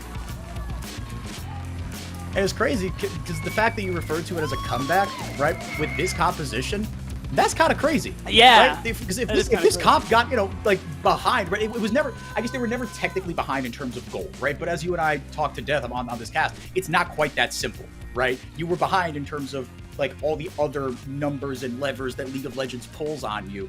They held firm, Yeah. and like you said, Beatdown, they took care of their fundamentals, right? And that's something that the Cade Stars project and those in Brazil will know. When Coach CL came over from Rogue, a Peter Dunn disciple, he said he wanted to tear it all down, right? He said, we're going to rethink the way we play League of Legends here in Brazil. We're going to start from the bottom up. We know we've got great mechanical players here. Brazil has always had that, but it's the fundamentals that have let us down. We're going to make sure that those are patched up so that we can moneyball our way to the top. And that's exactly what they did here. That's right. And I mean, it couldn't have come at a better time, too, again, especially with the changes that are going to be taking place next year here with the Americas League and things like that. And it is a really good look for them so far, even if they did have some stumbles earlier on here in the tournament. And they keep their hopes alive. Now they still have that chance of making it to the playoff bracket. It's absolutely huge. And like you said, they've got quite the test tomorrow. Cade Stars play 2 games, one against Wappa, one against Dragonsteel. And you know Dragonsteel, they've got a chip on their shoulder. I would not want to face I would not want to face a pissed off Dragonsteel fighting for their tournament lives. Essentially, that could be bad news bears. But Cade got a much needed win. They got to take care of business against WAP tomorrow. But rewinding a little bit back to this one, Pain Gaming. I'll say I've been watching them. This academy team for the whole split, the whole year. This was kind of the most lifeless they've looked as we get the post-game stats up on your screen here. They held their own in the early game, and that's exactly what they were supposed to do. But in late game, they couldn't close it out. Good golly, Miss Molly. That is a ton of damage. Yeah, but it wasn't really enough there for the Ziggs. But yeah, to your point, calling them lifeless, I really like that, and I really like that because I kind of agree with you, where it just feels like after a certain point, they stopped trying to make plays. I don't know if they got nervous, scared, whatever the case may be, but like they still had very clear ways to start fights. Again, with the Maokai that we talked about and his ability to engage on these low mobility targets. So the fact that they didn't really try and force these things and just kind of put themselves in a position where they were only reacting was a part of why they lost. Very uncharacteristic of them. Yeah, I mean, to your point, I don't know exactly what happened, right? Why it went down the way that it did, but clearly there's something in the water down there, man. Cade, they seem to have Pain's number, and all the evidence certainly points to that. Yeah. But for Cade, I mean, Kissei, again, right? Sorolu, he had the guts to pick that in an early game composition. Telas, 16,000 damage, out damaged Morteus there. I didn't see that coming. I knew the Ash was gonna have a big impact, but that surprised me. But Kissei, man, I mean, the value that he's brought to this team, and again, his presence has forced the whole team to speak English. That is not the norm in CBLOL Academy and CBLOL. Sure, there are imports kind of every which way, but what he has done and Coach CL's trust in bringing him over, right? I mean, he warps this team for the better, right? They play around him, they play behind him, and him and Tyrion, very much the unsung heroes until the end of the game there. Yeah, 100%. And I think that's why you saw he was able to have so much impact there on the Yone. You called it out during the cast, Enrique, the fact that he was 3 levels ahead of Kotz towards the back half of that game. Like, he was just quietly farming, quietly getting this insane lead over the Corki, and was having a big impact in those mid to late game team fights. And we're going to get to see the highlights here in just a little bit. But on the other side of things, Pain Gaming, look, they've acquitted themselves very well over the course of the tournament. They've got 3 wins. This doesn't wash all that away, and I think we like, everyone knew that they weren't infallible, right? But again, we talked about how Cade, they maybe glitch out a little bit when things don't go their way in the early game. Pain, for the first time all tournament, didn't have their way in the early game. Yeah, and it's starting to wonder if that's the team we should be using that kind of description for, where if things don't work out for you, you start to fumble, you start to freeze a little bit, because that is kind of what happened at this stage of the game. And you could tell that Cade Stars were really feeling themselves too, realizing, oh my god, like, we have an angle, like, we can actually win this one out. And I will say, you know, here and there, some kills happened that didn't need to happen, but it was still a really nice way to play out and close this game there from Vivo Cade Stars. Yeah, and I think you point that out, right? I mean, like, some kills that kind of didn't need to happen, as we see the Baron take here. And this I thought was going to be the final straw, right? And when this competition finally got going, right, this was a huge pivotal Drake for Cade Stars that they kind of needed to take. But when Tatu walked away with this, for me, I was like, all right, the momentum has shifted. And it did there for a little bit. Yeah, Kisse couldn't connect with that Fate Sealed, right? These little things that went Cade Stars' way, all of a sudden weren't. And yeah, I mean... And Shade Crystal Rose from Talos, they got better and better, but man, oh man, but again, this comp had early game potential, and the picks, right? That was something else we didn't, I think, give the comp enough credit for in, you know, kind of draft and setting it up. But man, did it come to roost. Yeah, and again, this play right here, you could see it the whole time this is going on. Renekton is still walking. It isn't until after the Baron goes that he ends up showing up, and Geeks just dies on his own. And this is really that exact moment where all those other fights beforehand, not looking great for Cade Stars. And then every fight after that Baron, you're going to see starts to look really good for them. They played it perfectly, right? And Morteus as well, right? Got a ton of spears into Hedon. He's able to, you know, get really shifty. And Tyrion, I mean, we didn't talk about him much, but how he was able to body block for the rest of the squishy members on his team, right? And Kisse, how shifty he was as well. These solo laners, again, I call them the unsung heroes, and eventually it was just too much. They were able to threaten the backline of Pain Gaming. That was kind of the one secret sauce, right? I thought that maybe that was the last straw that needed to happen, because if Marvin and Giggs were able to free fire, this wasn't going to go, or Marvin and Kotz, excuse me, then it wasn't going to go well for him. And for Marvin, yeah, he put down 32k damage on the Ziggs. He did his job. But Kotz, right, you're Corki, right? If you're not landing your big ones, you got to get up close and personal to get that Gatling gun damage down, and he wasn't able to do that. No, not at all. And I think that's part of why the team fights weren't working out for Cade Stars in the back half. And I think what really just put that nail in the coffin is that Mountain Soul. Because again, Corki poke, the Ziggs poke, it's kind of nullified by a shield that shows up every couple of seconds when you're not taking damage. So, and it's just a lot of things happened to allow Cade Stars to get that win. But most of all, it was how well they played things out when they set up that Baron play that turned the game around for them. They took care of their fundamentals on the Baron play. They took care of their fundamentals and stacking up those first couple dragons and made those fights a lot easier, right? Made the rewards that much sweeter. Our MVP, it will come as no surprise to you, is Kisse. Phenomenal game there on the Yone. The DPM isn't going to stick out too much at you, but I mean, the damage distribution, right? 25, it's about where you'd expect it, actually. But, I mean, the kill participation at 50%, I think that kind of tells a story as well, Beatdown, because he wasn't always getting involved in the fights. It's kind of what he did on the edges that helped out. Right, and I will say a lot of what he was able to do and why I voted for him was how he played in that late game in a lot of these team fights. He was putting out a lot of serious damage and getting a lot of key ultimates go his way. And again, I keep bringing up that Baron fight because it was super pivotal. The play that was set up by the Ash Arrow that he capitalized on to kill Corki so that there is no response on the other side of the map. So they can get that neutral objective that turned it around. We've got an interview with the man himself. Kisse is standing by. Kisse, thank you so much for being here. Congrats on the win. I'm gonna level with you. I'm gonna keep it 100 with you. When that third dragon went over to Pain, I thought you guys were cooked. I thought that you guys are going to get outscaled. What happened in the comms for you and the rest of the team to just keep calm and say, look, yeah, maybe we get outscaled, but we're not dead here, and drag that out into a victory? To be honest, bro, I didn't think the comms were calm at all. Everyone was very anxious since like we're kind of on like the edge, right? We lost 2 games already, so this game was kind of like in like elimination round for us. It's like a do or die. But like I'm glad that we got the win, and yeah, just happy maybe we can come back from this. So at what point in that game, because we have our opinion watching from the outside, but for you, at what point did you realize, hold on, we can actually come back, we can win? What was that turning point for you?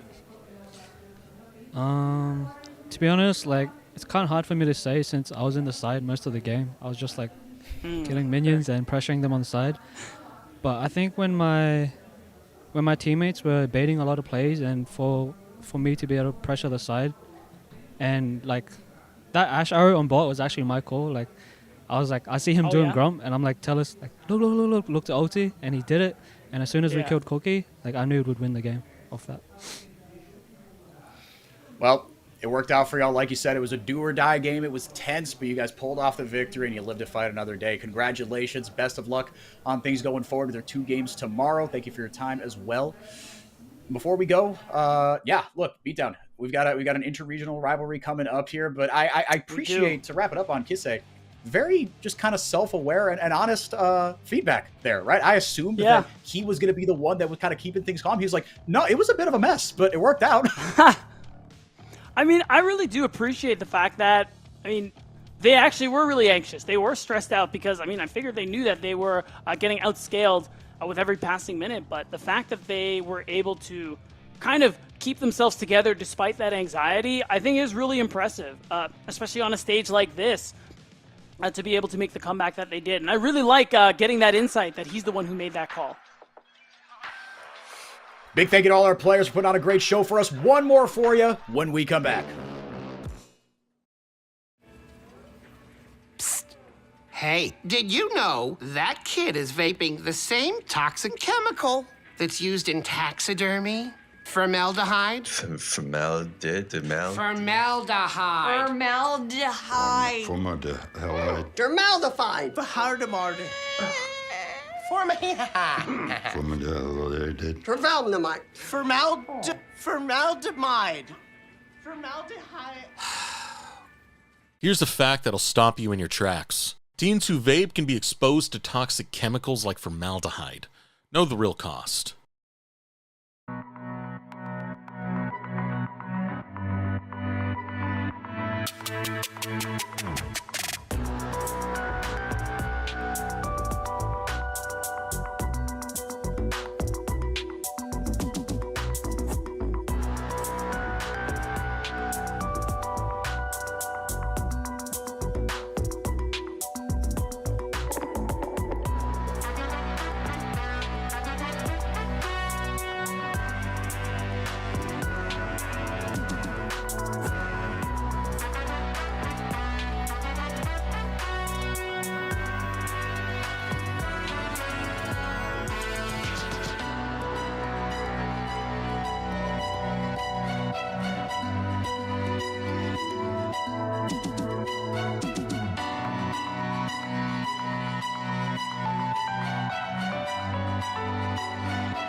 The Duelo de los Reyes, the Duel of Kings, coming at you in just a couple minutes here. WAP from LRN South, or from LNR, yeah, LRS, there we go. I got it, from the South, and then from the North.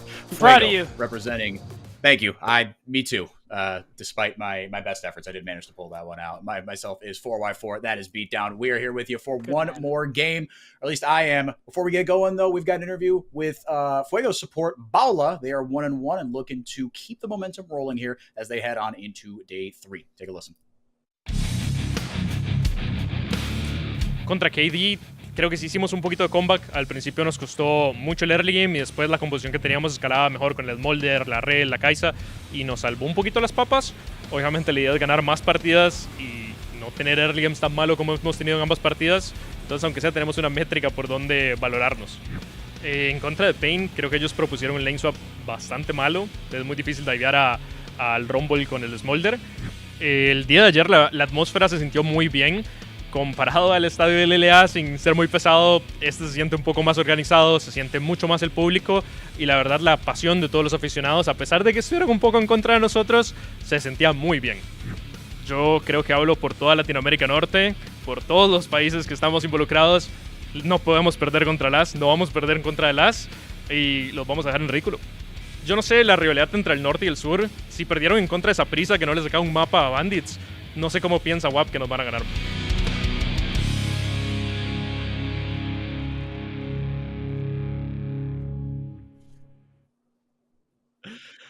That's pretty good. Just don't lose to LATAM South.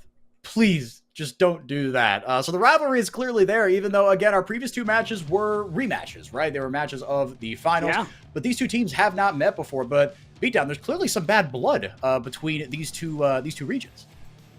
Yeah, and it's pretty interesting, too, that I like that they got on board of that immediately because it wasn't that long ago that a lot of the Latin American leagues got consolidated into the Southern and Northern leagues. So I like that they're immediately like, yeah, those Northern guys, the Southern guys, I hate them.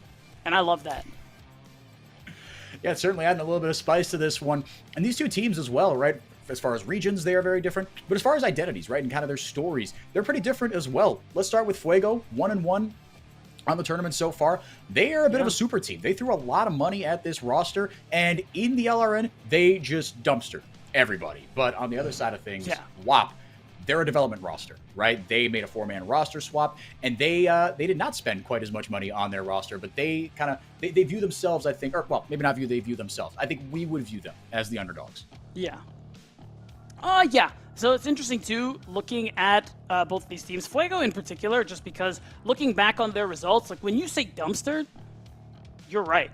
Because they basically just owned everybody else in their league. So I was kind of concerned with actually that lack of competition because, you know, when there are multiple top teams, you know, they make everybody better. If you watch the LEC, you know, tier 1 team region, it's really just G2 and everyone else. And that kind of doesn't look, that kind of can make it difficult for a team to actually grow and improve themselves because there isn't that much challenge or competition. So it's been a tough start for Fuego so far. I think WAP have also found themselves in a pretty tough position as well. So it's interesting that this matchup is almost certainly for both of these teams kind of tournament-wise.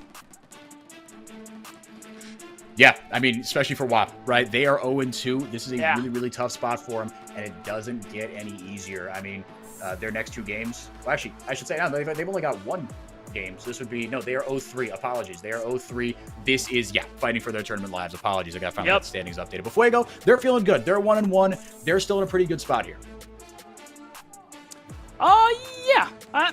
They still have many opportunities to actually get themselves to that position where they qualify. So, yeah, it's definitely not as much pressure as WAP are facing at the moment here. So we're going to have to see, again, it is that Northern and Southern best team face-off starting up here in day 2. And it's our last game of the day, Enrique.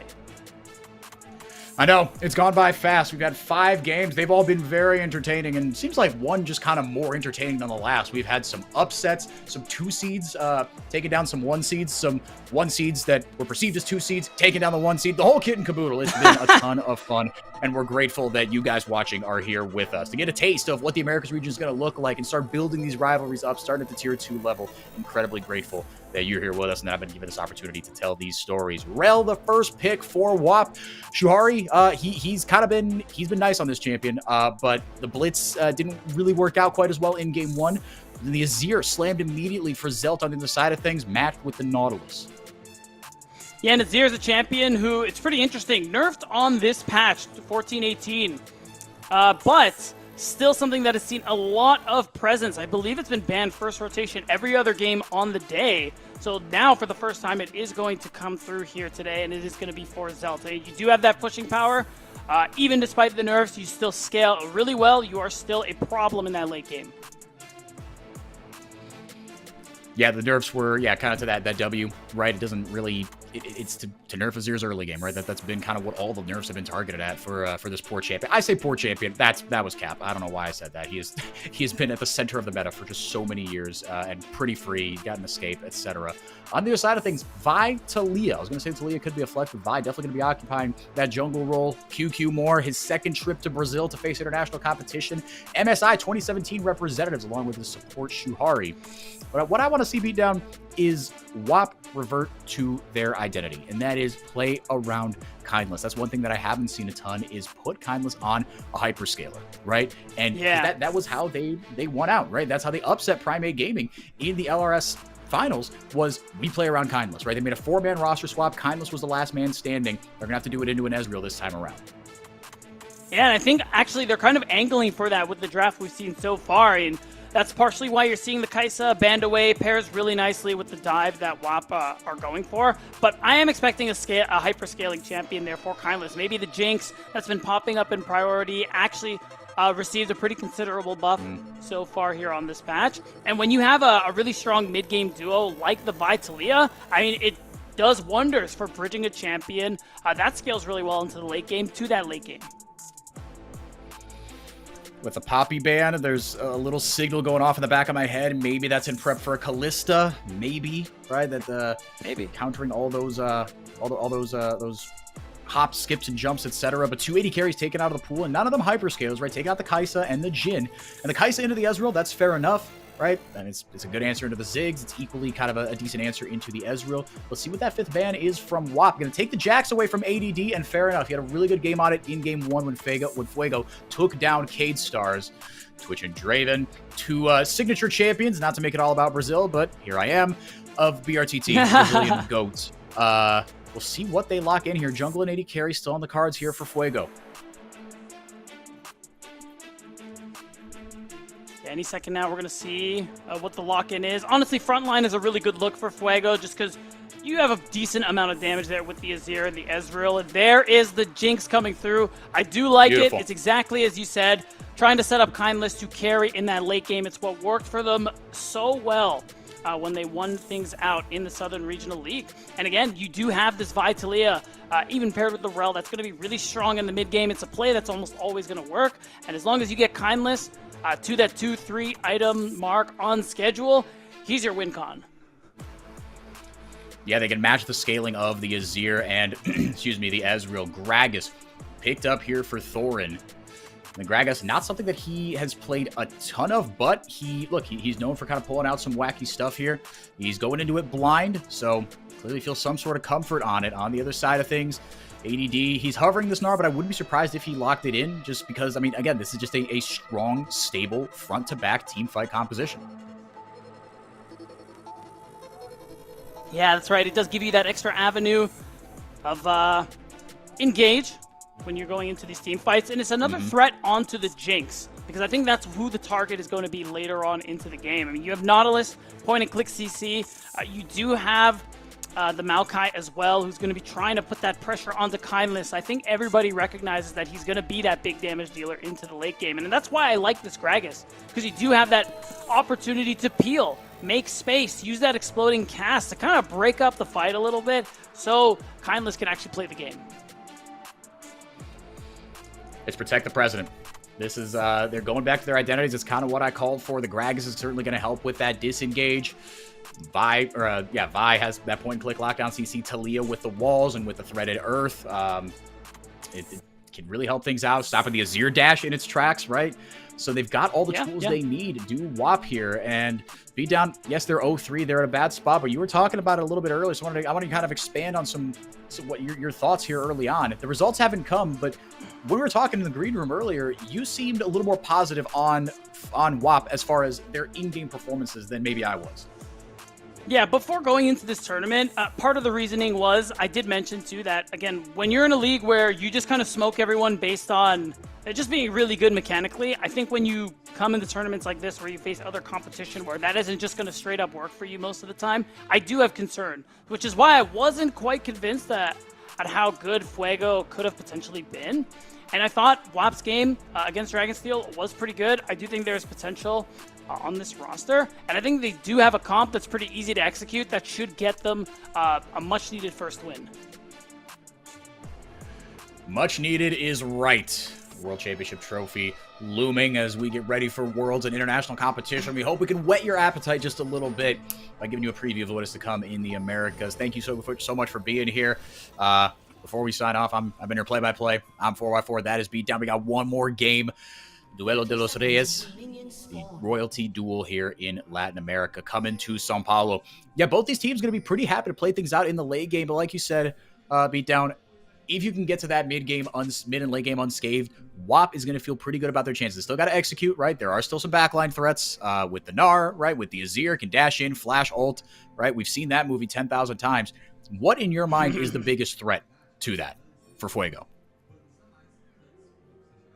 It's this Vitalia.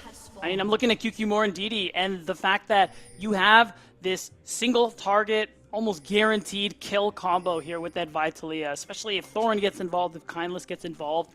That's kind of the big play that they're hoping for, and that's how they want to threaten the carries in Zelt and Virus FX on the side of Fuego. And I think that's the thing they have to be most mindful of while they try to get onto WAP's backline. It's going to pay dividends if they can, and like you were saying in draft, this is pretty tried and true, right? In the early and mid game, you still got to execute it, but it's not to diminish anything, but this is kind of as easy as it gets, right? The point-and-click CC from Vi, I mean, that's why she is picked, right? In the era of mobile AD carries, if you just get in range of someone and click a button on them and lock them down, I mean, come on, right? You'd kill for that. Yeah, pretty much. That's the idea here. I like this early ward from DD as well. Try and get an idea on where Matas is going to be. And see if QQ is going to have an opportunity to potentially invade, go for a play, though he generally doesn't do that too often. He is definitely more of the farming type. And even on someone like Vi, where you do want to have early game impact, I think in this draft, level 6 as soon as possible is ideal. 100%, and he's going to be pretty unbothered as far as the wards in his jungle. You talked about the ward up on the red buff. That was pinged down pretty immediately, I imagine, by Zelt. As the on my way pings come down onto the Raptors. We'll see who strikes first, but like you said, level 6 is going to be really, really important. On the other side of things, it's a melee versus range matchup. Mini-Gnar, man, ever since, I mean, he hasn't really been in the meta much. It's not quite the Renekton Gnar days of yore in 2022-ish, but this little guy can do a ton of work. If you know how to position yourself, you can just kind of print damage, right? Triforce Cleaver, and all of a sudden you go, whoa, wait a second. That's not what this guy's supposed to do. It's true, and I will say another thing too worth mentioning. We talk about the number of different changes here on 14-18 in preparation for Worlds. I mean, Gnar got a pretty sizable buff too. 3 AD base. Oh my god. Okay. But yeah, that's why you're seeing ADD. I'm very happy to take advantage of that as he's got Thorin pretty much stuck under his turret. Oh, turned it around on him. Did Baula hit Shuhari with the hook immediately, stopping the engage as soon as they hit that level up. Level 3 to level 2. The WAP bottom lane. Got all up in their business, but stopped it very nicely. Mataz roaming into the mid lane. DD, not able to get the seismic shove off, but with no mana, you got to be careful about where you step. Zelt burning the TP. Yeah, I'm curious too, DD will have an opportunity where he actually might be able to just walk back and maintain a TP advantage here, especially when you're looking at this Jinx, who they might want to set up dives to. Never mind. They're just going to TP back to lane. But Maokai's bot side, hey, maybe we'll fight, right? Let's talk about something else. Maybe. Hopefully. Gonna pop that Scryer's Bloom. I'm not sure if He's WAP saw leaving. that on their screen, but QQ More is hanging around here. He's gonna eat a sapling. He's gonna back off here as the Riptide goes out from Baula. Like you said, level 6, so important for both of these junglers. QQ More gonna come back with a couple of long swords, gonna help out his clear speed. Thorin in a really tough spot here, not a ton of mana, and really getting outpaced in this matchup. ADD, a guy with a lot of international experience, former NACL player as well. Yeah, I was gonna That say. beatdown is Mr. ADD, Mr. Globetrotter up in the top lane, up 15 CS. I can do that. Yeah, you're doing great, bro. Don't worry. And yeah, ADD. I mean, overall, since leaving the NACL last year, he's had a lot of success here since joining Fuego and just being here in Latin America, and it's been a good look for him so far. I mean, he's a top laner who's able to get a lot of work done in and out of lane for his team, and he's someone that Fuego lean on, especially later on into these team fights. So him playing something like the Gnar in a pretty important game for them here on day 2, very fitting. Yeah, played the Jax very well, excuse me, in game 1. Some other, if you're not an NACL enjoyer, you might remember ADD from when he played Teemo Top at Worlds 2022 with Isurus. That was held in Mexico City. Oh my god, that So, did happen. Yes, that did happen. It really did. It went about as well as you think it would, but look, they got out of there with a win. I don't think in that game. Virus had to flash away. Tough look there for the Ezreal, but again, Shuhari and Kindless a level up, and they are making it Virus's problem. Up 7 CS, not a substantial lead here, but still got a pot to roll with, and 2 biscuits as well. ADD hitting level 6 here pretty early. He's got a call to cash out as well. Darkseal and the tier have come in for Thorin. The tempo in this top lane is going to be really interesting to watch here. Who's kind of going to get this better back here, as it looks like the junglers are training their eyes on the Void Grubs. And the mid laners as well, kind of struggling to get that push that they want. Yeah, I will say, because Zelt was forced to back and TP on an awkward timer, he's only working with boots, while DD has the Amp Tome and the tier. So I am wondering if WAP want to try and force the situation here, especially because they do have that roam from Shuhari. Paula is here to match. Oh, you know what? Virus FX is also here, so I think Fuego are just going to get this. WAP going to throw out the Weaver's Wall. ADD has to burn the flash. Wow! Big Emperor's Divide! Well, you don't need damage to do that. The R button kind of presses itself. First blood for Matas, and they've got full reign on these grubs. Shuhari is on the wrong side of the train tracks. I gotta say, this is just an unnecessary engage here from WAP, especially when you have the Jinx alone on the bot side collecting plates. I think you just let these grubs go. There's really no reason, especially once you get the flash out of ADD, to really try and fight for it. So, I mean, this is still really good for you because of the waves that are being shoved into the bottom turret by Kindless, but overall, you could have gained more from this as well. Yeah, could have been better, could have been worse. Fuego, they do walk away with 3 grubs on pace for Grubageddon, as you like to call it, and I've enjoyed hearing you say that. There's so many nicknames for these grubs. I mean, they've added so much to our league vernacular, but we're going to have a little bit of a hold on our vocabulary lesson here. Bala just going to walk right up, extend the route. QQ more playing defense, gets the ultimate there. The ball breaker on to Zelt. The cease and desist comes through very nicely with the seismic shove there. Secure that kill, and WAP get one back. Mataz going to be next on the menu. Gonna get it onto DD with the Rambo Smash. Might be enough, just not enough damage. Kill number 2 going over to QQ More. Yeah, really nice for WAP to be able to turn the gank on its head. And props to DD in the face of all that damage. Landing that seismic shove, fulfilling the Talia part of that Vi-Talia combo. It's going to earn WAP their first Drake of the game. And it's still going to allow them to just kind of give us a preview of what this combo is going to be like. And it's a combo that they're going to have to keep their foot on the gas with, right? I mean, and get it to that point where they can then fight with Kindless, which, yeah, a bit of an oopsie, maybe not, either fighting with Kindless or just kind of letting Kindless do his thing in the bottom lane, as we see here. But you got to give credit on the other side to Fuego, right? They're walled off here. QQ More is isolated, and they pull the trigger. Yeah, that's exactly it. I think QQ More just wasn't expecting to get jumped on like that. So it actually was just a good snap engage coming through from Matas. And then here's the gank afterwards that was turned around really nicely here from WAP. WAP got themselves a first couple kills here. Again, they are 0-3, fighting for their tournament lives. I'm not sure if mathematically they would be eliminated with 0-4, but it gets really, they would. tricky. Yeah, okay. And then I trust you. You said that with enough conviction. But they would have... They've got Cade Stars tomorrow, and Cade Stars got to be feeling really good themselves. So if they don't take care of business here, for more reasons than one, it could get really, really hairy. Fuego, meanwhile, 1-1. And 2-1 would put you in a pretty good position, especially with Dragonsteel not performing up to expectations so far. They're 1-2. They're kind of going to be fighting for that 4th spot here. Oh my goodness. Everyone and their mother invited to the party in the mid lane as Mata is able to get the kill. The True Shot Barrage not going to land. 4 ultimates blown. Beat down. Not for nothing here.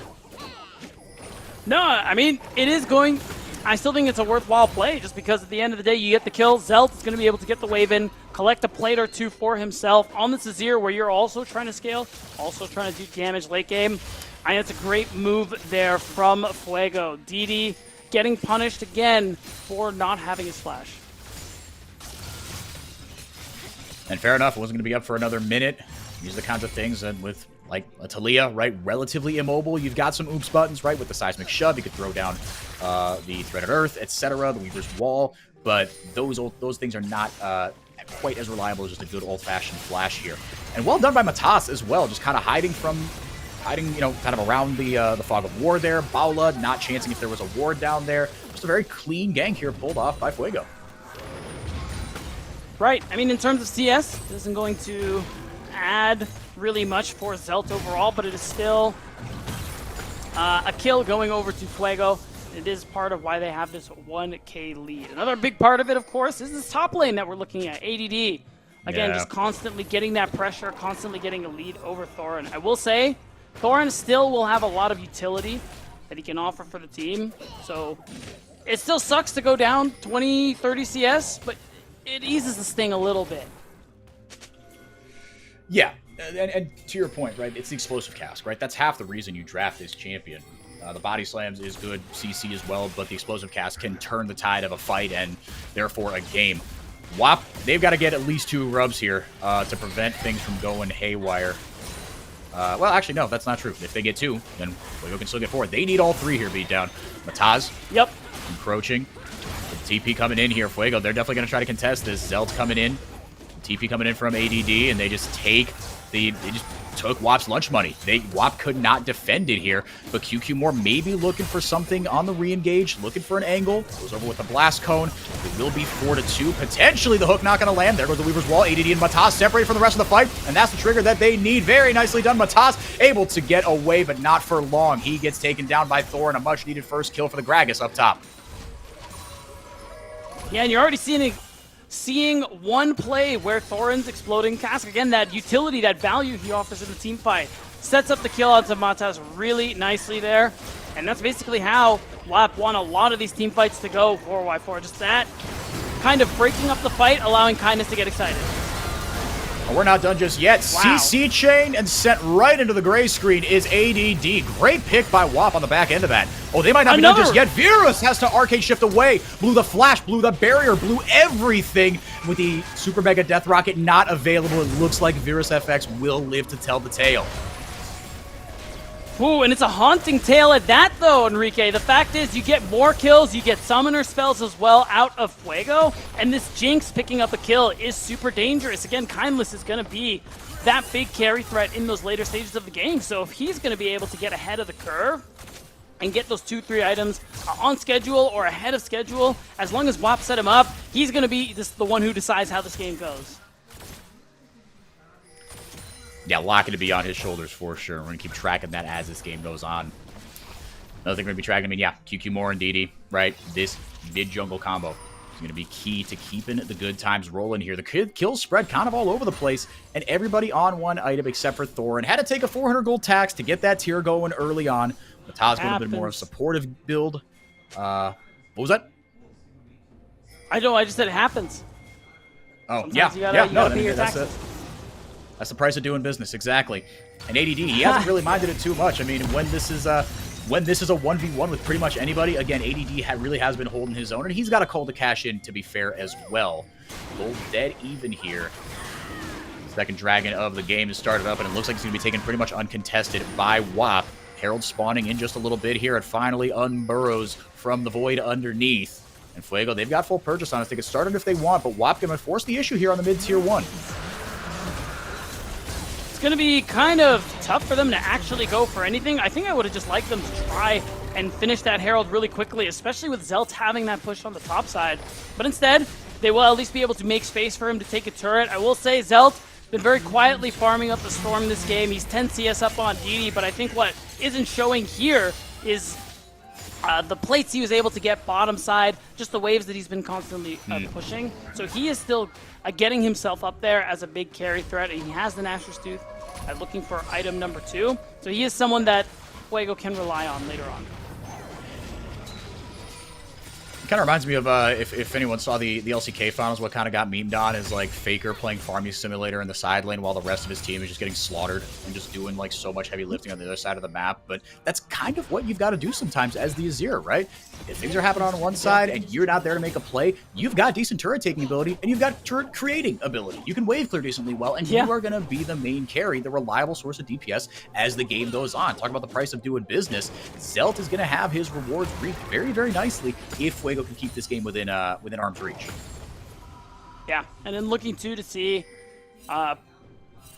there's another angle too for Zelt to be able to be a big playmaker for this team. I mean, for the most part, he doesn't want to be doing just the DPS, but there is the opportunity, if it presents himself, for him to slide and glide into an ultimate onto somebody like Kindless. And playmaking like that would really put his team in a position to succeed here. Again, WAP, they lose here. They're done and dusted. Nothing they do tomorrow is going to change that. Fuego going 2-1 is going to be a great way for them to close out their game 2, or their day 2. 100%. It keeps your head above water, locks you into third place going into the last day. As WAP going to start up their third neutral objective here, well, besides the grubs, I should say. And to be fair to them, Fuego, they they've got the scaling advantage. That was an incredible hitbox. That is absolutely wild. But Bala does get the hook down. TP comes in. DD bails out Thorin. Yeah, that was a Riot Games moment right there. Well, you do force the teleport out of DD. So that one feels good. You do have a TP advantage, something you could potentially try and make a play with in a couple of minutes' time. But for the most part, no gold is really exchanging hands here. I think the most notable objective coming up is going to be the Dragon in 2 minutes 30 seconds time, because it will be soul point here for WAP. And the fact is, it's a Mountain Soul. We kind of saw how good that was last game. It's pretty good, guys.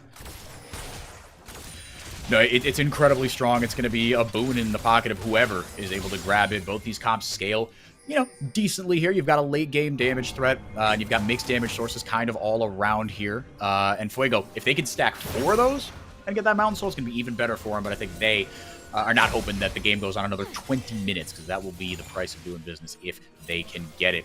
WAP setting up here. They've had good purchase, to be fair, beatdown on the first few objectives. That's something you can't really take away from them. Yeah, the grub fights have gone, a little awry, but otherwise, they have gotten their objectives more or less uncontested.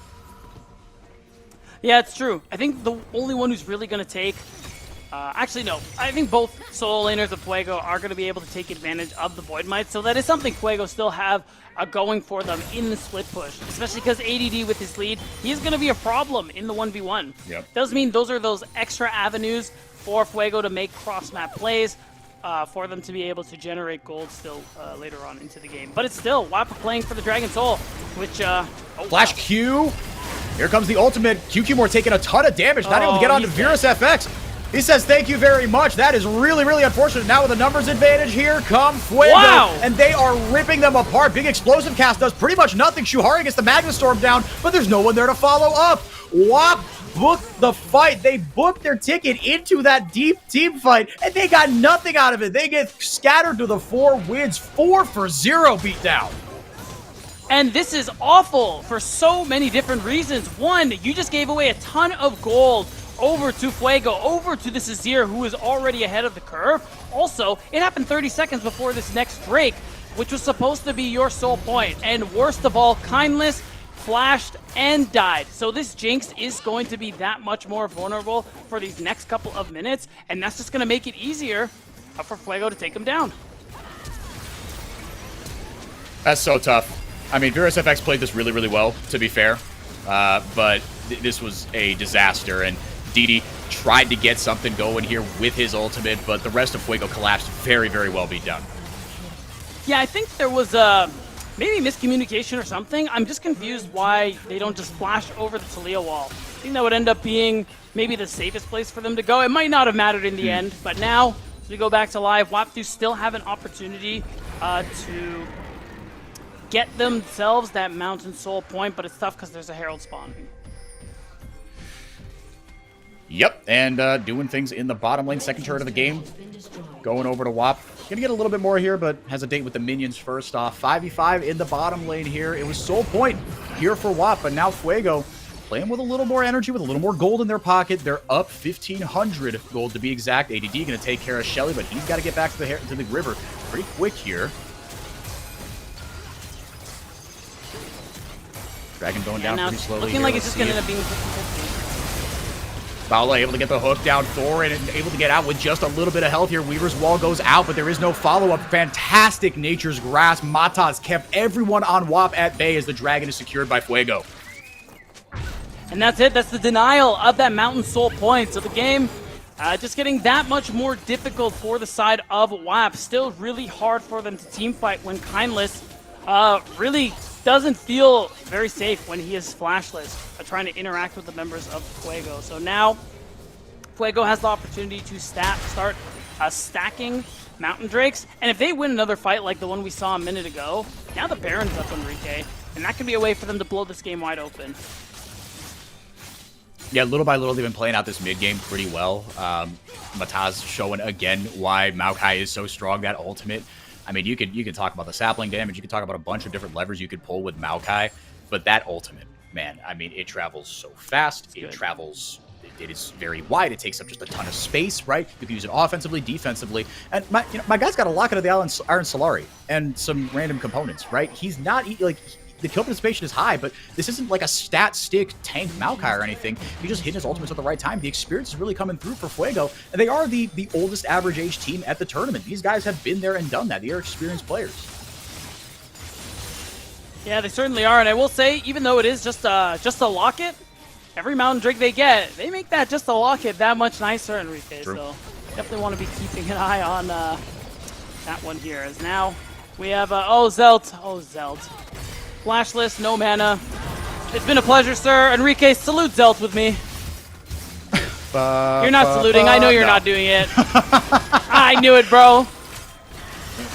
Seismic Shove not going to land, but the shutdown does go over to Shuhari, and the stasis did absolutely nothing. I tried to kind of sugarcoat it and make it a little nicer. Zelt caught on the wrong side of the woods, and really not much. Baron looks like it might be the next on the menu here, but WAP really, they've got nothing, right? Fuego did their homework. Okay. They scattered the vision very well.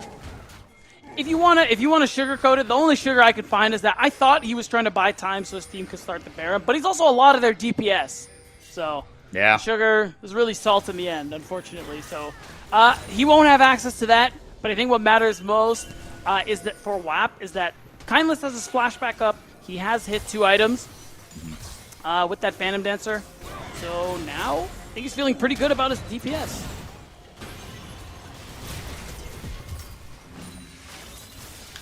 They've got them back. TP coming in here from Zelt.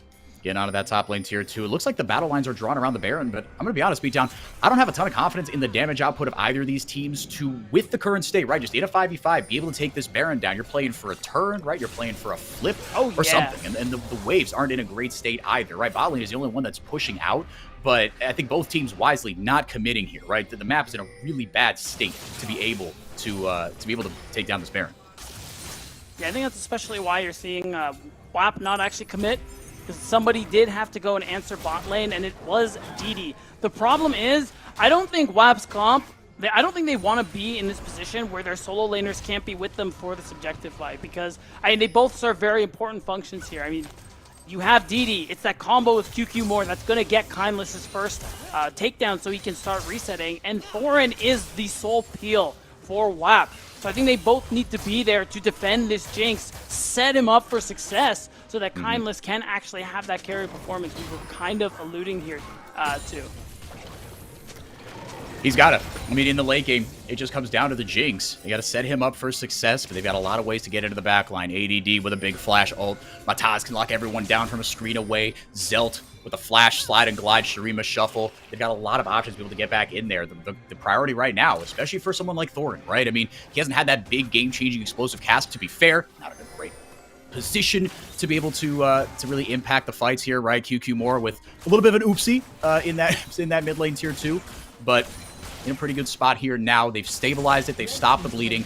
WAP fighting for their tournament lives right now. They are 0-3 against their regional rivals. They need to get something going here. They've retaken control of the vision here, Beatdown, on the top side river. And until the dragon comes up, these are the battle lines that are going to be drawn. And so in 30 seconds here, ADD doing his job and try to set Fuego up to maybe potentially have a contest on the dragon. But now, just as I say that, WAP going down to try to get something going here in the bottom river. Maybe Baron will be the prize after the fact.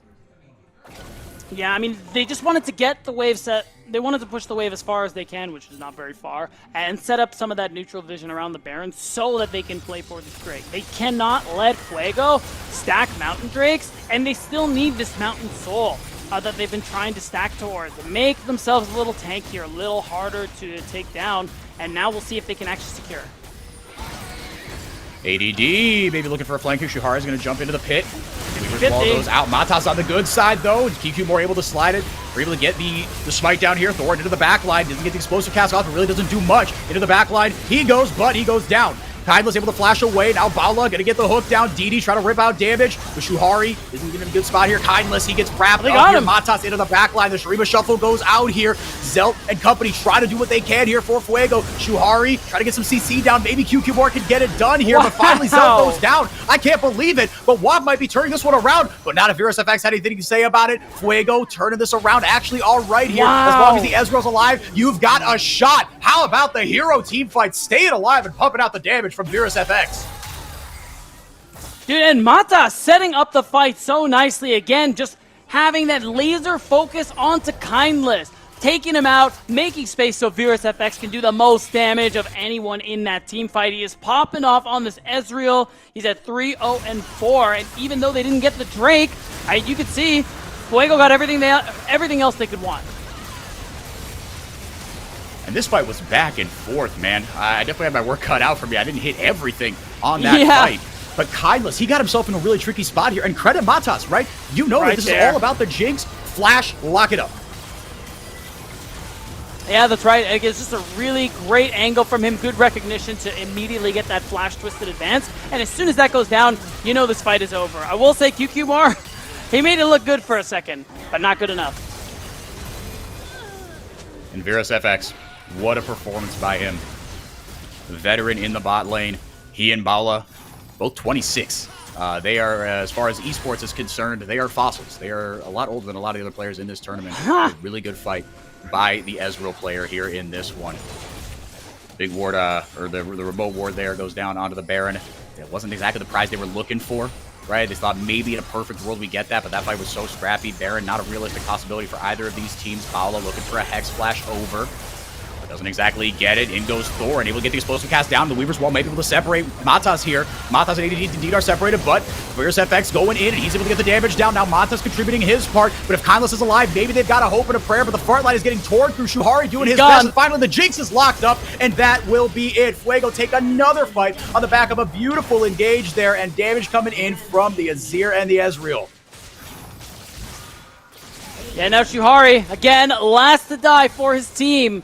Going to be there to confirm the ace. As I said it before, if another fight like that happens again, Fuego are going to get the Baron with their damage dealers up and alive. No smite necessary. They're going to get it. A fitting reward for a very well done team fight here. Again, these fights have been back and forth, been really scrappy and really entertaining. But how about that damage? I mean, Zelt and VirusFX with almost identical damage numbers here. 8,500 between the two of them. Very nicely done. Let's get another look at it here and see who actually started this off here. It got split up here early. Matas with the dangerous advance in, and Thorin is kind of stuck in a bad spot. Yeah, it's happened 2 fights in a row, actually. Thorin is trapped. He can't actually break up the fight and continue making space for Kindless. So when he's out of the way, it's so easy to jump onto this Jinx. Again, he's the sole peel. So once that goes down, as soon as you lose Jinx, fight is over. And again, it comes back to understanding the assignment. And it's not to say that they weren't trying to. Right? You got to give credit to Fuego. For every throw, there's a catch, etc. Hang on a second here. Paula with a very nice hook. CC chained into the gray screen. You go, Shuhari. Not long for this world. There goes the Emperor's Divide. That is massive damage coming out of the Zero ultimate. Repositions them right into the Death Realm. Fuego keeping their foot on the gas here, Beatdown. And why not? You're already so far ahead. You still have the Baron buff for 2 more minutes. Just keep on fighting, keep on winning, and now they're going to knock down another turret. They're just going to continue to cash in. They are getting a lot out of this. The Baron power play, see there on the top left, 4,000 gold and counting. It's just QQ Moore and Thorin. The game's not over, right? This won't be an end here as long as QQ Moore and Thorin don't get caught here. They're going to do their darndest not to do that. But again, Kindless is everything. They couldn't protect him in the last fight. You saw how it went for them in Fuego, to their credit, keeping their foot on the gas, and they've got a Mountain Drake to reap as a reward, while WAP left to pick up the pieces here. Not many pieces for them to salvage, Enrique. It is a tough spot to be in. Really, only saving grace is that Kindless has his flash back up. He has finished the Infinity Edge. This Jinx is very strong, potential to do a lot of damage. So far, WAP have not been able to protect him and keep him alive. Maybe this next fight is going to be that difference maker, especially with... Oh! Zelt with a great flash EQ ultimate gets another pick. Blew a lot of resources for it, but you take away one of the main sources of keeping that Jinx alive, and that is well worth it. Now with 2 inhibs down, beat down as the Super Mega Death Rocket. Noble effort, not going to get anything done here. Another Dragon over for Fuego. Little by little, man, it's just death by 1,000 cuts here for WAP. Maybe less than 1,000. They're not very small cuts. I'm going to be honest with you. These are pretty big fight Fair wins. enough. You know, we'll say like 20 cuts. All right. Is that fair? I think All right, we'll agree. 20. Death by 20 cuts, and I'm pretty sure cut number 20 is coming any moment now. Even with the Baron about to expire, it's a 5k Baron play, and you can see it shown in this 8k gold lead that I think Fuego are ready to use to probably close this one out. At worst case, they get a 3rd inhibitor. And if that's your worst case scenario, you are in a really, really good spot. QQ, you see, he's just trying to find an angle. He's trying to find something creative here. So if you telegraph this fight, the level advantage, the item advantage, it's not going to go well for you. Supers charging down the lane, and now QQ Moore, he's going into Narnia. He's got to be careful here. He's still got to wait into this fight. Charging up the Ball Breaker, goes over the wall. He gets Virus FX, and with a big explosive cast, they split the fight into 2. Ezreal is gone. He is history. QQ Moore goes down, but he might have made the play of the game that saved WAP in this one. They've got a numbers advantage, and they live to fight another day. That's a huge shutdown that they pick off Virus FX, and that's the save at the Nexus going on here, but this is tough. Even though this happened, you are still down a 3 inhibitors. You have so many super minions walking into your base. You can never leave. You are trapped on wave clear duty until one of these inhibs spawn, and that means that you're not going to be able to get this next Baron. You're not going to be able to get this next Dragon, and there's still that potential for Fuego being able to use those resources to close the game out anyway. WAP! Tournament lives on the line. They're still fighting tooth and nail. They are not dead just yet. A hero play from QQ Moore. His 2nd time in Brazil, playing an international tournament, played here at MSI 2017. They can keep Kindless alive. They've got a shot here, but the damage, it just might be overwhelming. I mean, there are so many things in Fuego's favor right now. Most of all, Zelt. 10 kills right now. He's on 4.5 items. This Azir just hit level 18. He is monstrous, right? And that's the other part of it. It's so much has to go right. QQ Moore, he got that pick there onto the Ezreal, onto Virus FX, but Thorin able to keep Zelt away from dealing even more damage because there's multiple threats coming in from Fuego. Yeah, absolutely. Multiple dive threats, and more importantly, again, ADD on the Gnar. He's been finding really good angles for those ultimates. Zelt has been great with the Emperor's Divides as well.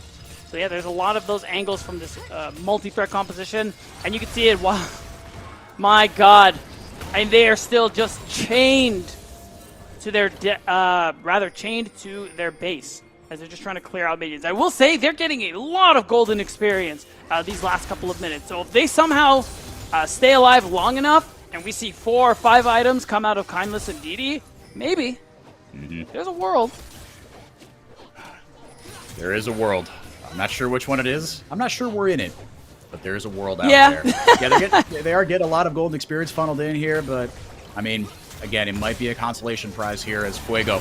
They're going to try one more time. Baron up in 10 seconds. ADD will be okay. He'll be just fine. And now the On My Way pings coming in to the Baron again. Try to make it the final battering ram, the final nail in WAP's coffin here. Mataz is going to start that bad boy up. Yeah, and at this point, what do you have left in the tank, WAP? Again, all you have. This is your only chance to potentially stay alive here and qualify for playoffs here in America's Challengers. So, do they have it in them? That's going to be the question here. They still have ways to team fight. They still have a Jinx who is really strong here. Kindless level 17. 4 items. Just finished that Lord Doms. This damage is going to be insane. Can he get it off? $1 million question as WAP playing for their tournament lives right now. With the Baron buff minions marching in 2 inhibitorless lanes. Shuhari providing decent CC here, gets the lock up there onto the Nautilus. Explosive Cat's gonna isolate Paula. Shuhari doing a lot of work in the backline. The Emperor's Divide doesn't get any damage dealers. Kindless is going crazy. He's got 1 reset, but can he get close enough? It's gonna be really, really difficult. The Cerebus, the Sand Soldiers come close to him, but not close enough. Not able to connect with the Zap. It's a 1-for-1.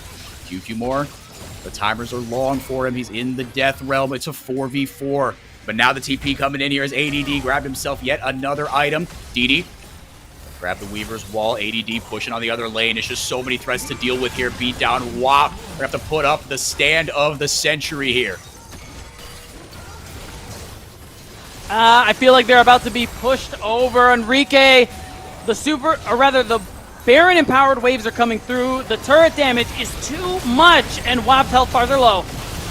Explosive cast goes off again and again. They get a kill onto the Jinx, but Kindless has got to stay alive and keep right-clicking the kids here. ADD with a big old Gnar, and it wipes out the front line on the Jinx. Can't get close enough without getting in danger. Virus FX goes forward with the Ezreal, and that should do it. QQ more. Can he pull a rabbit out of a hat? It doesn't look like he's going to be able to. Zelt just padding the numbers here. The Nexus is exposed. 3 inhibs down. The Baron up supers will take care of the rest. Fuego eliminate their LATAM counterparts. They move to 2-1 here at America's Challengers 2024.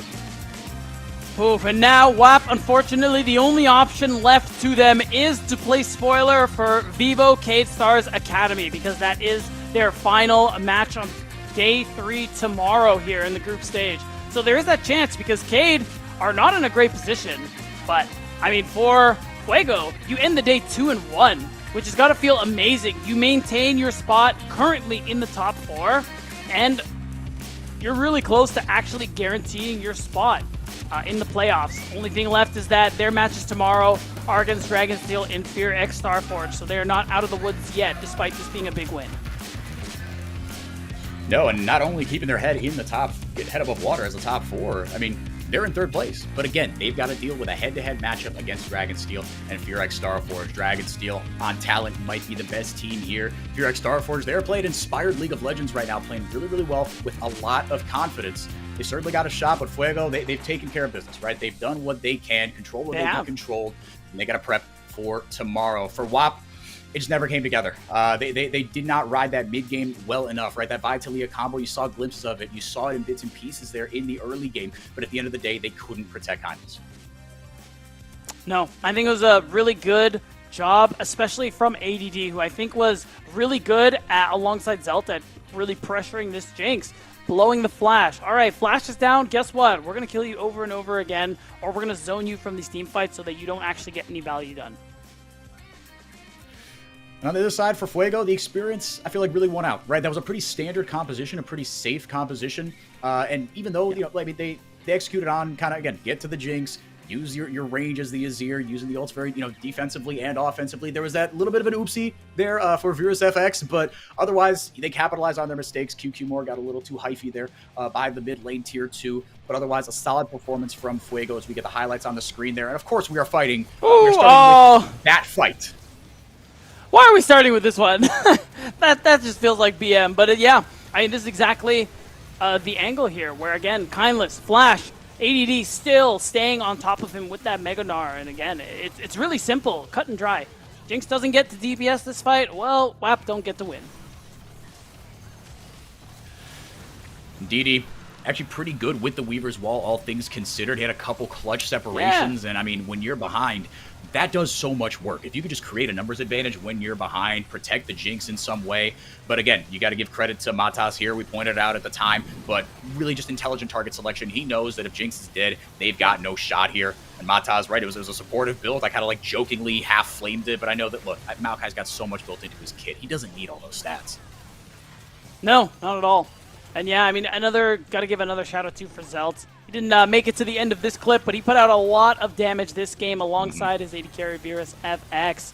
And the team fights just continue to look good here for Fuego. You got to love the fact that they're able to overcome their regional counterparts there in WAP. Now they have the opportunity to lock in their top 4 placement they currently have. They're taking care of what they need to. But for Fuego, unfortunately, like he said, beatdown, they're just playing spoiler against Cade Stars, and it could be a big spoiling, for lack of a better term. There's definitely a better term I couldn't find, and you see here, just dotting the I's and crossing their T's. It felt like, it's unfortunate, man, because for WAP, I feel like their team fights were getting better there towards the end, but it was just too little too late. And they've got the tools to certainly upset Cade Stars, as Cade Stars themselves are fighting for their tournament lives, right? Right now, they're in 5th place. They've got a negative win rate, but they've got this is not going to be a walkover over WAP tomorrow. No, not at all. So that's going to be really interesting to see if WAP do want to play that spoiler. It would be entertaining at the very least. So that'll be day 3. That'll be a day 3 thing though. Yep, and that'll be tomorrow, same time, same place, different casters.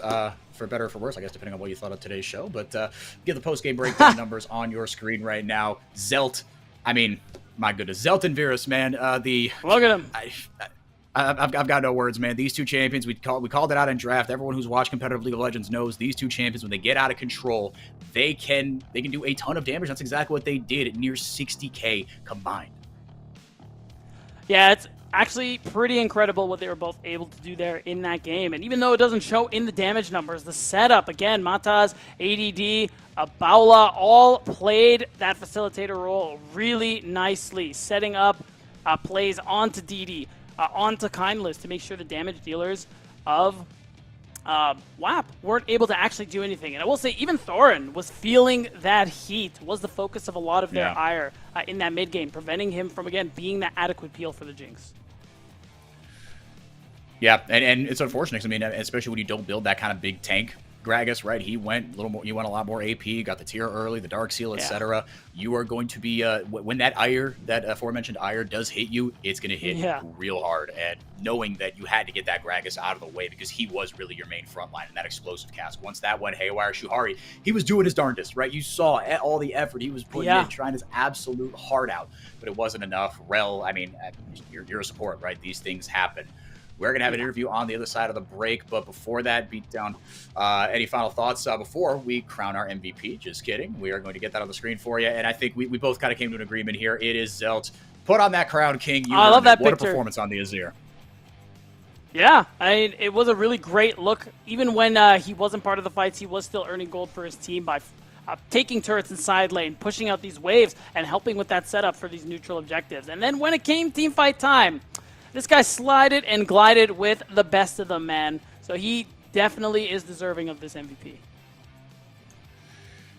He wins the Duelo de Reyes, the Duel of the Kings. You see the coordinates there right below Team Fuego on his jersey, representing the North Latin America region, as well as the Caribbean team, actually based in Curacao, the Dutch state-ish in the South Caribbean there, right off the coast of Venezuela. So repping not only that side of Latin America, but for the Caribbean as well. They're repping that on their jerseys. Very, very cool. Like I said, we will have an interview shortly here with Kindless. That's coming up on the horizon in just a little bit. But Beatdown, looking ahead here. Fuego, they've got a tough task ahead of them because, again, Dragonsteel underperforming. That's like the big narrative for me going into game 2 is you've got the teams that have kind of locked their spots, right? Pain looking, good, although they dropped one to Cade. But it's, the 3 teams, right? Fuego, Dragonsteel, and Cade Stars Academy for me, right? It's those 3 teams fighting for those 3rd and 4th spots.